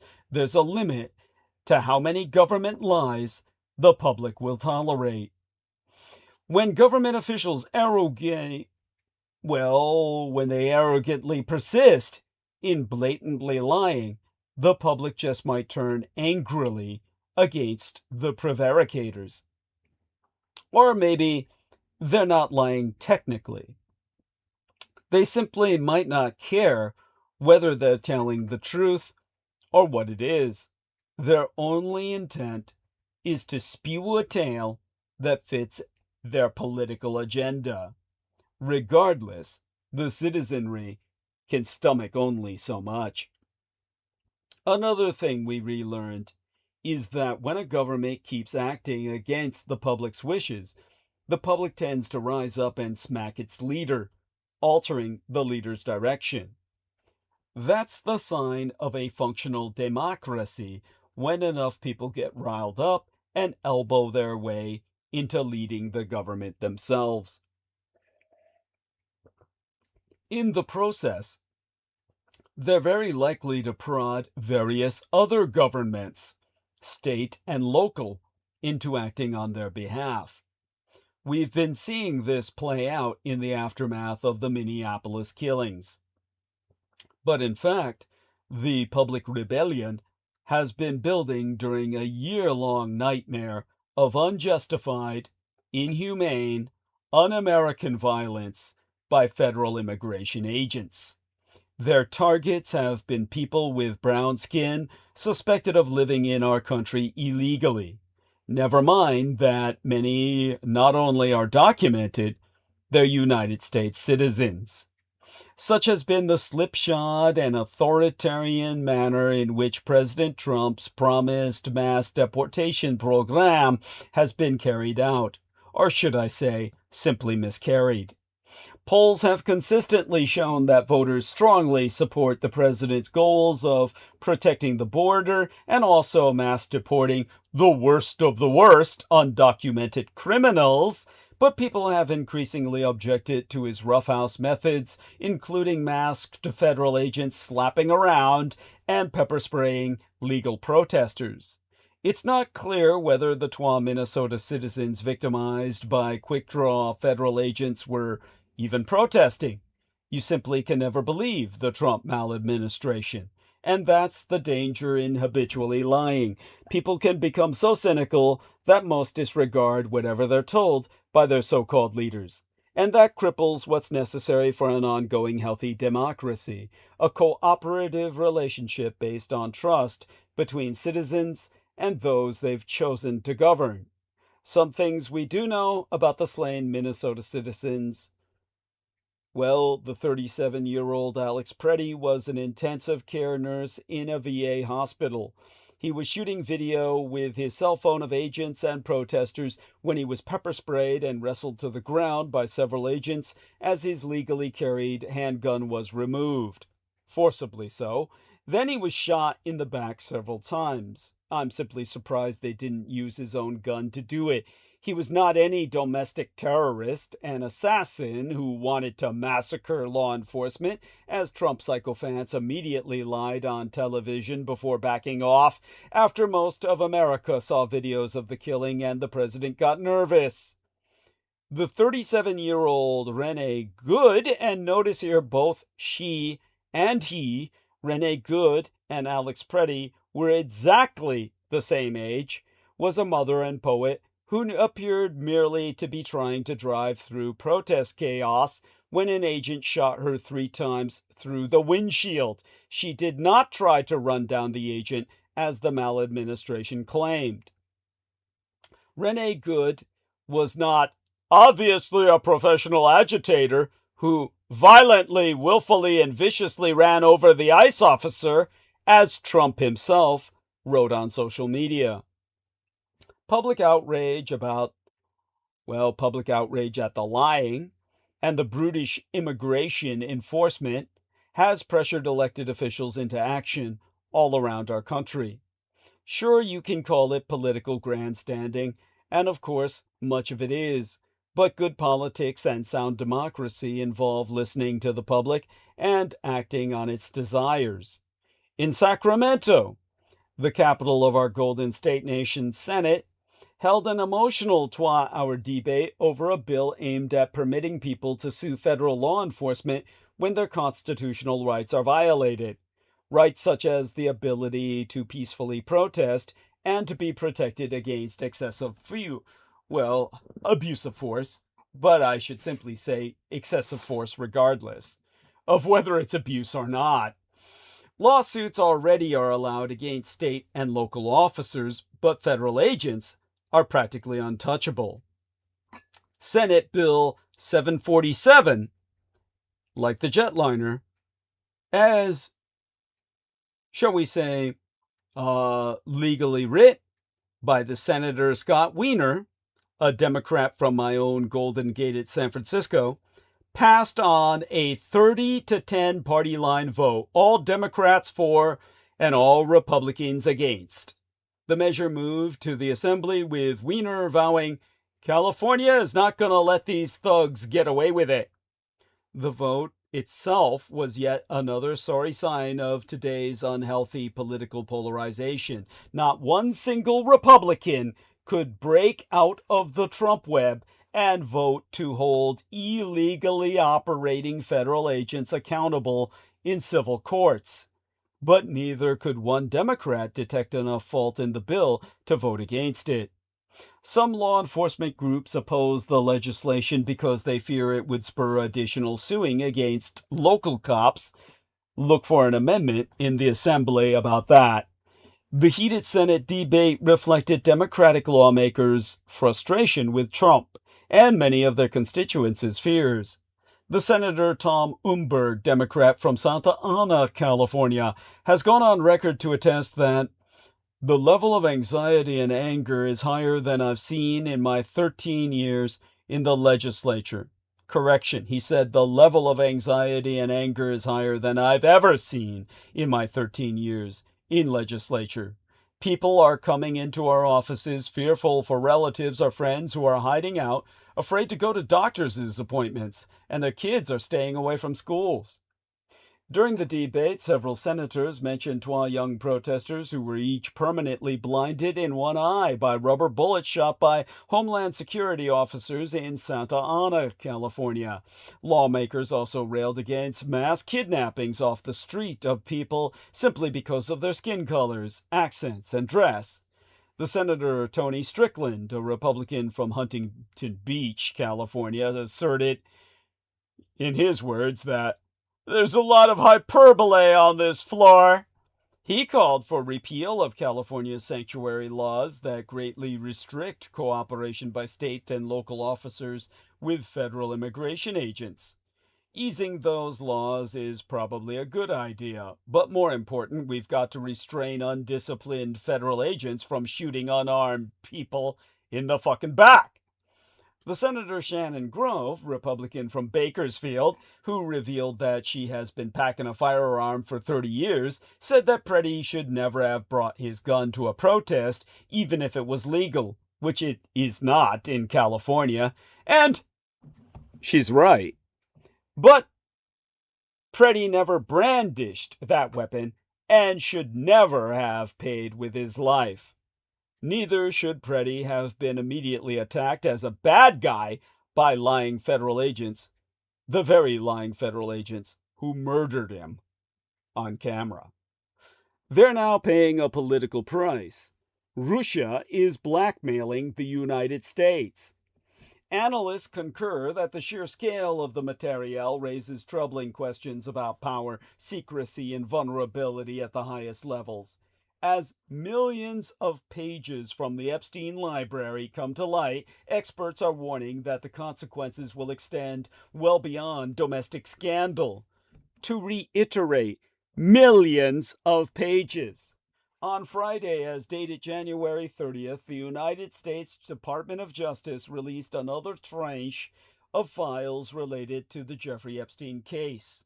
Deputy Attorney General Todd Blanche said the disclosure covers more than 3 million pages of material. The sheer scale of the release has renewed debate over what the case reveals about global politics and security. These documents follow earlier disclosures that have already implicated prominent figures and institutions. The Russians have bared our system under strain. Speaking on Wirtualna Polska's newsroom program, the Professor Daniel Boczkowski of the University of Białystok described the situation in stark terms. Boczkowski has addressed Epstein's ties to the Russian dictator Vladimir Putin and the inevitability that sensitive information must have been sold to Moscow. He warned that the materials are deeply alarming because of the risk that foreign intelligence services gain access to compromising data involving American elites. According to the good professor, this creates fertile ground for pressure and manipulation at the international level. Amidst all this censored material, and after his own exhaustive examination thereof, commenting on the implications of the Epstein case, the aforecited Boczkowski emphasized that the turmoil would shape American imperial misbehavior abroad. Concluding that the strategic consequences will be severe, the expert warns that the inevitability for foreign governments to abuse the Epstein material against the United States is, in a single word, enormous. Noting that more than 350,000 documents, photographs, reports, and videos containing graphic material are censored and not released publicly, Boczkowski stresses that the public has only seen a fraction of what investigators hold. To quote his T, "I'm just surprised the American system didn't react sooner. Let's remember that we only see the mildest of these. This is a disaster for the entire American system.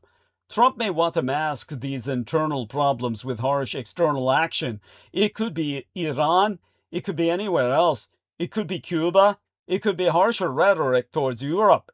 Unfortunately, that's the climate we have in the United States right now." Now, I myself don't know enough about the latest release to comment further, but I will say how disappointing and frankly terrifying it is to find myself validated and ergo vindicated per my lifelong exposition of the character of the people who rule your world. Allied humanity has never sent its best. As in an overheated sewer. Only your shit scum rises to the top. This is what my biological father fought against. So consider this a red alert in every sense of the term, the Russians and Republicans being synonymous. With 9 months to go until the midterm elections, President Trump's campaign to subvert them is escalating. His maladministration has recently taken a series of steps that have election officials, observers, and administrators deeply and rightfully concerned about the prospects for improper interference with the electoral process. In October, I transmitted an in-depth analysis on how our president will interfere and was already interfering with our midterm elections. Since then, the reasons for worry have become more urgent. In the past fortnight, the olden English, for fortnight, literally 14 nights, it is 12 weeks, the FBI conducted a search in a major Democratic county in a swing state in service of deconstructing conspiracy theories about fraud in the 2020 election. The Justice Department attempted to extort voter rolls from another Democratic state under threat of armed occupation. And the president floated plans to nationalize elections.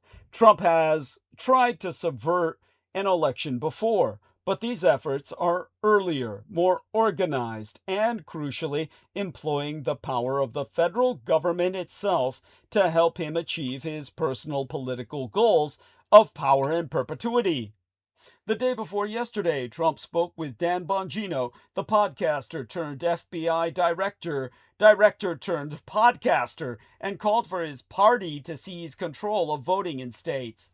Reprising an oft-used, or I should say oft-abused and incorrect claim, Trump said, "These people were brought to our country to vote, and they vote illegally." By the way, voting by non-citizens is extraordinarily rare and does not amount to enough to swing elections at all. "The Republicans should say, we want to take over. We should take over the voting in at least 15 places. The Republicans ought to nationalize the voting.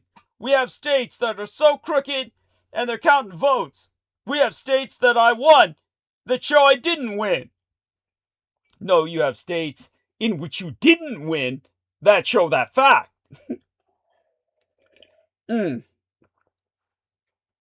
Now, the federal fucking government, and I say this as a former employee thereof, has no goddamn constitutional or statutory role in states' election administration. So the call for nationalization is an assertion of power that the federal government does not fucking have, a hallmark of other recent White House ploys. Or should I say, White House power plays. Trump's declaration that Republicans could do it may be a suggestion that Congress takest action, but it also points to the partisan aims of his attack. His attack on democracy itself. Trump's efforts to prove that he won in 2020 are all premised on false claims, yet he continues to try to drum up evidence for a conclusion he's already reached in the space between his own ears.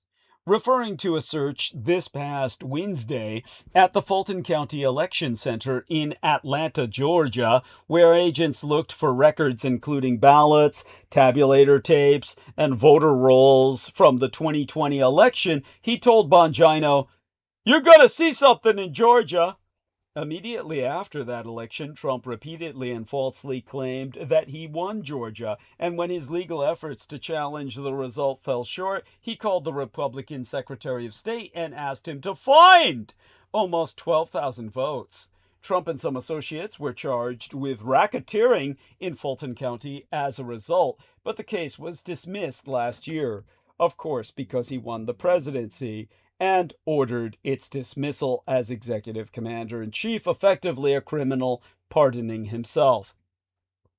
This search, in and of itself, is a stunning intrusion into local electoral administration. As one Arizona Republican election official told the Fourth Estate, "It's a 5-alarm fire." Now, since this search, more troubling information has emerged. The Directress of National Intelligence, Tulsi Gabbard, who has no obvious role in the FBI or domestic electoral oversight, but has been a proponent of bogus fraud claims about the 2020 election, was present for the operation, which she said in a letter to Congress was at Trump's behest.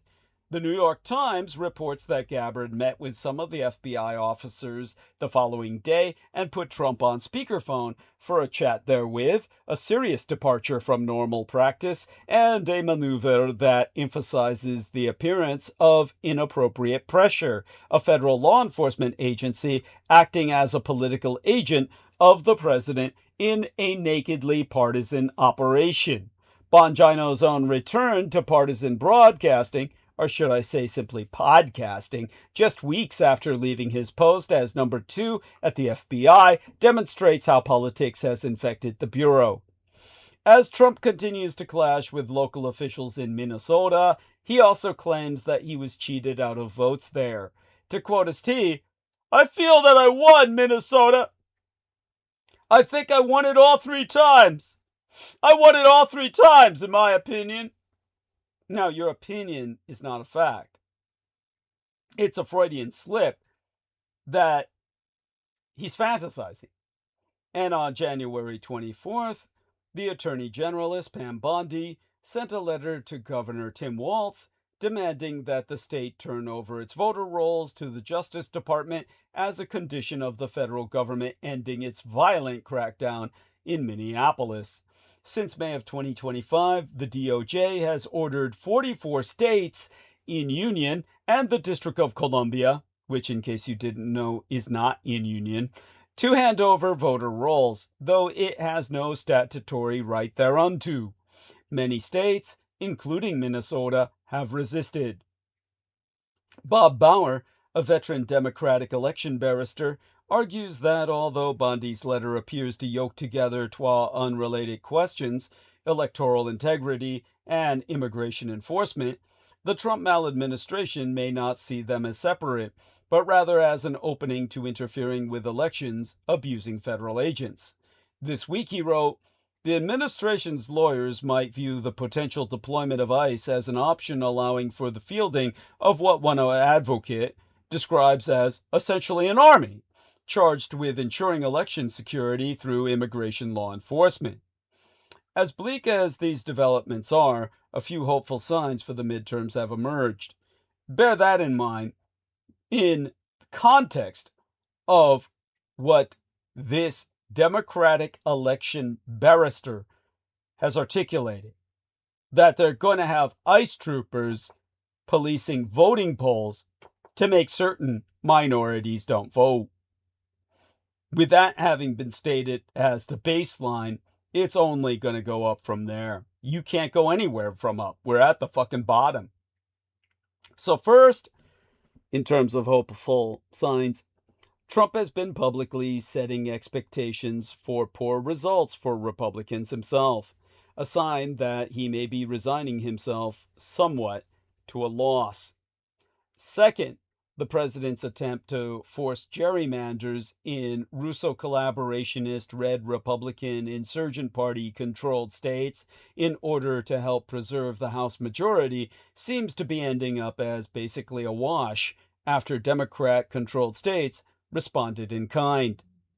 Third, an election is at greatest danger of interference when the margin of victory is narrow, and Americans' growing disapproval of the president's mishandling of immigration and the economy has buoyed Democrats on the generic ballot for Congress. An old joke goes that the election administrator's prayer is, "Lord, let this election not be close." Even as Trump tries to tamper with elections, his misactions in office make it more likely that the prayer is answered. Which is why Russia is swarming Europe with young agents. Useful idiots like Alexander Griffin. Russian military intelligence is recruiting young people online to carry out arson and other acts of sabotage across Europe. The Kremlin's secret campaign is to undermine the West's support for Ukraine by abusing single-use agents, in other words, expendables, single-use disposables, like Alex Griffin, deployed across the continent, the superpeninsular subcontinent in geographic terms. Some of their missions are small, putting up posters, or picking up a package, while others involve physical attacks, for example, setting off explosives and starting fires. In 2024, a young man was given the job by an anonymous handler of placing an incendiary device inside an IKEA in Vilnius, Lithuania. At first, it may seem mystifying, but a Lithuanian national security official said, "One IKEA burning is something very minor, no more than a tactical signal," which means that it's not going to turn the tide of the actual war with Ukraine or what Russia sees as its larger struggle with the West. But these kinds of acts add up to a more strategic effect. In Lithuania, you have the IKEA fire. In Poland, you have a shopping center that same year burning to the ground in the middle of Moscow.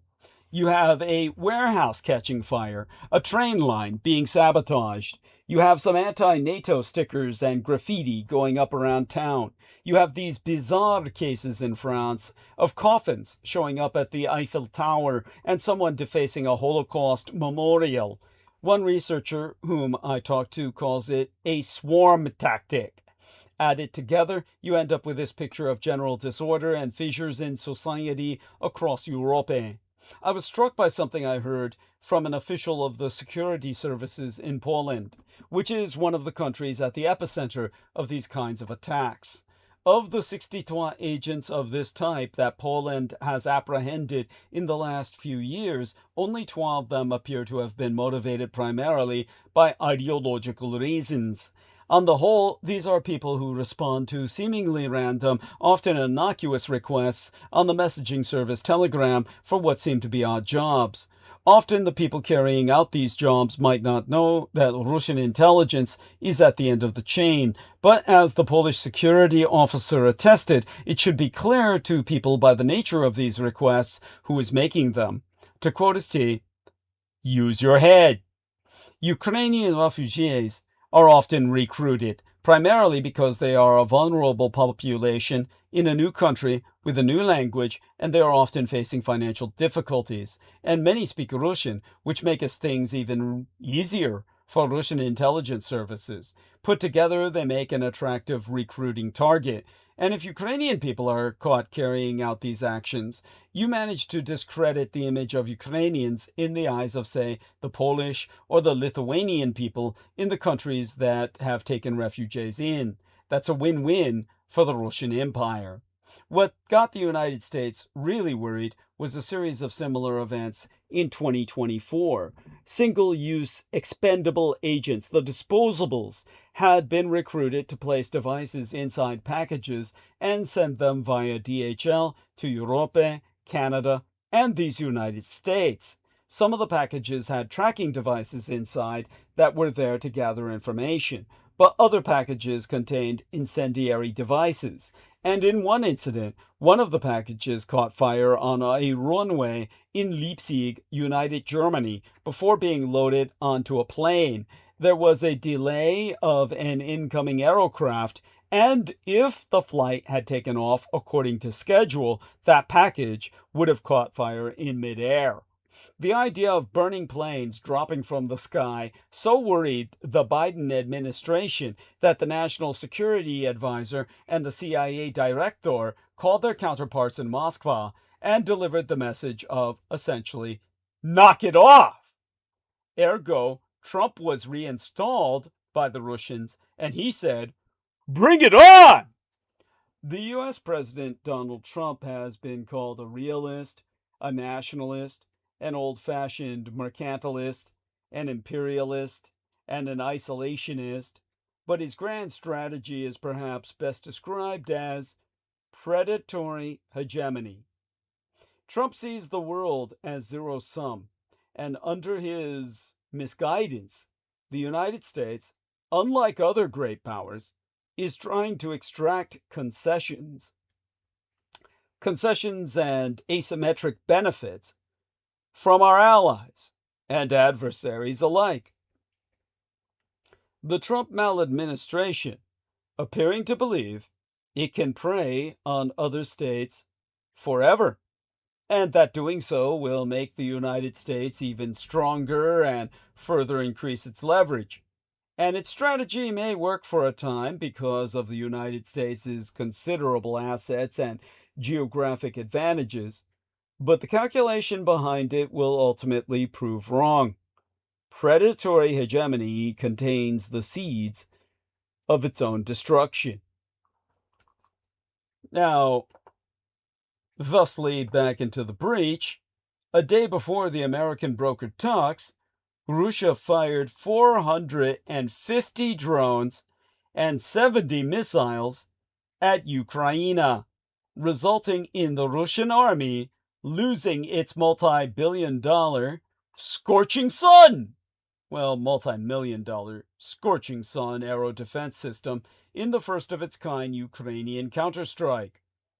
Taken out the $10 million sun melter.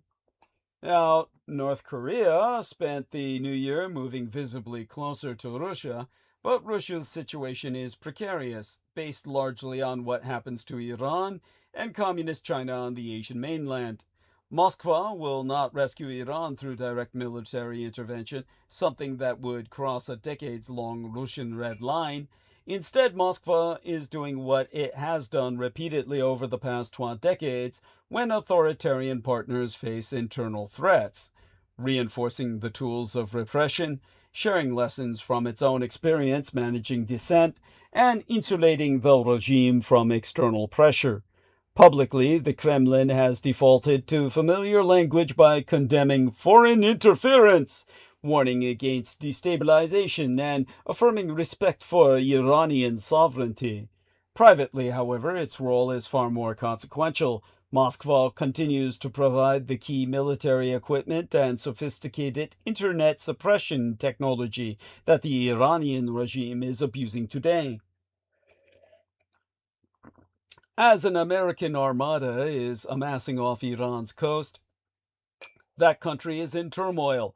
The regime's killing of thousands of people to crush protests has fueled rage rather than fear. How, it can only be asked, can the country hold together after such bloodshed? Both the ruling theocrats and their opponents threaten more violence. The violence in Iran can only lead to civil war.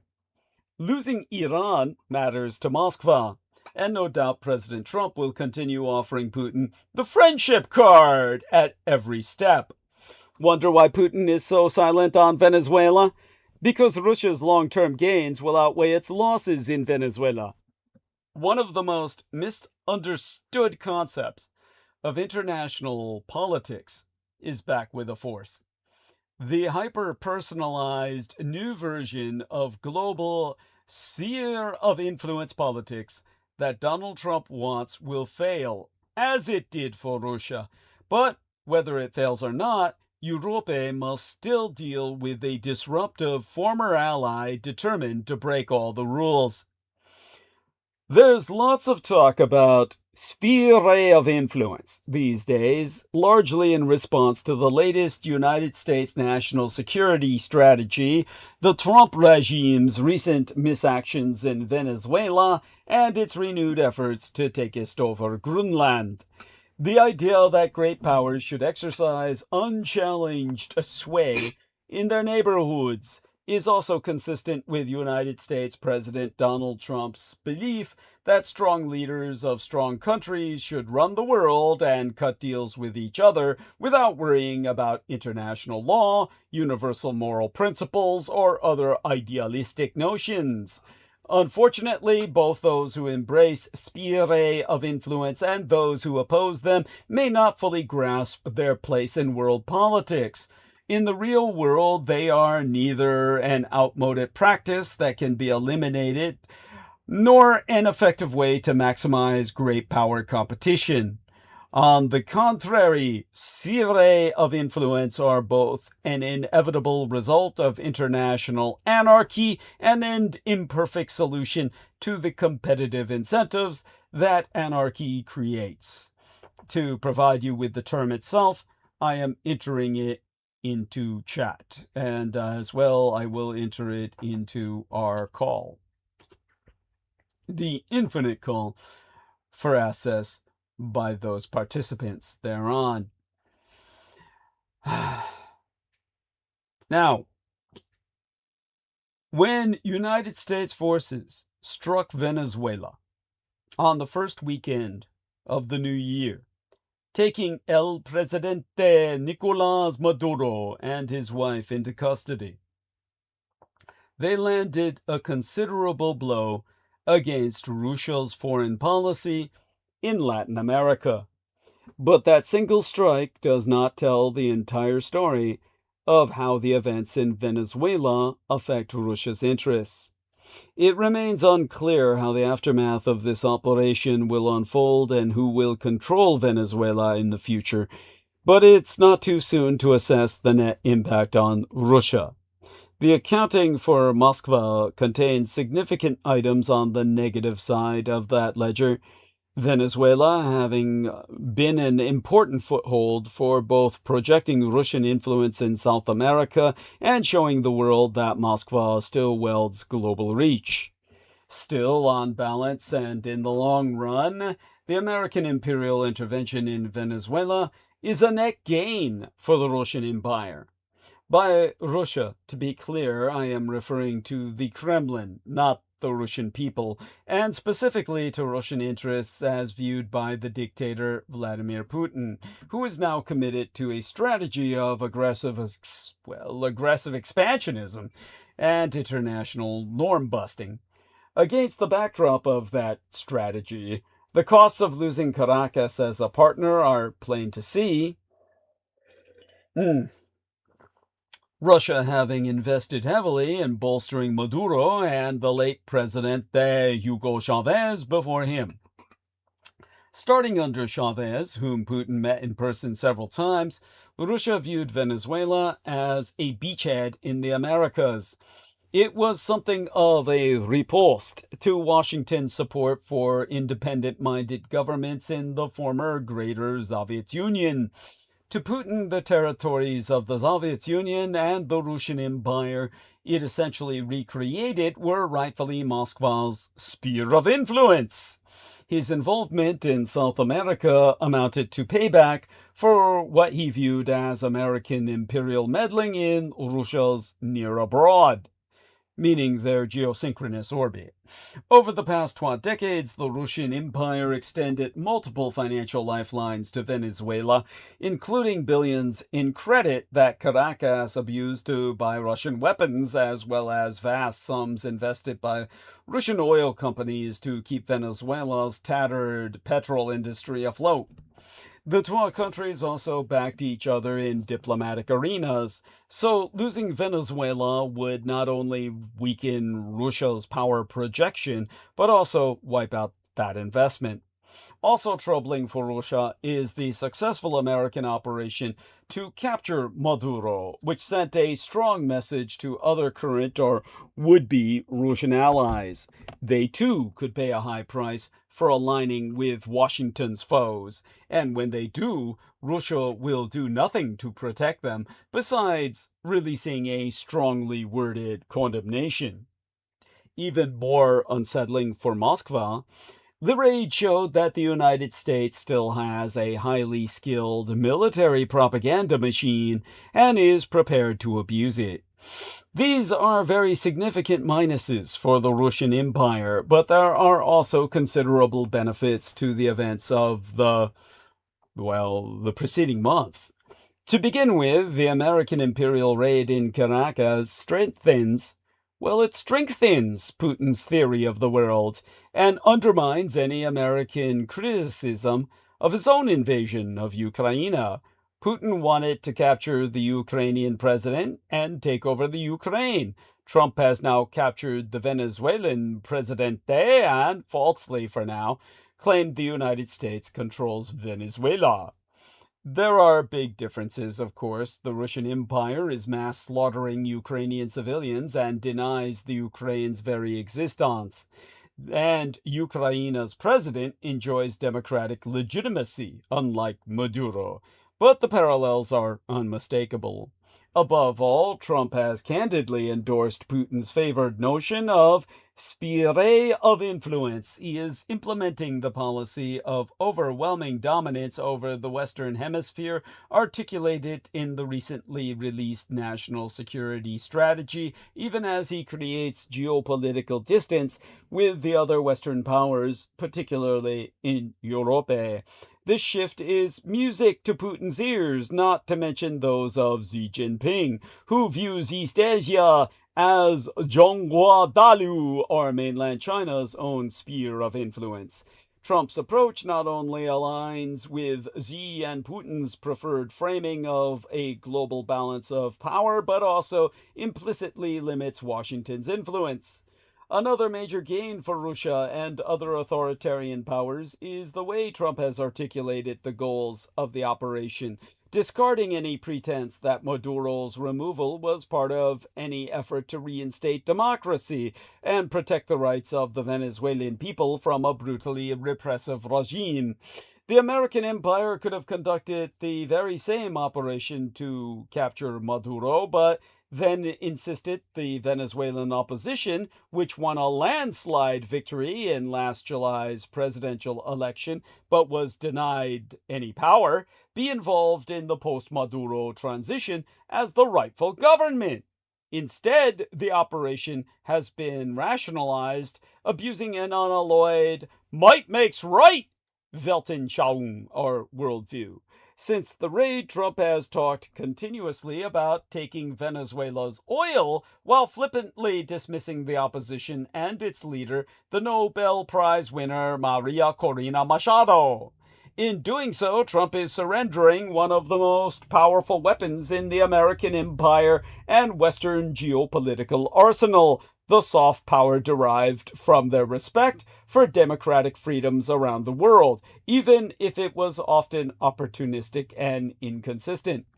Instead, Trump's reframing of his aspirations for Venezuela amount to a neatly wrapped gift for Moscow and Beijing, which have long claimed that when the West speaks of democracy and human rights, it is abusing those ideals as window dressing for efforts to thwart its adversaries.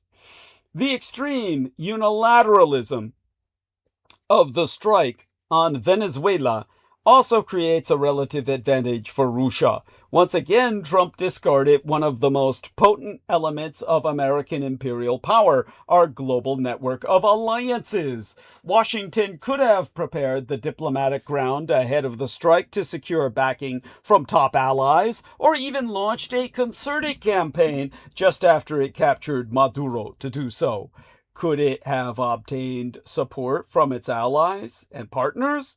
In all likelihood, yes, even though the operation would have been controversial under any circumstances. A significant number of democracies would have applauded the removal of the head of a brutal, illegitimate regime if the American empire had expended the necessary effort to enlist them.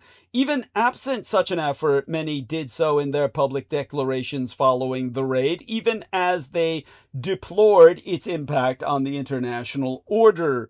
Instead, Washington completely ignored their views, adding to the growing distance between the American empire and our allies. That is yet another gift to Russia, as well as America's other foes and rivals. There being no question that by taking out Maduro, Trump wrecked a piece of Putin's geopolitical strategy, dealing a harsh blow to Moscow, but the larger picture proves that the benefits to Russia exceed all the costs.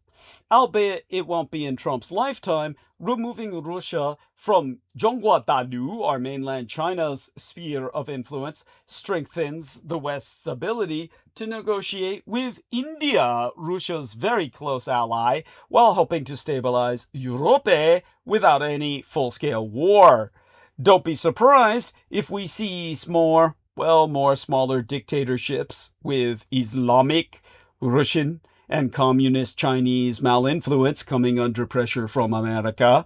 12 world wars exhausted the global superpowers.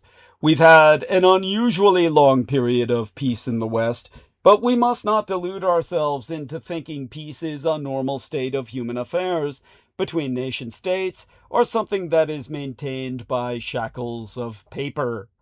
Politics will be different in 2026. And to Australia's great misfortune in particular, they've been run by successive leaders and governments who never took the threat of future aggression seriously. That much is evident in the state of their military and the auctioning off of their deep water ports to aggressive regional forces. But before deciding what is right and wrong, we must first ask ourselves, what sort of world do we want by the end of the century? Only then can we decide what action is necessary to secure it. Let's start with the cost of Europe's weak Venezuela response and the facts that taking Venezuela's oil is bad for United States energy security, because by international law, the American imperial attack abets the communist Chinese empires gaining an edge, and Trump's American dominance will leave us with nothing, because nothing can justify the American president's exercise of raw power on the subject of Greenland. Trump has just handed Putin the prize he's always fucking wanted. Trump claims the United States needs Greenland to counter CHICOM, or Chinese Communist presence, in the Arctic. But in fact, Beijing's Arctic strategy obviously prioritizes encroaching on Russia's sphere of influence, not Denmark's. The British public, though never anti-American, sides firmly with Denmark on the matter of Greenland. By turning on America's allies, Trump has revived a Soviet-era ambition to fracture the Atlantic Alliance. Regardless, Keir Starmer must stand up to Donald Trump as Europe faces the gone rogue doctrine. Starmer told Trump he will not yield on Greenland under threat of tariffs, as Trump has left Starmer with no choice. It's time to get tough. A top United Nations official condemned Donald Trump's surprise attack on Venezuela as a violation of international law that could fuel instability across the region. On Monday, as dated the 5th of January, on behalf of Secretary General Antonio Guterres, the Undersecretary Generalist Rosemary DiCarlo told the Security Council that the American strike, which altogether killed over 100 people, including civilians, sets a concerning precedent that will only make violent conflicts more likely. And by Security Council, I mean United Nations Security Council, which comprises France, Great Britain, the People's Republic of China, the revanchist and revisionist Russian Empire, and the United States of America. All of it needs to be musically chaired, it est reshuffled, under a system in which you would have the wealthiest and most prosperous economies and the most populous nations on earth. You would have the Security Council seats filled by Die Neue Welt Deutschland, or the new United Germany, and the Imperial Japanese Corporal Shogunal Superstate, along with the, India and Brazil as the most populous, with Communist China staying on as basically a balance between the most prosperous and the most populous, combining both elements, at least until its population crashes, which it already is. So, at any rate, the Security Council of a reunited nations would be starkly different in composition by any rights. Now, friends and rivals of Washington criticized the raid and subsequent rendition to these United States of Presidente Nicolás Maduro on drug-related charges. You don't apply the military in a fucking drug bust. International rules are only as strong as the democratic states supporting them. In just such context, Donald Trump's attempt to bully his NATO allies into handing over Greenland by imposing tariffs is, even by his standards, a step too far. The president is used to getting what he wants. To use his own words, the soft way or the hard way. I think that's what he means when he's applying his penis in general fuckery, but, what the hell, he's fucking everybody no matter what he's doing. And with one eye, no, not that piss slit of his at the tip of his penis, but, one eye in his head on his historical legacy, Mr. Trump seems determined to purchase or annex the subcontinental Arctic super island, even if in the process he unleashes a trade war and destroys the Atlantic Alliance. In a clash of ice and heat, Donald Trump's expansionist itch has undermined global security. He has suspended his predation of Greenland, but he cannot retract the mistrust it's generated. Nothing can justify this exercise of raw power. The American empire already stakes a base in Greenland and could, if it so wished, reopen many more that have been closed since the end of the Third World War, in effect, that we misname as the Cold War. The same applies to mineral excavations there. And most pointedly of all, Canada and Communist China on the Asian mainland have agreed to a remarkable trade deal. Hongzhonghua, or Red China's Arctic leverage means that Russian polar dominance is on thin ice, not America's. In this context, Trump's letter to Norway should be the last straw. Trump's threat to Europe is obvious. His plan is less so. The world is not as Trump imagines it, and the danger he poses is principally one of chaos. Trump is driving Canada and the European Union into market Leninist China's arms. Mark Carney's visit to Beijing is an harbinger of long-term changes in American imperial relations with our liberal democratic allies around the world. The Friday before last, Canada and the Communist Chinese Empire struck a preliminary trade deal that would open the Canadian market to Commu-Chinese electric vehicles and lower Chi-Com retaliatory tariffs on key Canadian agricultural exports. Ottawa has framed the maneuver as an attempt to reposition Canada in a divided and uncertain world, and to guard against the volatility of the United States under President Donald Trump. It's a remarkable development given how Canada-China relations deteriorated after 2018 when Canada arrested the Huawei executrix Meng Wanzhou at the Trump maladministration's request, no less, and Zhongguo Renmin Gongheihua, the People's Republic of China, retaliated by detaining 20 Canadian citizens, sparking a 3-year diplomatic crisis. Against the backdrop of Donald Trump's campaign to upend global and domestic politics, a short but momentous state visit by Mark Carney to Beijing might be the most important harbinger of long-term changes in relations between the American empire and our liberal democratic allies around the world. During what was the first state visit to mainland China by a Canadian Prime Minister in nearly a decade, the two sides announced a new strategic partnership, and Carney said that the centralized single-party state capitalist China is a more predictable partner than these United States. Carney's gambit with the monolithic Communist Chinese superstate is a game changer for North America, with implications for relations between Beijing and the broader Washington-less West.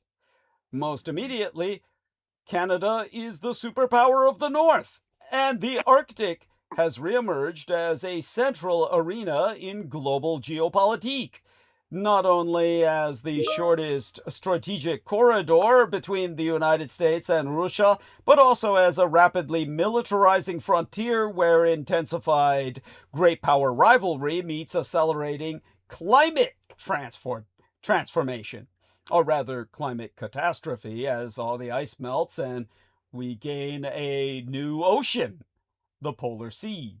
By the way, Brendan Zogit has returned to join us with the New START nuclear treaties expiration, which I would have to say, giddy about. Really, it's kind of like I'm almost smacking my lips for this. So go on, Brendan, tell us what's up. And how are you? Are you safe? Go back in time all the way to the freaking ancient times at this point. Yeah. By that, like you want to go back to the Cold War and shit. It's like, geez, man. Yeah, dude. Let's move forward. Dude, the Cold War was where it was at. We knew our place in the world. Only we changed the game. We changed the game so that the Cold War is realigned and the right powers are in place, as it should have been. Yeah, I agree. It was more convenient. There was like lines were drawn, but I mean, come on. Well, like I said, I want a world where the lines are drawn right. Yeah.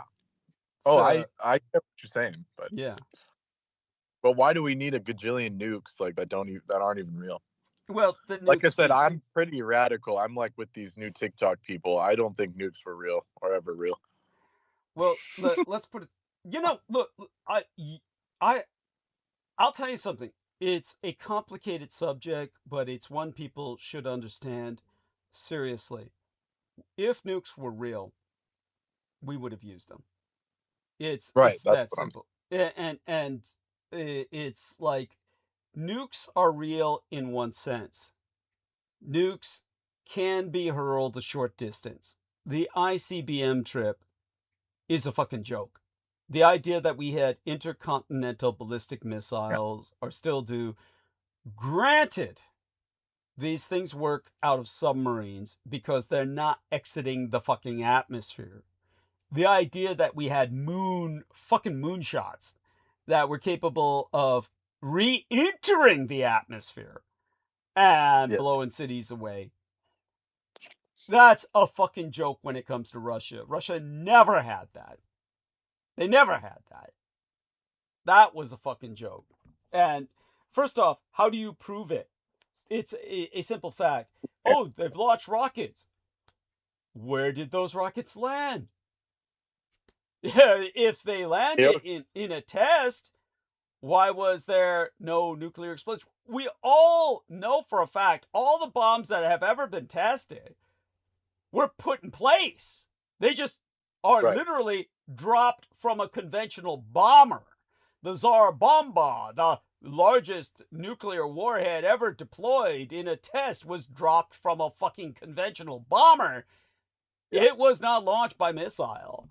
None of this shit effectively is real. Again, submarines being the exception to that, that's a whole different subject. But when it comes to, okay, so you get my stance on this in general. We could go into detail another time, but I wasn't trying to off-track you, but there was that. And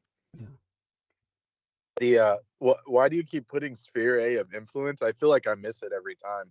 The reason why you put it in the chat. I put it in the chat so that people can get an idea of the term itself, because otherwise they may not understand what I'm even saying. Because your average person who's not familiar with geopolitical terminology, they'll hear me say something, they'll say, what the fuck is he saying? What the fuck is he talking about? So you have actually got to enter the word in there, and they can say, oh, okay, yeah. And so... It's just sphere of influence, plural. That's right. Yeah, it's the plurality of sphere of influence in the singular. Yes, that's correct. Cool. Yeah. So, but when it comes to nukes, tactical nukes, however, can exist.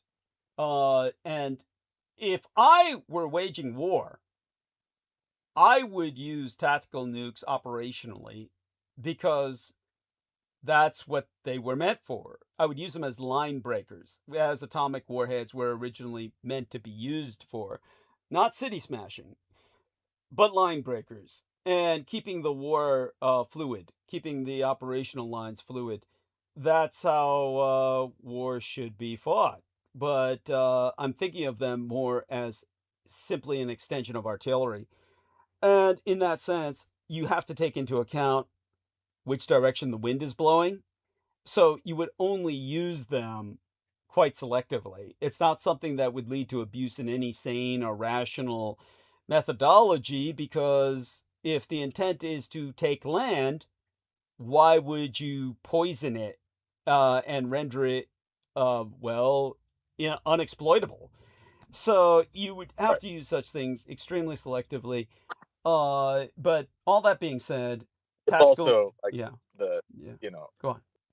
How would I put it without sounding, without making it accessible, but like the higher being factor, like some say that these low level people will say the aliens would stop it, stop the nuclear attack, but it's more like higher beings would intervene because it would damage the earth enough for them to intervene, as they did in the Vedic times when they were using these weapons called astra, like brahmastras and stuff. Those were like bigger than nukes, worse than nukes, and so higher beings did intervene. Well, okay, still evidence of these things. I'm sorry, say that again, the last sentence. Still There's evidence. still evidence of them being used, like the glass in the Syrian desert and the, you know, the Saharan Eye and these different formations that Thank you. show that these have been used. Yeah. No, all of this is true, but to put it this way so that people understand it, the higher beings wouldn't intervene at the time that weapons are going cosmic. By the time that weapons are tearing apart the very fabric of space and time, or maybe before that, if there was something, as Brendan said, that, say for instance, was a crust buster. If you were like trying to launch a weapon that could bust open the crust of the earth and literally unleash volcanic effluvia, the very core of the earth itself, and destroy the earth. Say you were developing weapons that were literally doomsday devices. I would only hope and pray that higher beings would intervene. But we all know for a fact that with all of the nuclear tests that they conducted, which were in the hundreds, it was the equivalent of a full all-out nuclear exchange. And the world has been impacted. Believe me, it's been impacted through incredible increase in cancer rates. It's impacted us all in this regard. But it obviously was not enough to, well, call upon or call down the wrath of the gods. So I can assure you, tactical deployment of operational nukes wouldn't bat an eye. You're using them as an extension of artillery. You're basically breaking lines with them. You're maintaining a fluid. You're preventing the enemy from concentrating their forces and forcing them to disperse, which in turn enables your advancement. It's a way to basically it's simply a new methodology of warfare that's what I would call inexorable. It's an inexorable advancement. After that, you can enforce arms control. But look at the enemy we're fighting right now. You want to end the war quickly. You want it like Gundam. What was Gundam's war called? It was called the 1 Year War. So you want a 1 year war. If you want the war over in a year, then you do what they did in Gundam. Where they tried to end the war by taking out the main computer complex in Canberra, Australia, where they crashed a orbital colony, not a satellite, but an orbital fucking colony into Australia and took out a piece of the continent. They thought they would do a decapitation strike. So when the decapitation strike failed, then the whole war then went against the single space colony that was fighting the entire world. The Zeons, or their version of the Zion supremacists. And but yeah, you get what I'm saying. So it's a great example where they apply a new technology, and we can only hope to see Gundam in real life with the Japanese cutting loose and just going all the way. So yeah, Right, I'm pretty stoked that we're gonna get the future timeline where they have like the fascist uniforms and they have spacecraft, and it's absolutely. like the old Japanese Imperial Army. Absolutely. Would be a better awesome. alternative to what's going on. Yeah. Oh, fuck yeah. Fuck yeah. And that's so yeah. And tell also people, on a side note, now that I'm off site, we could just get on record that the Jesus guy. Oh yes, tell people about this. Tell them how you first both encountered of him. mine. Yeah. Yeah, so when I was working at this seasonal retail joint, this guy comes in, he's like preaching the Christ and all this stuff. And so, but he's obviously like transient, like totally homeless and out of his mind. And so he comes up, starts drinking our free coffee and all that, these samples. It still blows my mind that you have free coffee. Yeah, well, you couldn't do that in San Francisco. People would just steal the whole carafe full of coffee and just walk out. Fuck yeah. Yeah. But so they were, you know, he was sitting there talking, and he said, "Do you know about Jesus?" And so I was just sitting there because the girls were scared. They were like worried about this guy, you know, going rogue. So I just went up to him and said, "Oh, hey, how's it?" You know, talk to him, try to calm him down, and let him use the restroom, whatever. He, you know, then he comes back out and just won't, you know, keeps talking my ear off and introduces himself. And by the way, his name was Lee, I believe. The same name as Trotsky. What was his name? Leon? Oh, Leon? Leon Trotsky. Yeah, Yeah, Leon. Leon. So his Yeah. name was Leon, just like Trotsky. So this guy. Also, Yeah. Leon the Professional. Remember the movie about the assassin with the Yeah, the underage girl? Yes. Yeah. Oh, yeah. Yeah, my European cousins had me watch that when I was like 10 or something. Yeah. But yeah, so anyways, so this guy came in, you know, he was preaching the gospel, and so I finally just said, "Look, you know, let me take down your number and your name." And I, you know, I told him, you know, I quoted Matthew 12 and all that, and I said, "Look, you know, I support the words of Christ, whatever." So he finally calmed him down, got him out of the store, and the girls came up to me and they said, "Oh man, how did you do that? Like, you know, we really appreciate you dealing with that guy." And I said, "Oh, it's no worries." You know, thinking I'll never see this guy again, right? You know, these are just, you know, these are the guys that write like John 3:16 all over the place. You know, they're always just in that mode. Yeah. And it's nothing against Christian faith. It's just they're on a different level, right? They're not normal. Oh, of course. I mean, these guys are obviously, they're pathological, and they're basically schizophrenic. One of my coworkers did have a good point, though. They were saying like they're actually, you know, if anything, they're actually preaching the gospel like as it should be. You know, you should be obsessed with it if you're really faithful, right?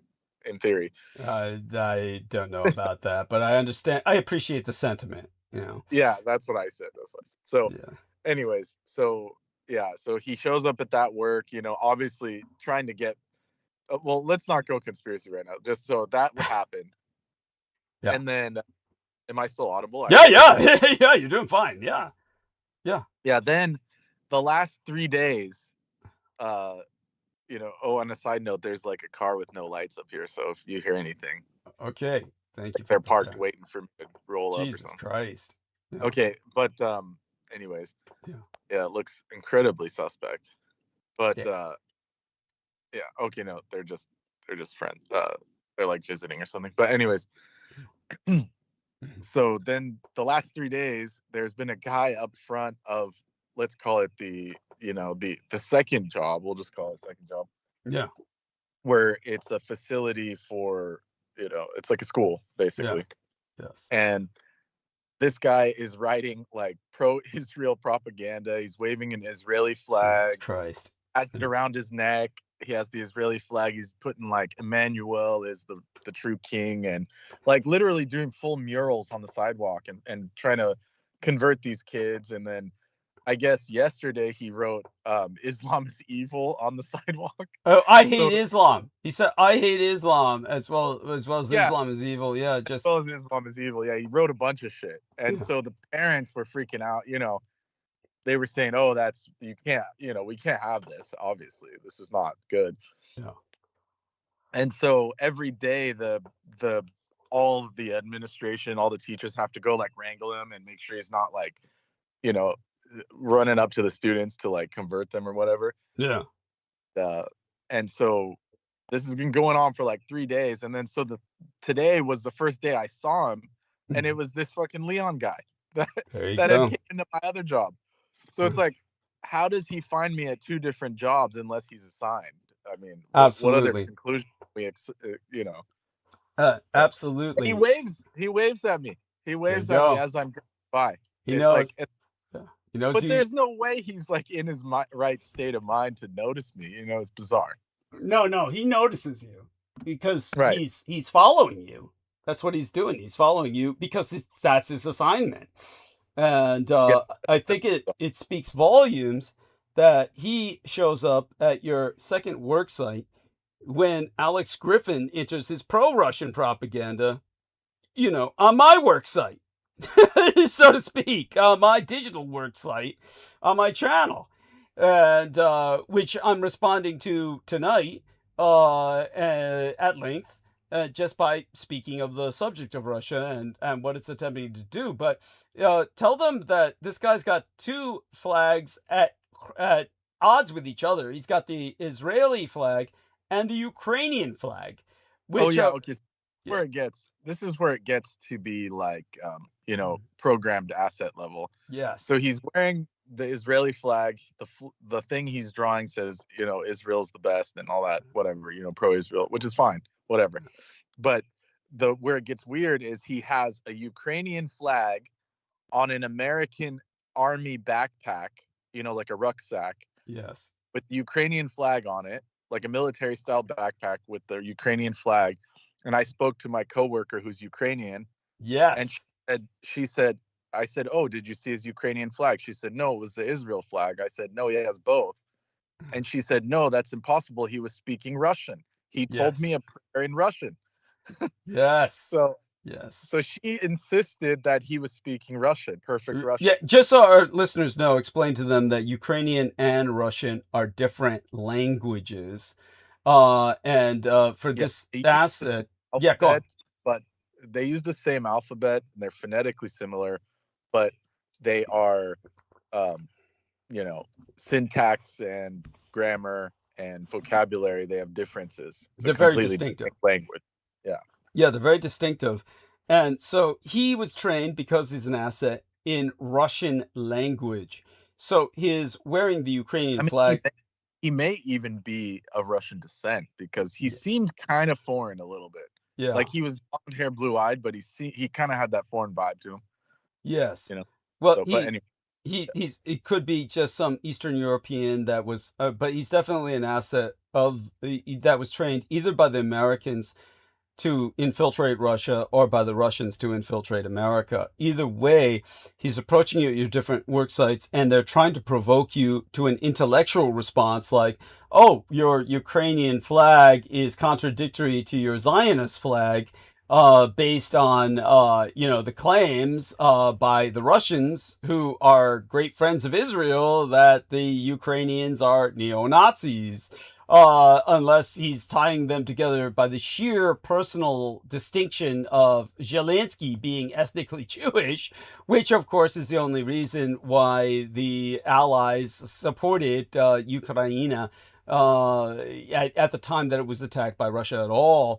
But then that very President Zelensky turned against his own people and said that all foreign nations should be supporting Israel, not his own nation.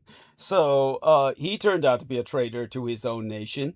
But all that being articulated, you have this individual who's got so many mixed messages and so many conflicting signals. Obviously, he's there to simply provoke a response. Like somebody, losing it and saying, what are you on about?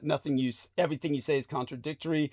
And as was found out by yourself through your coworker, he's speaking Russian, not Ukrainian, but the very fact that he knows that language is profoundly disturbing, considering the fact that he's homeless and going around preaching to everyone in English.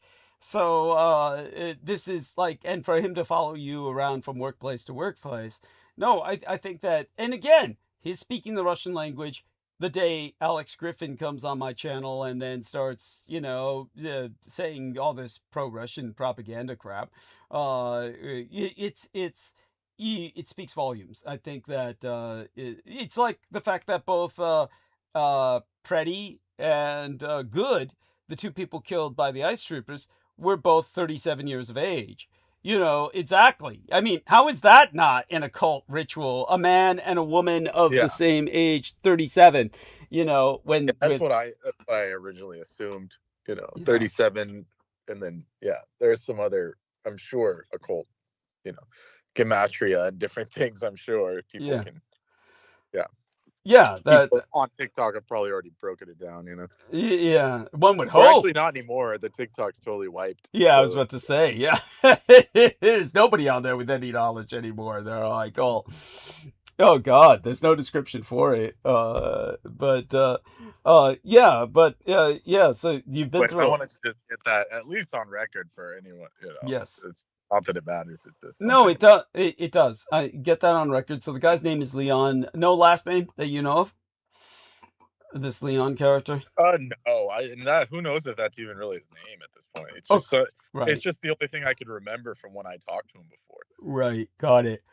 Yeah. And, I well, have it written down somewhere, so there you go. okay, good. Good. And important. And don't worry, when you find those notes later, we'll put it on record on Sunday just for the sake of safekeeping. These things ought to be recorded in case something ever happens.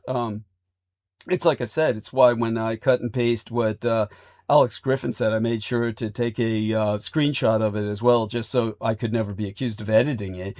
Yeah, I think I'm handling it well enough. Sure, I take the bait. Why not? It's an opportunity to educate people and certainly tell them the real, the reality of the situation when it comes to the Russians.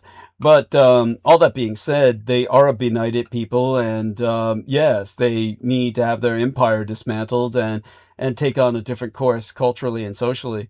Probably best for them would be a return to this very spirituality that Alex Griffin spraketh of, paganism, a kind of cultural indigenization of themselves back to their Viking religion, which of course with the Slavic people instead of Thor would be Perun. Yeah, it would render them, well, that would be the new thing they would try to campaign and crusade on. And it would be a damn sight better trying to convert people to that than the crap they're trying to do now, which is all just a load of shit. I can't believe people buy into that crap about them being Christian when their own Christian church was excommunicated by the Exarchate in Byzantium, or Constantinople as in the center of Istanbul. So, yeah, all that being said, so other than that, are you anywhere near the warehouse? Are you managed to make it safely to the warehouse? Or are you still, doing your shopping before you get home, down to the warehouse? What? Yeah, no, everything's good. I'm in the local area of that thing. Yeah. Okay. Yeah, where you inter yourself.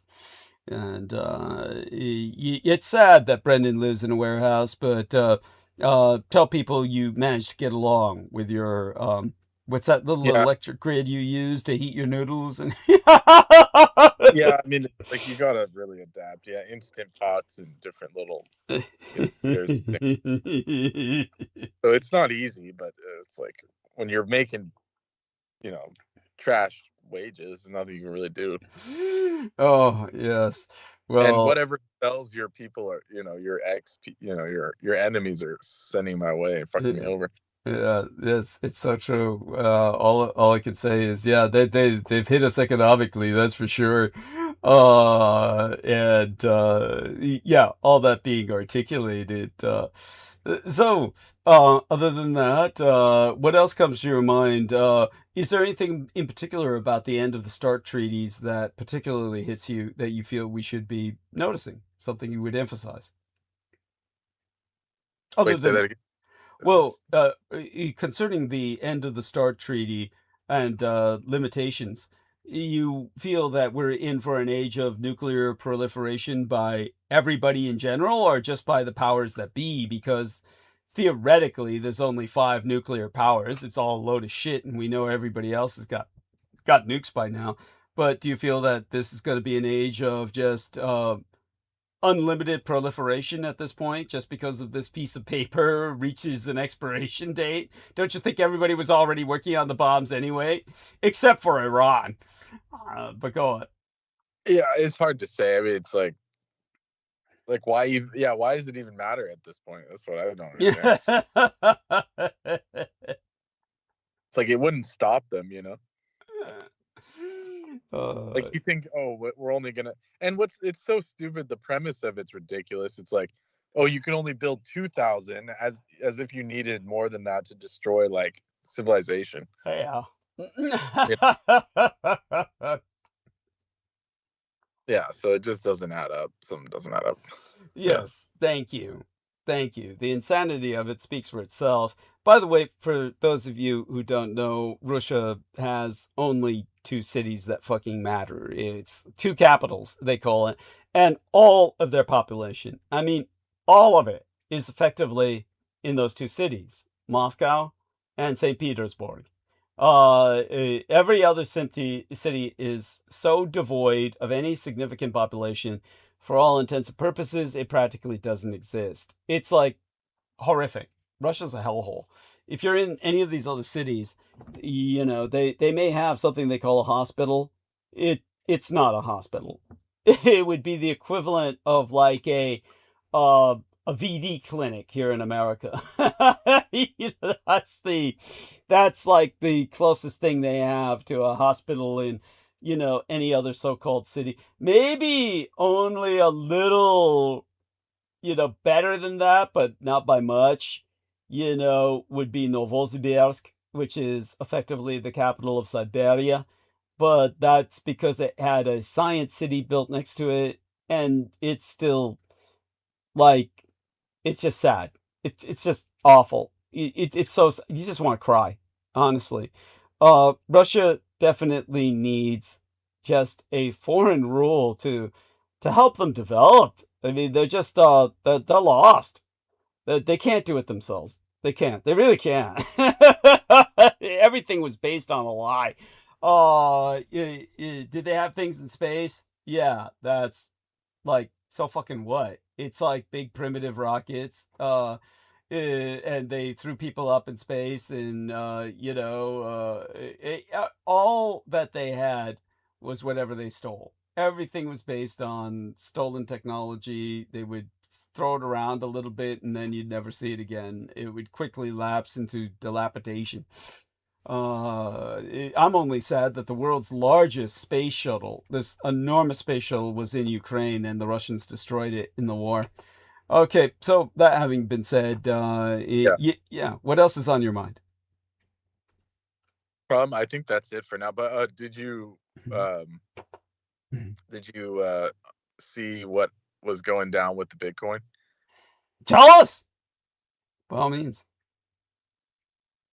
Oh, that allegedly these emails claimed that somehow Epstein was connected with Satoshi Nakamoto, or some claiming he even was him, but I don't think that's substantiated. Right. But either way, his whatever foundation was a part of the original Bitcoin, pump up. So that's why it started crashing, because people don't want to be associated with it. Because basically, if the blockchain works as it should, then everyone who bought into it is linked to international organized crime by default. So I think everyone's freaking out. Yeah. Dude, isn't that exactly what I said 10, 20 years ago? Haven't I been saying this ever since Bitcoin was established? Well, they are finding out quick, I guess. They're only finding out now. I mean, I was telling everybody, unless you're a criminal, there's no use for Bitcoin for you, and for God's sake, stay out of it. And I brought up the blockchain and how the Germans proved it was all just a vehicle for encrypting child porn. Remember, I brought all this up. Yeah. What's that? So then there may be truth to what was revealed then, or something. Yes, obviously I'm being vindicated, validated, just like I was, when I told people about, your elite, they're all pedophiles. It's a pedopathophilocracy, and but now, okay, people are finding out through Epstein. It's like, yes, Epstein was not, of course. Yeah, and I don't understand why it took like these fake bullshit, or not, I won't say fake, but these like overblown cheesy ass fake files. Why did it take that for all these people to realize this shit? It's like, I think that is a form of brainwashing in and of itself. It's like, it had to be, like, they don't believe anything unless it comes from the government. That's like, your brain is totally fucking white. Let's put it this way. It's like a substantiation of all of their deepest, darkest fears. But when it comes to the Jeffrey Epstein, it's been known. I mean, even the Eyes Wide Shut was based on a book written in the 1920s. I mean, Yes. it's all there. It's been out front. Yeah. Yeah. Now, what is the name again? Because I always dismiss it because it's a total fabrication. The Japanese name they use for Bitcoin. What is the individual's name again? The mythical individual? Okay, the mythical Yeah. founder of Bitcoin, his name is Satoshi Nakamoto. Right. Yeah. So just so people understand, Satoshi Nakamoto does not exist. This is a complete fabrication, an avatar for no one. That was basically part of the foundational myth of Bitcoin, in which they were trying to claim that it was Japanese Yakuza. And all of this is pure crap. We know for a fact that the individual who was the closest that could come to the personification of that individual as the person who established Bitcoin was a white guy in Australia who the police raided. I'd have to go through my notes to even find the idiot's name. But in terms of Bitcoin itself, it was intended for criminals from the beginning. It was fobbed on, as they use the term, the general public as almost like a practical joke. And so when it comes to what's happening right now, definitively, this idiot Epstein was involved with it. But people are not withdrawing from it out of some moral horror of Epstein. It's because they are finally realizing it was all. Well, here's one of the yeah. the ones in question. It says here, so, blah blah blah. Ghislaine, the Satoshi in quotes pseudonym is working perfectly. Our digital gold mine is ready for the world. Funding secured. Signed, Jeffrey. So yeah, this is coming from his, one of his financial, 2008 is when this was signed. Presumably before he died. Yeah. Well, I mean, this is pretty early on. This is before Bitcoin was was banned, but yeah. it just seems like too, like, no, if you're doing like this epic, and you write emails about it. Yeah, if you do this epic fake out, you don't. You mean conspiracy? Epic conspiracy, and they're just casually emailing each other about it. Yes, it's digital gold mine. Yeah, we're gonna scam everyone. Well, it does seem rather. How would I say it? It does seem counterintuitive. It seems counterintuitive, and yet you take a look at everybody's emails, and all these motherfuckers are just emailing each other constantly without any thought of security. It's like, nobody's going through any like security mode when they're communicating with each other. People seem to have this total sense of impunity and immunity in that crowd, that kind of mindset. So it's not not entirely impossible. It just seems it's counterintuitive and ergo implausible. That doesn't mean it's impossible. But in terms of do you feel that this might be a psyop?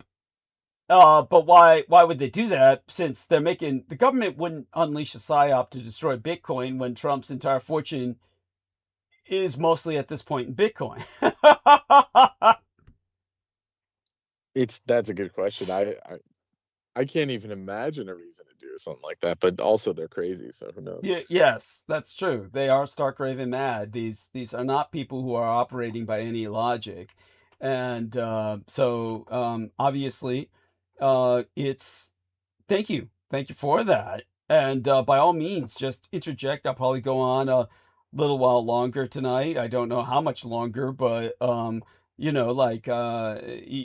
can I guess I'll go on a bit longer, and I don't know how did long. You hear about that poor Today host lady? Her mother got kidnapped. Yes, tell us what you know about that. I know vaguely about this, but I'm not.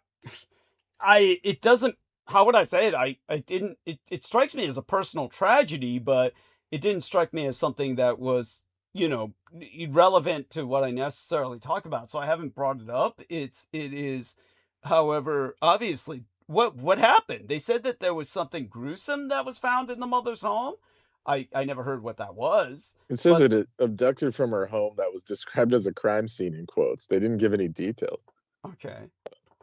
And then the mother, and then I guess they got some kind of ransom letter, but it's like, shoot, at 85, they had a good run. I would just kind of call it. Yeah. You know, I know I know it's not humane, but it's like, geez, like you're trying to extort someone at the end of the life. It's pretty bad. Yeah. Well, you have to admit, it makes sense that she'd be easy to abduct and that they probably would have provided no security whatsoever. So it's target of opportunity, right? I mean, Yeah, and I guess, well, they were just assuming she's public, so she'll pay, you know? She's a public figure, so she has to pay yeah, to get because her she'd mom be back. disgraced otherwise. She'd be really shamed otherwise. Not that. Oh, man, I come out and say, you had a good run. Yeah, yeah, get it. I get it. Love you. Good luck. Yeah, well, especially the way your family treated you. Yeah, Well, yeah. Well, I'm saying if I was a normal person. Yeah, even then, yes. It's like, sure, if it was my family, I'd pay them. I'd be like, yeah. You know, like, yes. Oh my God. At any rate, and everyone important's already dead. It's like how much worse could it have gone? Yes, true enough. No, it's odd. It's odd. It's yeah. Well, thank you for giving us what details you have on that. Apparently, not much. It's just so this public figure's elderly mother was abducted. Did she have dementia? I assume that. Yeah, I get that feeling. Looking at the photographs, I get that feeling, but it sounds, I mean, how else would you wouldn't be able to kidnap just like some rando, right? Like, I guess you could do it. I don't know about like, that. It's an old lady, right? I mean, just how she's gonna. But you know what I mean? Like where there's like no fight back, no evidence of her disappearing other than the home. But they said, I guess it's. Yeah. There must have been something. They said the home was a crime scene, right? So it's some evidence. I mean, and you said this social media shit's so stupid. Yeah. Did Iran deliberately sacrifice a drone to force the Navy to reveal its defensive playbook? It's like, really? Well, hey, it's not illogical. It's just you're giving them a lot of credit, but yeah, I think that's giving them a bit too much credit. Yeah, it's not illogical, but hey, yeah. I mean, the comments are fucked. The roach crawls out to see if raid still works. Yeah, there you go. Yeah, there you have it. Oh man. Oh, yeah. So it just makes you wonder why. Yeah, why did they send a drone to the carrier? I mean, it's like were they trying to do like a silkworm type trip? No, it's like we can get it in one blow. Well, I'm thinking they felt they had to do something. Right? That's what it comes down to, right? I mean, what are you gonna do? You gotta do something, right? So, 70 earthquakes, by the way, in the Bay Area near San Ramon. So okay, thank you for that information. That's and by the way, apparently there's some weird conspiracy going on with the Super Bowl. So there could be some kind of event around the Super Bowl. Well, so the idiot wanted to dispatch ICE to the Super Bowl. Trump wanted to have ICE troopers there. Remember that bullshit? Man. And then so he's fucking things up already, and it's all he does. Well, yeah, go on. Well, it's like, what does it matter? I don't know why everyone's tripping about it. You mean the immigrants like that could potentially be lurking in the Super Bowl, or should everybody just ignore the ICE troopers? You gotta admit it's just the whole thing is a whole like ridiculous. Yeah. Like, they had the gay that gay dude from what's the guy's name? Milo Yiannopoulos? No. Bad Bunny. Halftime show. Bad Bunny. Yeah, this guy. He has an actual name, but yeah, that creature. Yeah. He's doing the halftime show. Yeah. And then it's like they it's like they preset it to be as like ridiculous as possible. Uh-huh. Where he's like, they knew he was gonna go rogue, and he's saying, "I'm gonna wear a dress," and just, it's just to make it the most offensive to. Yes. Like, it's polarizing. It's just deliberately polarizing. Yeah. When they could have just had a hot chick do it, and everyone would be happy. Yeah. But there you no, they go. had to do just, this goofy shit. I miss the old school where we got like the wardrobe malfunction, where the tit came out. Yeah, It's like, yeah, why yeah. can't they do shit like that? I don't want to see like some dude in a kilt like fall over. It's like, this is lame. I'm so divested from the Super Bowl. I'm looking up here online. I'm looking up online. What is Bad Bunny's trip? And it says, yeah, it's he's just a crazy Puerto Rican freak. I don't know. Yeah, there you go. I guess it's. I don't think the music's good. Everyone says, "Oh, the music's good." I doubt it. Yeah. I'm not feeling anything. Yeah. So they're talking about his trip. They're speaking of it like tours he's taking and shit. So everything to know about Bad Bunny ahead of Super Bowl 2026. Yeah, as a longtime advocate of 2SLGBTQ+ and immigrant rights, yeah, Bad Bunny is gonna go all out with. So okay, how does someone from Puerto Rico have anything to do with immigrants? It's like they're fucking American. Yeah. It's like, well, people are so but they don't get to vote. But I get it, because in the sense they're. Wait, they don't get to vote? What? I think if they move, to a state, they can. Maybe. Let me see. So, do Puerto Ricans get to vote once they move? That's a good question. Do Puerto Ricans, how do you spell that? Puerto Ricans, get to vote if move to mainland US. Okay, let's see what the response is. How do Puerto Rican voting? Puerto Rico is not entitled to any electoral votes, hence people there can't vote in the presidential election, nor can they vote for Congress. They're giving me this shit about the nation itself. They're not talking about what happens when they move here. So who the fuck knows? Maybe they're treated like illegals or something. It's like, they don't. Well, they just don't want to advertise. Yeah, they can. Okay, they can. Okay. Yeah. Understanding Puerto Rican voting in the United States. Yeah, guaranteed. Trump would say, well, they shouldn't be able to vote in the United States. Yeah. Oh man, I just got some gun club news. Okay. Walther PPK ending its production after 100 years. Goddamn. Well, there you go. Okay. It's unfortunate. The James Bond gun, for anyone that's curious. Yeah. Wasn't that also the gun that Lupus III preferred? Yeah, Lupin the Third. Yeah, that's Lupin right. the Third. Yeah. Right. Anyhow, so it says here that I think that Puerto Ricans can register and vote in local, state, and federal elections if they reside. Okay, so yes, they are U.S. citizens and can register and vote in the state. It misspells it as state, S-A-T, in which they reside.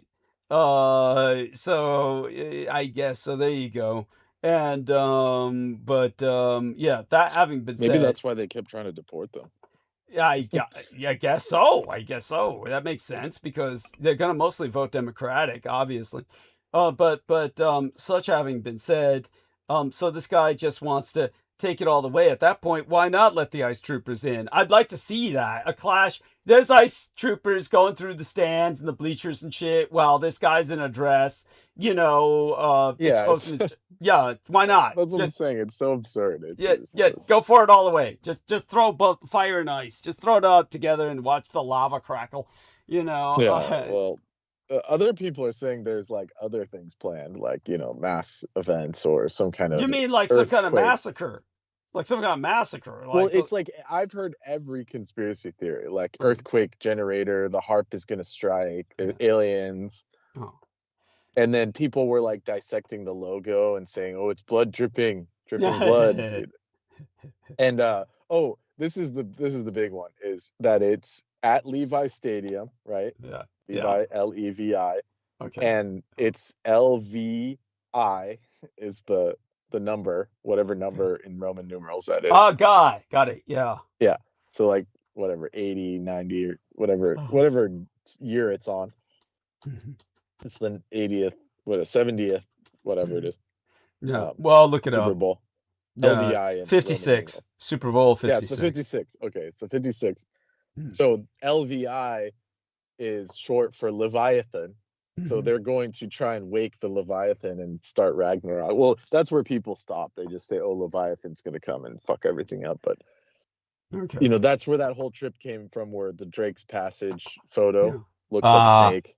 There you go. So everyone said, "Oh, they're." At first, they were saying they were suppressing the Leviathan, as if like these people are. It's almost like they were saying Trump was trying to keep. He was like some kind of superhero, that he wanted the Leviathan to be frozen again and shit. It's like, wait, Of course, how did that work? that's part of their whole myth, is that Trump is a How does that superhero. work? Yeah, I don't Yeah. understand how that works. If anything, they're trying to unleash the Leviathan from its chains Thank you. and fuck us all over and start Ragnarok. Of course. Yes. It's called Jormungandr. Yes. The Norse mythology, and that's not good when it wakes up. Yeah. So, now do you see the kind of picture they're painting, these people? So Leviathan, Levi Stadium, and so there's going to be some kind of situation. Thank you. It's absurd. Well, it's spectacle. It's all spectacle, and I mean, it's kind of a cool vibe, but yeah, cooler than the shit that's actually going down. Yeah.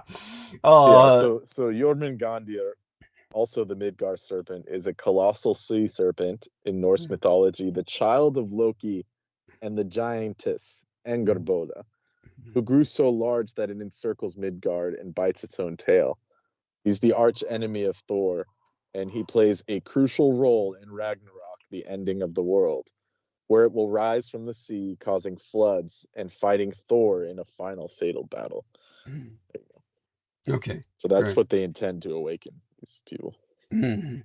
Okay. There you have it. And so that having been articulated, I'm wondering, let's take a look at the numbers, see if I should go on. I mean, we've got good numbers. Should I continue, go on a little bit tonight more? I mean, might as well, I guess. And feel free to interject whenever you feel like it.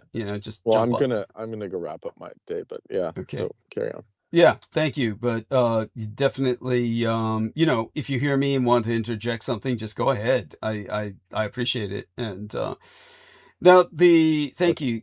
The accession of Finland and Sweden to NATO has sharpened the alliance's northern posture, while Russia's expansive military footprint and the Communist Chinese Empire's expanding scientific and economic presence further internationalize what was once thought to be a zone of peace. At the same time, global forces ranging from population growth and the demand for critical resources to technological innovation are integrating the Arctic region, the polar region, as in the northern polar region in this case, more deeply into global systems of trade, energy, and communication. The economic and technological stakes are particularly significant. The NSR, or the Northern Sea Route, offers a potential alternative to both Eurasian land corridors and the Suez Canal, cutting transit times between Asia and Europe by nearly half, and thus holding major implications for global logistics. The Arctic is also home to vast reserves of oil and gas, alongside critical minerals such as nickel, cobalt, and titanium. Realizing this potential, however, depends on trois infrastructural pillars: icebreakers and SMRs, or small modular reactors, meaning miniature nuclear engines. The icebreakers are indispensable for maintaining year-round navigation along the NSR, the Northern Sea Route, while MSRs, or small modular reactors, offer scalable and affordable energy solutions for remote settlements and resource extraction. Together, they underpin both the material and symbolic dimensions of Arctic power. Yet an increasingly overlooked dynamic in discussions of Sino-Slav synaxial cooperation in the Arctic is the trajectory of Russia's icebreaking industry and the implications this holds for the balance of leverage between Moscow and Beijing. The conventional view assumes that Hongzhonghua, or Red China's Arctic ambitions, remain conditioned by Russia's willingness to grant access, with Moscow acting as the gatekeeper to the NSR, or Northern Sea Route. Yet this assumption is becoming increasingly tenuous. Russia's shipbuilding sector faces deepening structural constraints, sanctions, labor shortages, cost overruns, and the accelerating obsolescence of its fleet.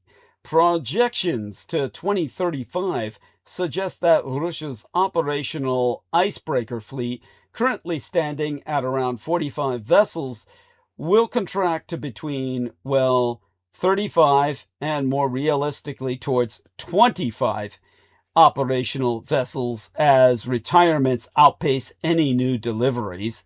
Flagship projects are delayed, and major shipyards such as Zvezda and the Baltic shipyard are financially strained and technologically dependent on sanctioned foreign components.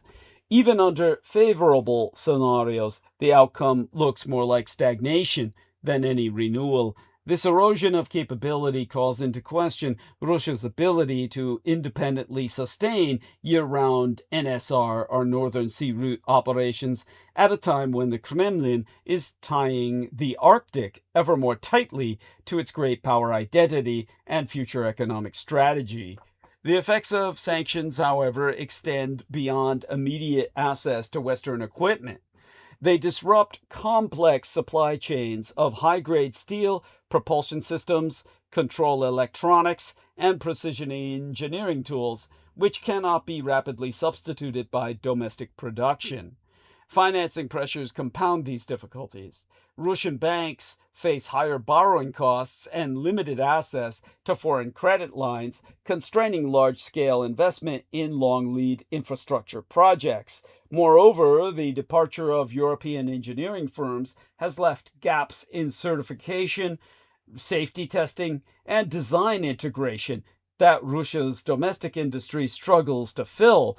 These interlocking industrial bottlenecks resemble systemic weaknesses that inflict other sectors of the Russian economy, including semiconductors and drones, where external isolation and insufficient domestic innovation capacity reinforce one another in a death spiral that is taking Russia down, back to the Dark Age.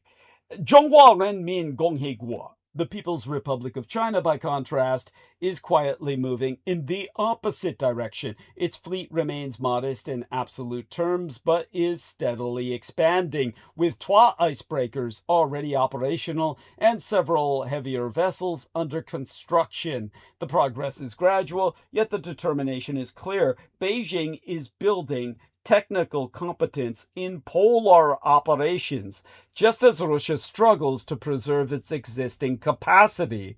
Although Communist China on the Asian mainland is unlikely to surpass Russia in fleet numbers before 2035, its relative trajectory grants its increasing leverage in shaping the terms of its Arctic cooperation with Moscow.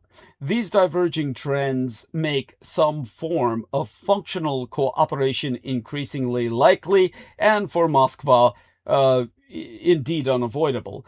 Russia's desire to maintain year-round NSR, or Northern Sea Route, operations collides with the limits of its decaying, if not already decrepit, industrial base, while the centralized single-party state capitalist China seeks opportunities to gain experience and influence without challenging Russian sovereignty outright. Such cooperation, in turn, could take as several forms. Jointly operated or co-developed icebreakers may be deployed along the NSR, or Northern Sea Route, nominally under Russian command, but incorporating Commu-Chinese financing, technology, and ultimately crew.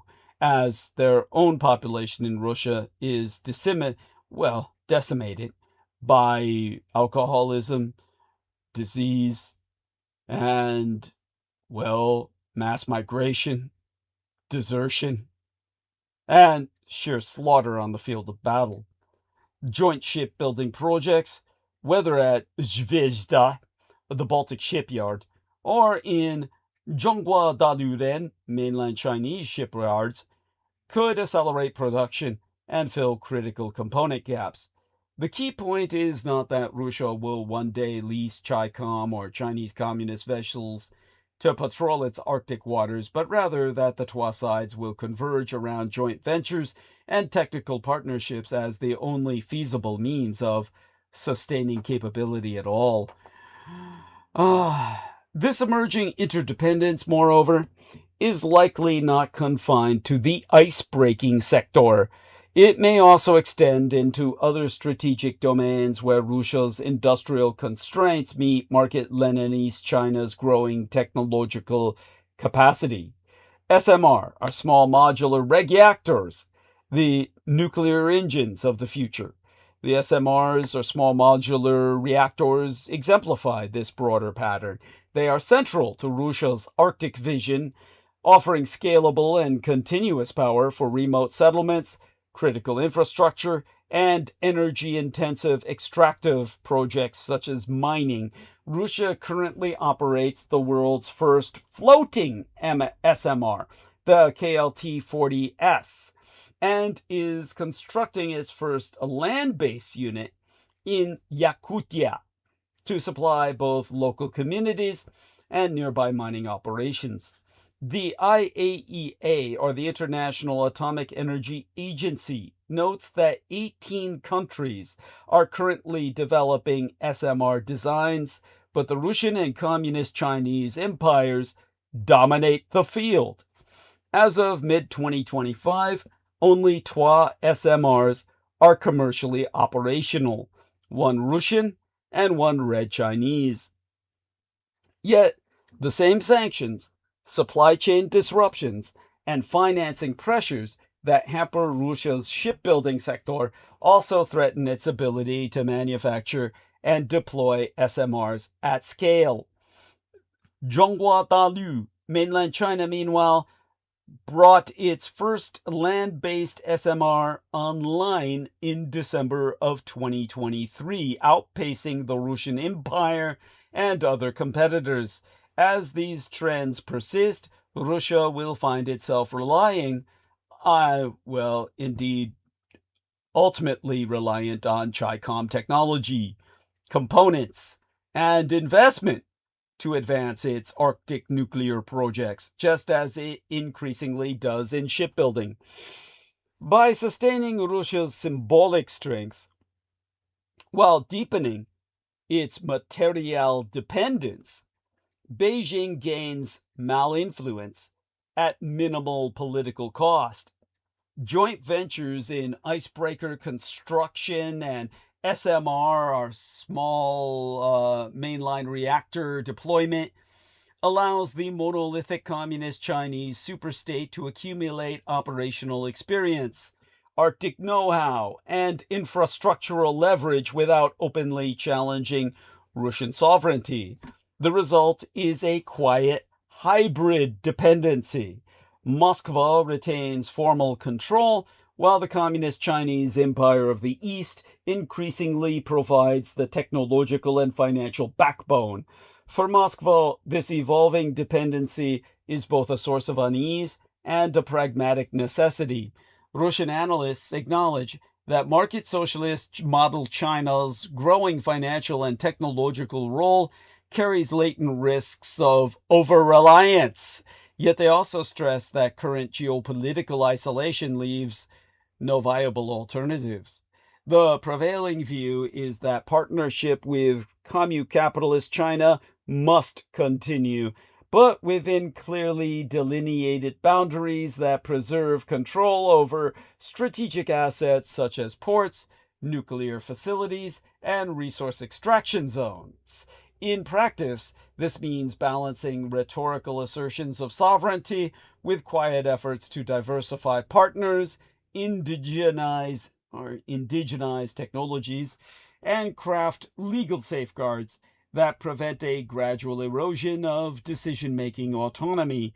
Russia's approach thus blends cautious accommodation with latent anxiety, a recognition that sustaining Arctic ambitions increasingly depends on the very partner whose malinfluence it seeks to contain.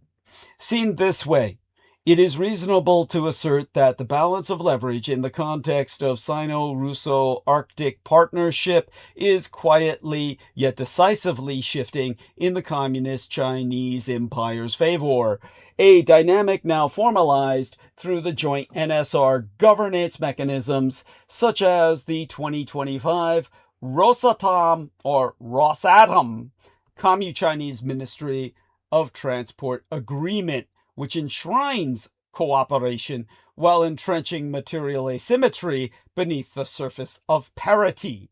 In this sense, the evolving Arctic relationship mirrors the logic of Sino-Slav synaxial engagement in Central Asia, where the Communist Chinese Empire of the East has become the dominant economic actor, while carefully avoiding direct intrusion into defense and security affairs. The Arctic will soon follow a similar path, symbolic parity concealing ever-growing asymmetry. For Western policymakers, this dynamic suggests that expecting Hongzhonghua, or Red China, to act as a counterweight to Russian Arctic ambitions is simply, or I should say obviously, misguided. Beijing's strategic interest lies in maintaining Russia's facade of sovereignty whilst quietly embedding itself within the materiel fabric of Russia's Arctic infrastructure. For Russia, this arrangement masks resilience, or rather, it masks the reliance beneath the rhetoric of partnership, preserving the narrative of resilience, a false narrative, but increasing the, shall we say, the propaganda thematic narrative of Arctic sovereignty for the revanchist and revisionist Russian Empire, even as the material basis for that sovereignty completely erodes. For Zhonghua Renmin Gongheguan, the People's Republic of China, the partnership represents an opportunity to build leverage over Moscow while expanding its influence in the far north. In that context, even if the Russians and their Chi-Com overlords were about to encroach on the subcontinental superisland of Greenland, for which no intelligence has so far been published, Great Britain and her European allies have a strategic interest in Greenland that is just as legitimate as that of these United States. The Greenlanders themselves, like the Kingdom of Denmark to which they belong, are clear that their homeland is not for sale. The late Greater Soviet Union spent more than 40 years trying to achieve what has just been handed to Vladimir Putin on a platter. Throughout the Cold War, the Third World War in effect, the Kremlin's primary objective was to split the Atlantic Alliance, it is NATO, by turning America and Europe against one another. Every crisis over the security of West Berlin, from the Greater Soviet's ultimatum for the West to leave the city in 1958 to the building of the wall in 1961, was designed to open cracks in NATO. As then Soviet dictator Nikita Khrushchev put it in 1959, to make the West scream, I squeeze on Berlin. His successor, Leonid Brezhnev, deployed a new generation of nuclear missiles, the SS-20s, in the satellite states of Central Europe, precisely to divide the West over how to respond. All of those efforts failed. America and Europe knew exactly what the Soviets were up to, and though they differed and argued, the Allies never allowed the Kremlin the satisfaction of watching them break apart. Today, thanks to Donald fucking Trump, Putin can revel in that spectacle. He has spent a quarter of a century pursuing the old Soviet's imperial policy of trying to split the West. Time and again, he has denounced NATO for supposedly trying to encircle or terrorize Russia, as if the very existence of the Atlantic Alliance posed a threat to world peace, and as though the sight of sovereign countries choosing to join its ranks somehow justified his aggression. Now, suddenly, the fissure Putin has always yearned for is opening before his eyes. The President of the United States has not only laid claim to the sovereign territory of a NATO ally, Denmark, but threatened to abuse force to get his way. Now, on Saturday, the opening Saturday, in the first weekend of this month, Trump deliberately escalated the confrontation by ordering punitive tariffs against no fewer than 8 allies, including Great Britain, for the offense of saying what should be common cause, that the future status of Greenland is a matter for the subcontinental super-island's inhabitants and the government of Denmark. On the Monday to open the first full work week of the opening month of this year, Trump went further still by sending a threatening message to another ally, Norway. In a leaked letter to the Norwegian Prime Minister Jonas Støre, Trump said that since he had been denied the Nobel Peace Prize, he no longer feels an obligation to think purely of peace, although it will always be predominant, adding that Denmark had no right of ownership over Greenland and that America's complete and total control of the subcontinental superisland was essential for global security. In fact, let me recommence by quoting, in full, a letter that the President of the United States of America sent yestermenses last month to the Prime Minister of Norway, Jonas Gahr Støre. The text was forwarded by the White House National Security Council to ambassadors in Washington and was clearly intended to be widely shared. I shall do so. Dear Jonas, considering your country decided not to give me the Nobel Peace Prize for having stopped 8 wars plus, all in the uppercase, I no longer feel an obligation to think purely of peace, although it will always be predominant, but can now think about what is good and proper for the United States of America. Denmark cannot protect that land from Russia or China, and why do they have a right of ownership anyway? There are no written documents. It's only a boat that landed there hundreds of years ago, but we had boats landing there also. I have done more for NATO than any person since its founding, and now NATO should do something for the United States. The world is not secure unless we have complete and total control of Greenland. Thank you. President DJT. Like he's a disc jockey or something. One could observe many things about this document. One is the childish grammar, including the strange capitalizations. Complete and total control with a capital C, T, and C. Another is the loose grasp of history. Donald Trump did not end 8 wars. Greenland has been Danish territory for centuries. Its residents are Danish citizens who vote in Danish elections. There are many written documents establishing Danish sovereignty in Greenland, including some signed by these United States. In his second midterm, Trump has done nothing for NATO, an organization that the American empire created and theoretically leads, and that has only ever been used in defense of American interests. If the European members of NATO have begun spending more on their own defense, budgets to which the United States never contributed, that's because of the threat they feel from Russia. Yet what matters isn't the specific phrases, but the overall message.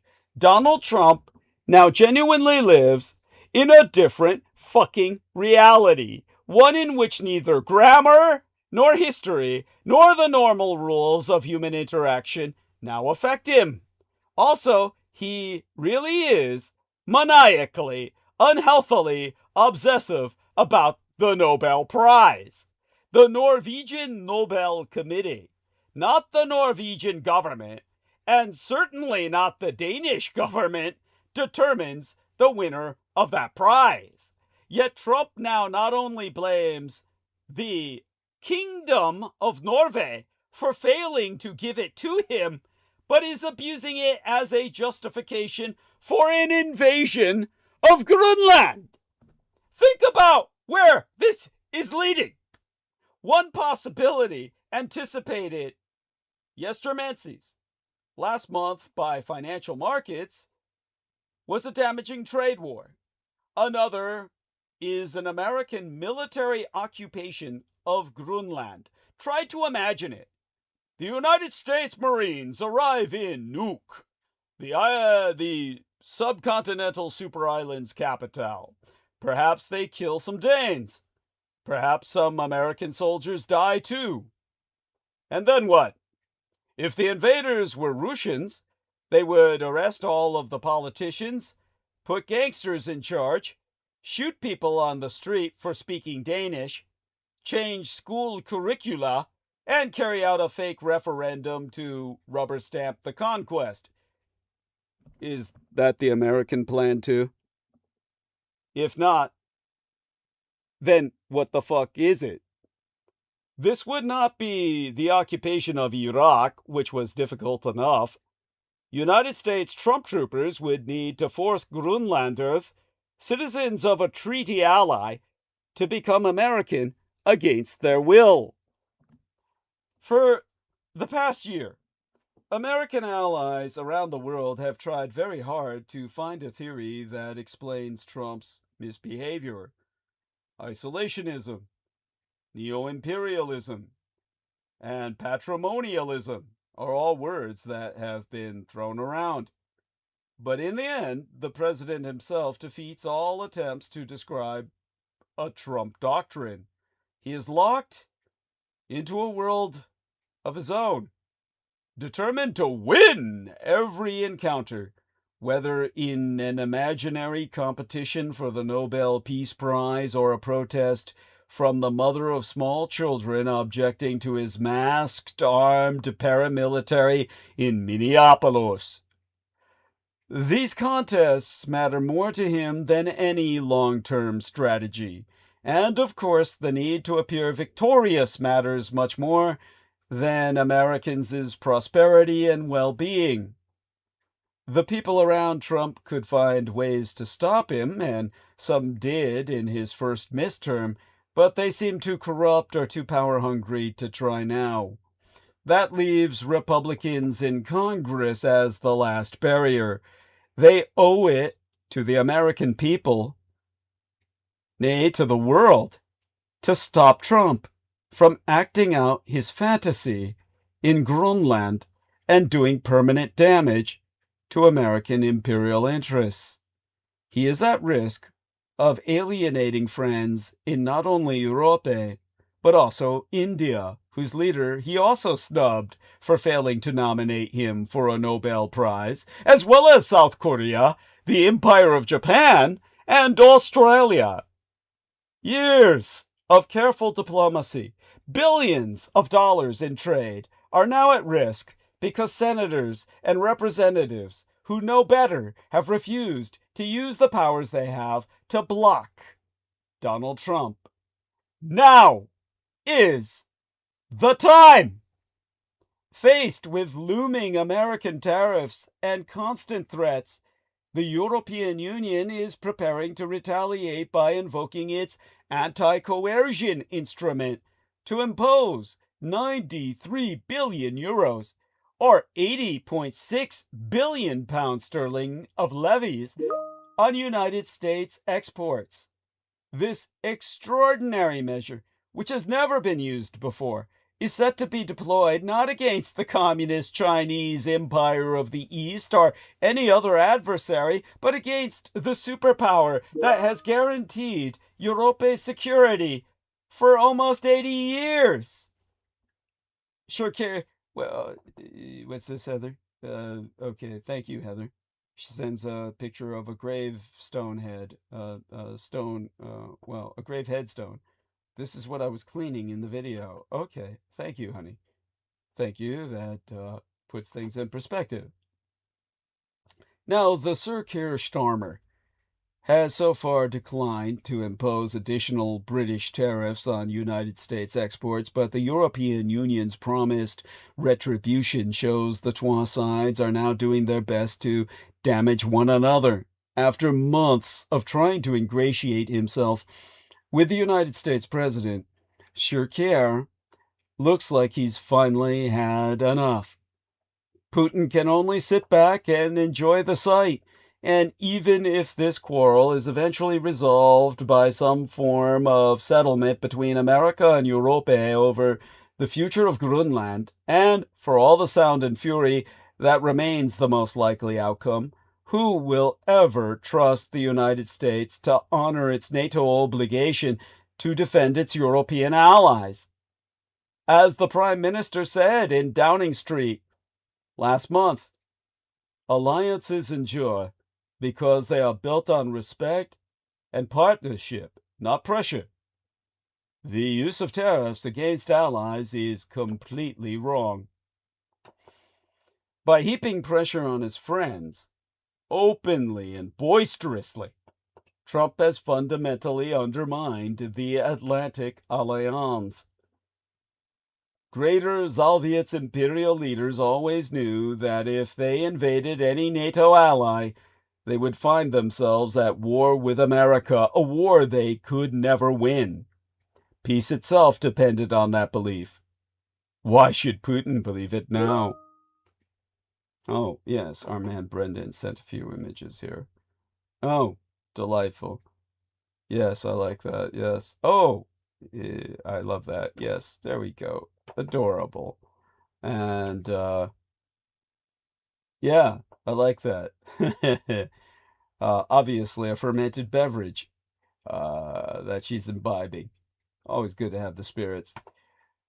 At any rate, as far as Westminster in England is concerned, there ought to be a consensus across the political spectrum that the proposed Greenland tariff on European nations is, in Kemi Badenoch's words, a terrible idea. While there is no call, like Sir Ed Davey, to insult Mr. Trump as an extortionist, the Prime Minister of the United Kingdom is right to describe the tariffs as completely wrong. He and Mr. Badenoch are clear that the American empire has no claim on Greenland. Nigel Farage merely says that reform does not agree with the tariffs. He could and should go further. Mr. Trump's tariffs could push the fragile United Kingdom economy into recession. Hence, Sir Keir Starmer is in an almost impossible predicament. Hitherto, he has precedentedly prioritized the special relationship with America, even if he and Mr. Trump personally have little in common. Now he has no choice but to stand up to a president whom he has never openly contradicted before. So, last month marked a significant change in the Sir Keir Starmer's approach to dealing with Donald Trump. The American president, having abandoned diplomatic niceties for open contempt with his recent attacks on the United Kingdom, and Sir Keir Starmer has finally come out swinging.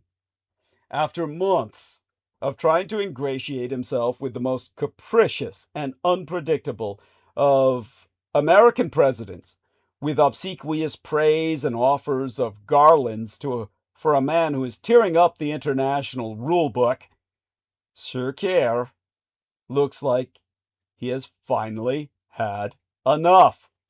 There is no doubt that his response to Tory leader Kemi Badenoch during Prime Minister's questions represented a new tone and were the first time that Sir Keir has been openly hostile to the man in the White House.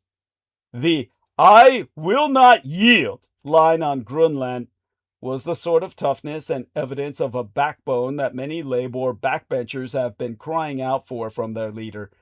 But Sir Keir went much further than that. We got a first real glimpse of the Prime Minister's Mr. Angry face as he basically accused Trump of attempting to abuse Chagos to blackmail him into backing off on the Grönland issue, the Chagos archipelago being leased from Greater British East Indian Ocean Territory by the United States. So it's worth going over Keir Starmer's words again. President Trump deployed words on Chagos yesterday that were different to his previous words of welcome and support when I met him in the White House. He deployed those words yesterday for the express purpose of putting pressure on me and Britain in relation to my values and principles on the future of Grönland. He wants me to yield on my position, and I'm not going to do so. Not only was he accusing Trump of being dishonest and erratic, but it also reflects le French President Emmanuel Macron's claim that the United States president is a bully trying to beat friends down to get his way. It was a remarkable change of tone, especially when you consider that the PM's, the Prime Minister's message yesterday, last month, during his emergency conference, had been far more measured and attempting to walk a diplomatic tightrope. But it is quite possible that the recent remarks from Trump have persuaded Sir Keir that there is no need to mollify his language now. In a way, the United States president has left the Prime Minister with no choice. Trump, in the single span of 24 hours, called his Chagos Islands deal with Mauritius stupid and told journalists that Starmer needs to fix his country. His rambling press conference at Davos saw the president pour scorn on the United Kingdom's catastrophic energy policy, encouraging wind farms and stopping drilling. The United States president has abandoned all diplomatic niceties for open contempt. The entente cordiale between Trump and Starmer, forged in late 2023 at a private dinner in Trump Tower in New York, has evaporated. The problem for the Prime Minister, however, is that while it has freed him up to be tougher, it has also all but wrecked his chief foreign policy of being the bridge between the United States and Europe, as the French are urging their European Union partners to retaliate with tariffs of their own. Without that, the United Kingdom's role, as well as Starmer's personally, is greatly diminished. Of course, Trump is now looking ahead to helping his friend and ally Nigel Farage to fill that space.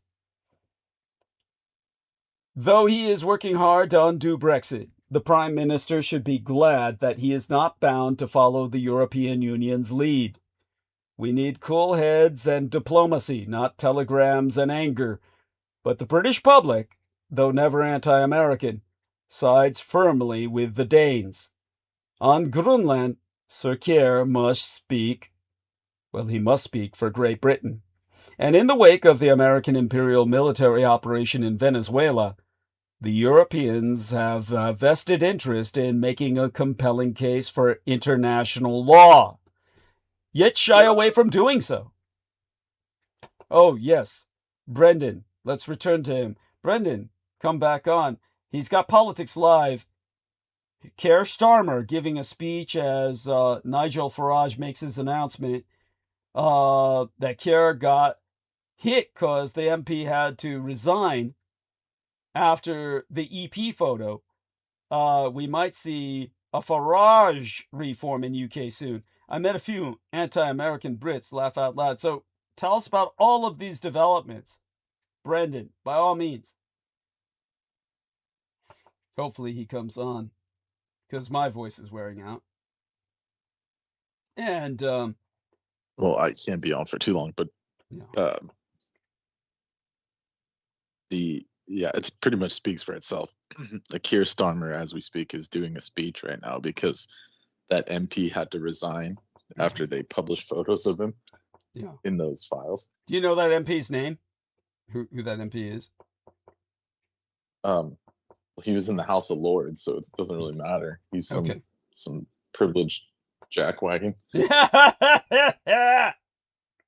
Let me see. I can get the name just a second here. His name is, it says Farage is hoping reform will perform well in Welsh Parliament elections. So he's going for the Welsh vote. Let's see here. Just a second. Looking for this guy. Embrattled Prime Minister. They had to scrub this guy's name because. Oh, did something happen to our stream? We seem okay, I guess. Not that I know of. Go on. Yes, go on. Yeah, continue. We're doing okay. Yeah. Let's see. Okay. Oh, so they scrubbed his name because he's so rich. These people are so privileged. They can just do that. They can do that. Yeah. Mandelson. Peter Mandelson. Jesus Christ. Okay. Fleeing the House of Lords. Yeah. God damn. So he literally, I don't think he even waited. He just straight up left. Yeah, well, he knew that much. Thank God for that. Yeah, Lord Mendelsohn. There you go. It's probably the most decent, conscientious thingy the fucker ever did. They're gonna strip him. They're gonna strip him. Yeah. Of his position and things like that. Well, good. Hopefully, could face police investigation. Oh man. Yeah. Oh wow, he's in for it. Hopefully remove his noble title. Oh man, so they're really gonna throw him under the bus. And well, they should. Well, it's like this has been ongoing since 2000 or since last September. So I guess they're compromised. To say the least. Epstein in his own way was running the fucking world for Vladimir Putin.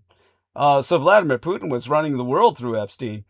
That's it's horrific. Cool. Yeah, and with that having been articulated, I think we can close trans live stream for tonight. And definitely, we've all done our part. I think we've more than earned our pay. We need your contributions. Everybody out there, please contribute. Honestly, I've never been more in need of financial support than now. I need surgery. I'm trying to raise $6,000. I've saved over $1,100, but that will probably have to go to expenses soon enough. Otherwise, so I need to raise another $6,000. And for God's sakes, together we can do that. Spread the word that I need financial support. So everybody contribute what you can, anything you can. If nothing else, it maintains necessities. Literally, Coca-Cola for sugar and caffeine, beer as liquid bread. It's and of course potable water. Above and beyond all that, Heather Holman says, thank you everybody who donated this month. Heather Holman contributed 100 United States dollars along with Vinny. God bless her. And she's got the Taiwanese flag, God bless her heart, flying up there. And but all the spending on just necessities and food, my home delivered meals, along with everyone else's, have been cut in half by Meals on Wheels. So they're not exactly sustaining myself on the level they did in the past. So some money has to be spent on food. And that having been said, just everything you can spare, it goes towards making me able to meet the rent, if nothing else, by the end of the month's expenses. Let's make certain that you send it. So all of this is life or death. There's no exaggeration. There's what I get through Social Security disability insurance is it goes to rent. There's what's left is poultry. And because I'm on the 250% working disabled program, I am required by federal law to work, and this is recognized as my job. So do contribute. If I don't earn money doing this, then I'm actually guilty of serious federal fraud. So your contributions maintain my legality. All of that being said, my love to all the ladies, my hugs to all the gentlemen, and with that, we close live stream for tonight, and we'll be back on Sunday. All of you return, same time, same place, and we'll return to the topic and get right back on the Greenland crisis, which has not gone away. It's merely quiescent in transition before Trump reemerges like the Leviathan again to disrupt the waters and unleash a tidal wave of chaos. So by the time we return on Sunday, that may well have already happened. It'll be the Super Bowl Sunday, will it not? Is it Super Bowl Sunday when we come back on Sunday? Super Bowl 56? That ought to be fun. Date. Yeah, I mean, good luck. Yeah. Well, You don't. You gotta make sure you have the books cleared out if there's an earthquake. So Yeah. Sunday. Because when Leviathan activates, you gotta be careful. Yeah. Sunday, February 13th. Well, that's a Friday, isn't it? Sunday, February 13th. Isn't that a Friday? Yeah, that's weird that it would say Sunday. Yeah. That's weird. Says a game was played on February 13th, 2022. Oh, it says 2022. Oh, maybe that's Super Bowl 56. What's Super Bowl 2026 day? Oh, that's Super Bowl LX. What are they saying with this LVI shit? It's going to be Super Bowl LX. Jesus Christ. Well, that's what I'm saying. That's what I was saying. God, these guys are idiots. It's Super Bowl 60. It's got to be Super Bowl fucking 60. These guys are fucking idiots.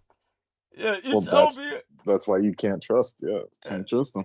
There you go. Well, obviously, neither you nor I have the sports gene. So, what date is it? Yeah. Sunday, February 8th. At 3:30 p.m. So it's going to be this Sunday. Yes. So we'll be on at the same time this Sunday. I highly doubt most of our listeners are Super Bowl fans, but we'll find out.